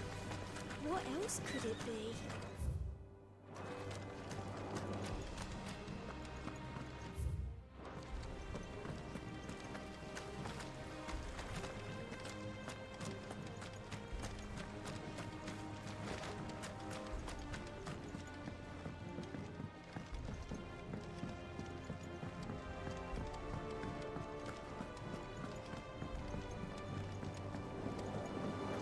Will tell us about his adventures in Ash.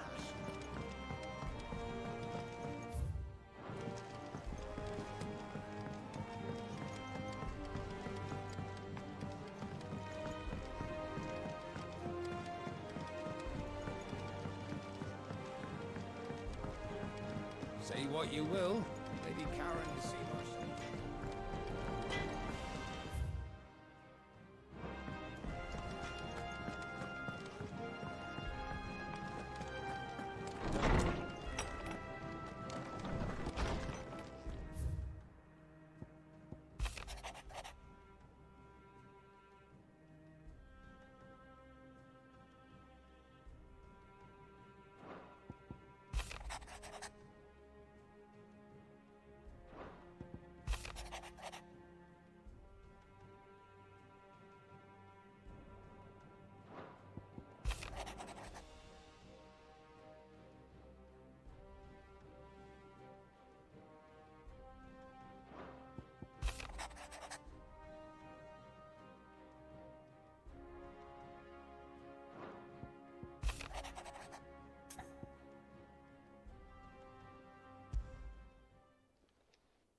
It's usually me making demands of Hippocrates. I wonder what this is about.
Lawsman Hippocrates.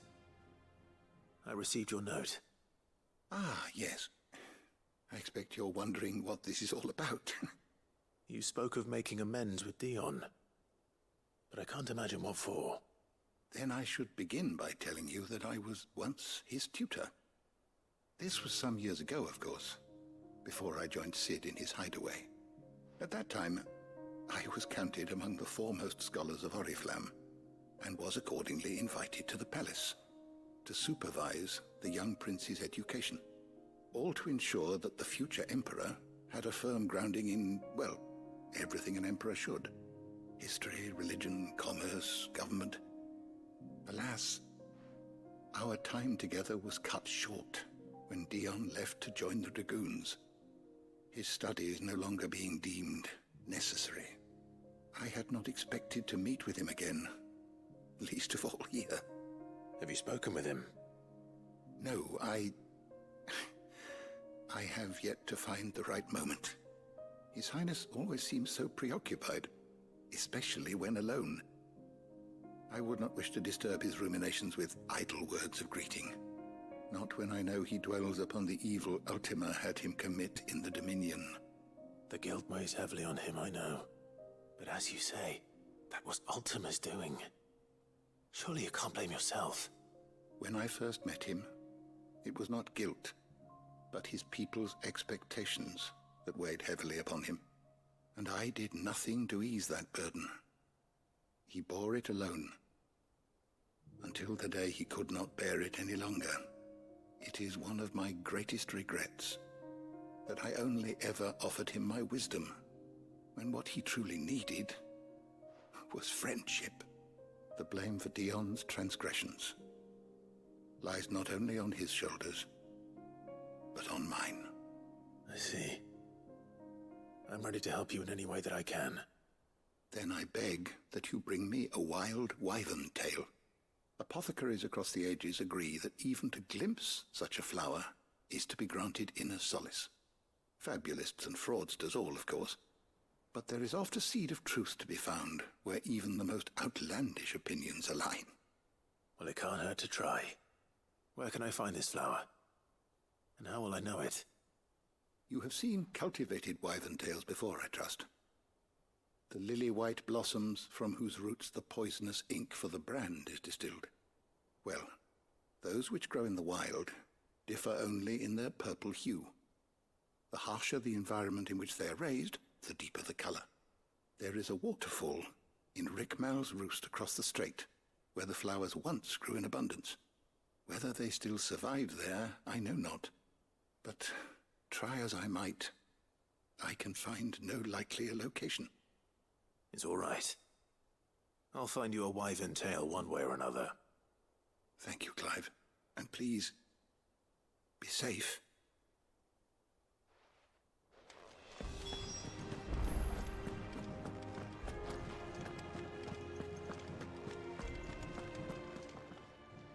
Knowledge hoarded is knowledge lost. I have compiled some new entries, if you would like to see them.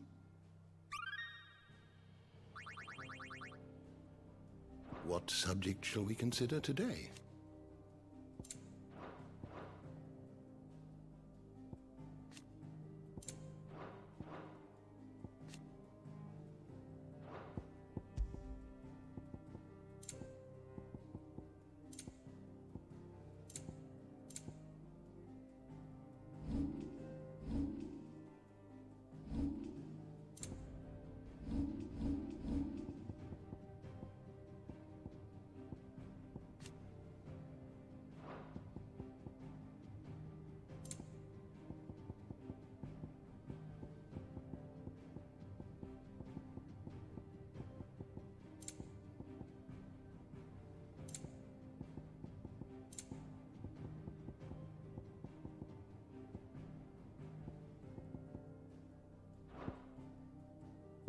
Did you learn everything you needed?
Come on.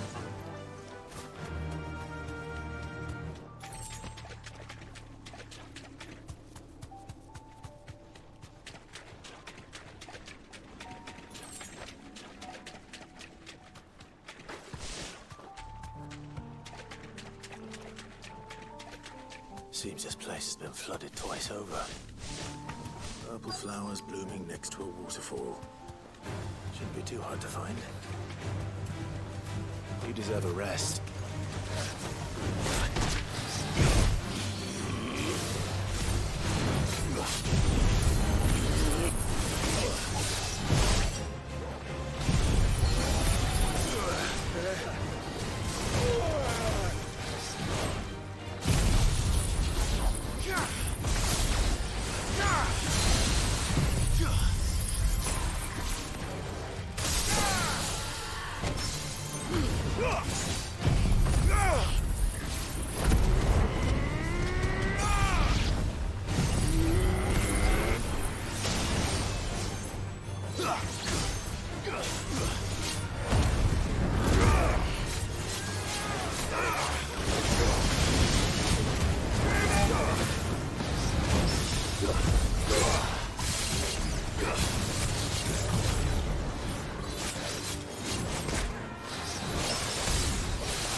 Here they are. Might as well pick enough for a bunch, I suppose.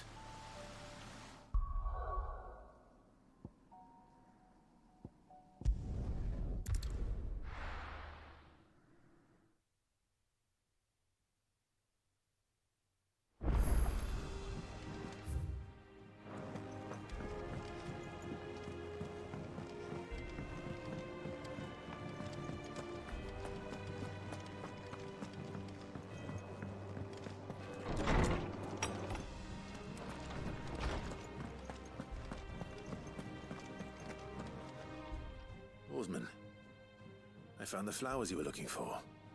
You did? I think I did.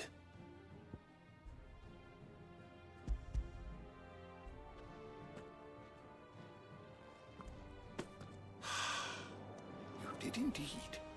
My dear boy, thank you. You wanted to make Dion a gift of one, did you not? Shall I invite him to join us?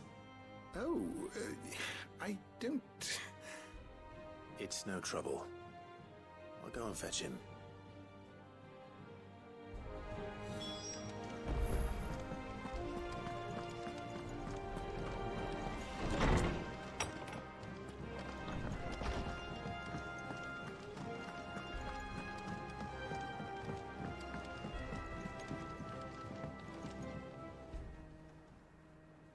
Your Highness, would you do me the honor of accompanying me?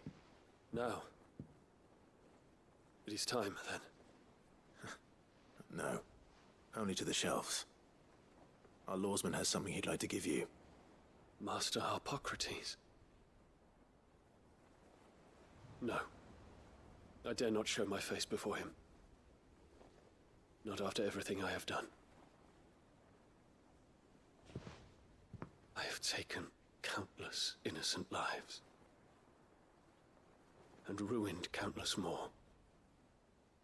All because I was weak. I have sworn to atone for my crimes or die in the attempt. But were I to meet with him again, and see in his eyes what I have become, I fear that my resolve might falter. Then that is all the more reason to do it. Test your resolve. Prove to yourself, and to him, how strong it truly is.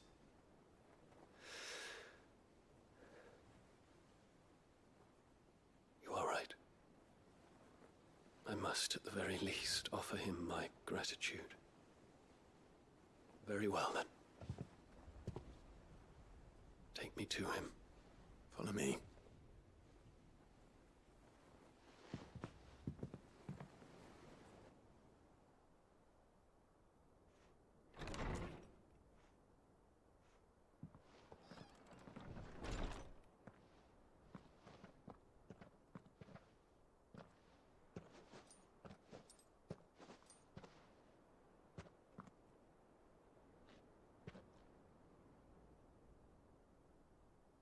Even now, I hesitate to approach him. What must he think of me? You'd be surprised.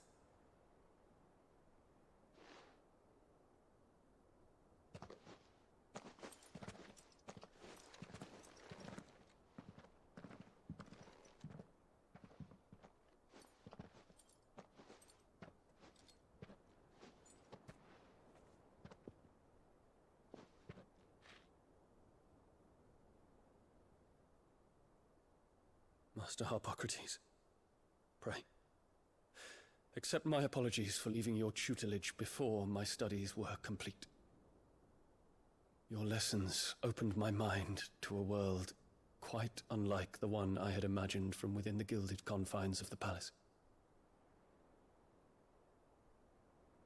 And I shall be forever grateful for the efforts you made to enlighten me. Lift up your head, Your Highness. The deeds of youth require no apology. That you took the time to visit me says much about the man you have become. Now, there is something I would like to show you.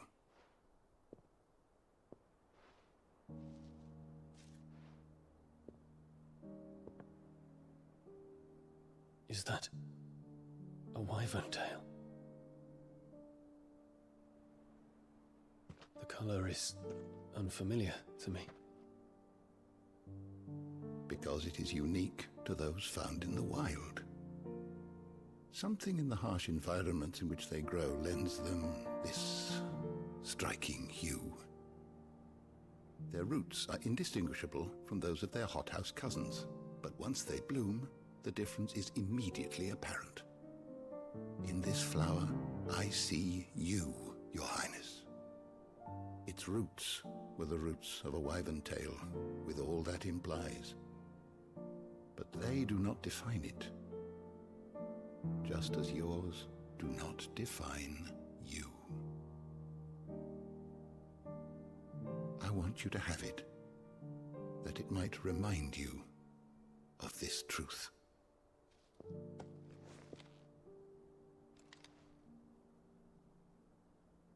Master Harpocrates, I would ask of you a service. Keep your gift until I have fulfilled my duty to the realm, for only then shall I be deserving of it.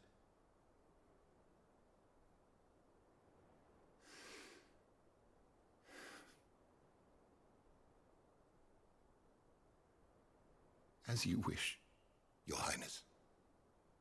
I shall await your return.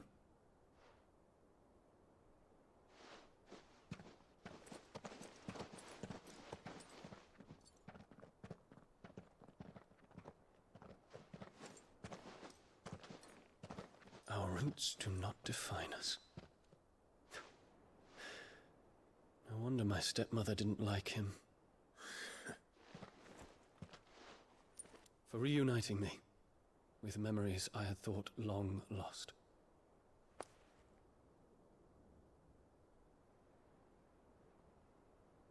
I shall not forget this.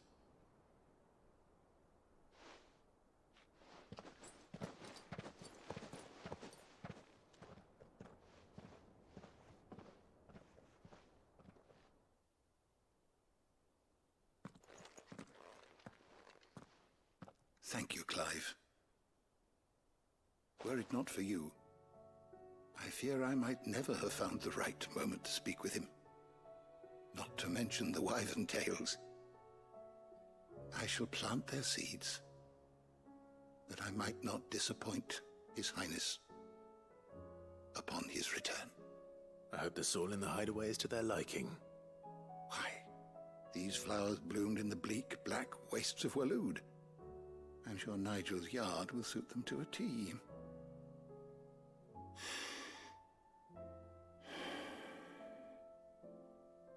When it comes to expressing one's gratitude, I find that words are seldom sufficient. Here. What's this? A stolas quill. Or more precisely, my stolas quill. 'Tis said that an owl's feathers are steeped in the wishes it hears over its long lifetime. All those words just waiting to pour out onto the page. So consider this my wish for you. That one day you may put down your sword and pick up that pen. Well, when that day comes, I'll certainly have a lot to write about. Thank you, Harpocrates. It shall have pride of place in my chamber.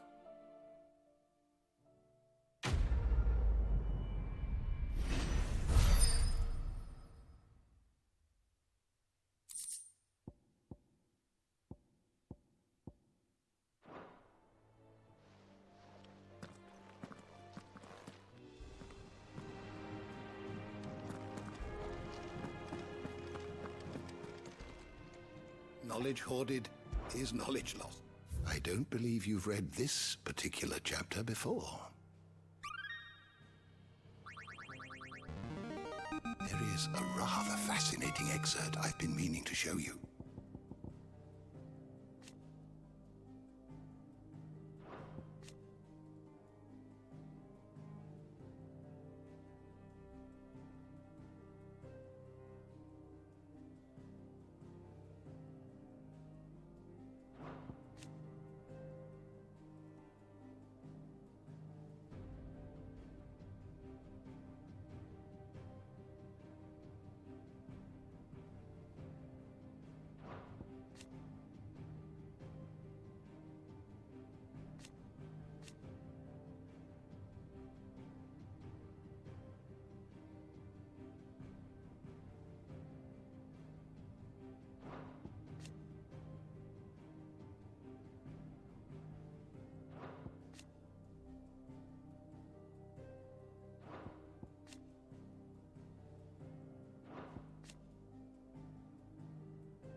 If you have a question for me, I should be happy to answer it. You are always welcome, Clive.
How may I help you today, Clive? You earned this. Best of luck out there, Sid.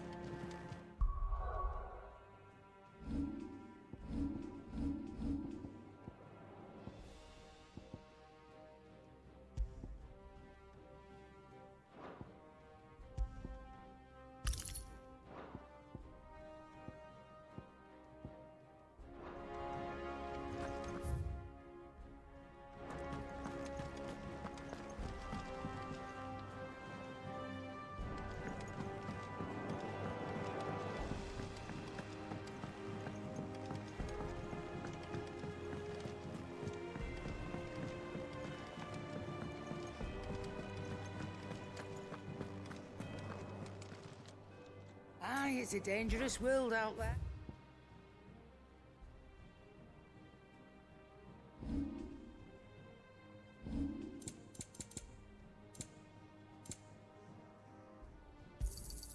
You'll not find a better price than that. You're rubbing me blind, you know.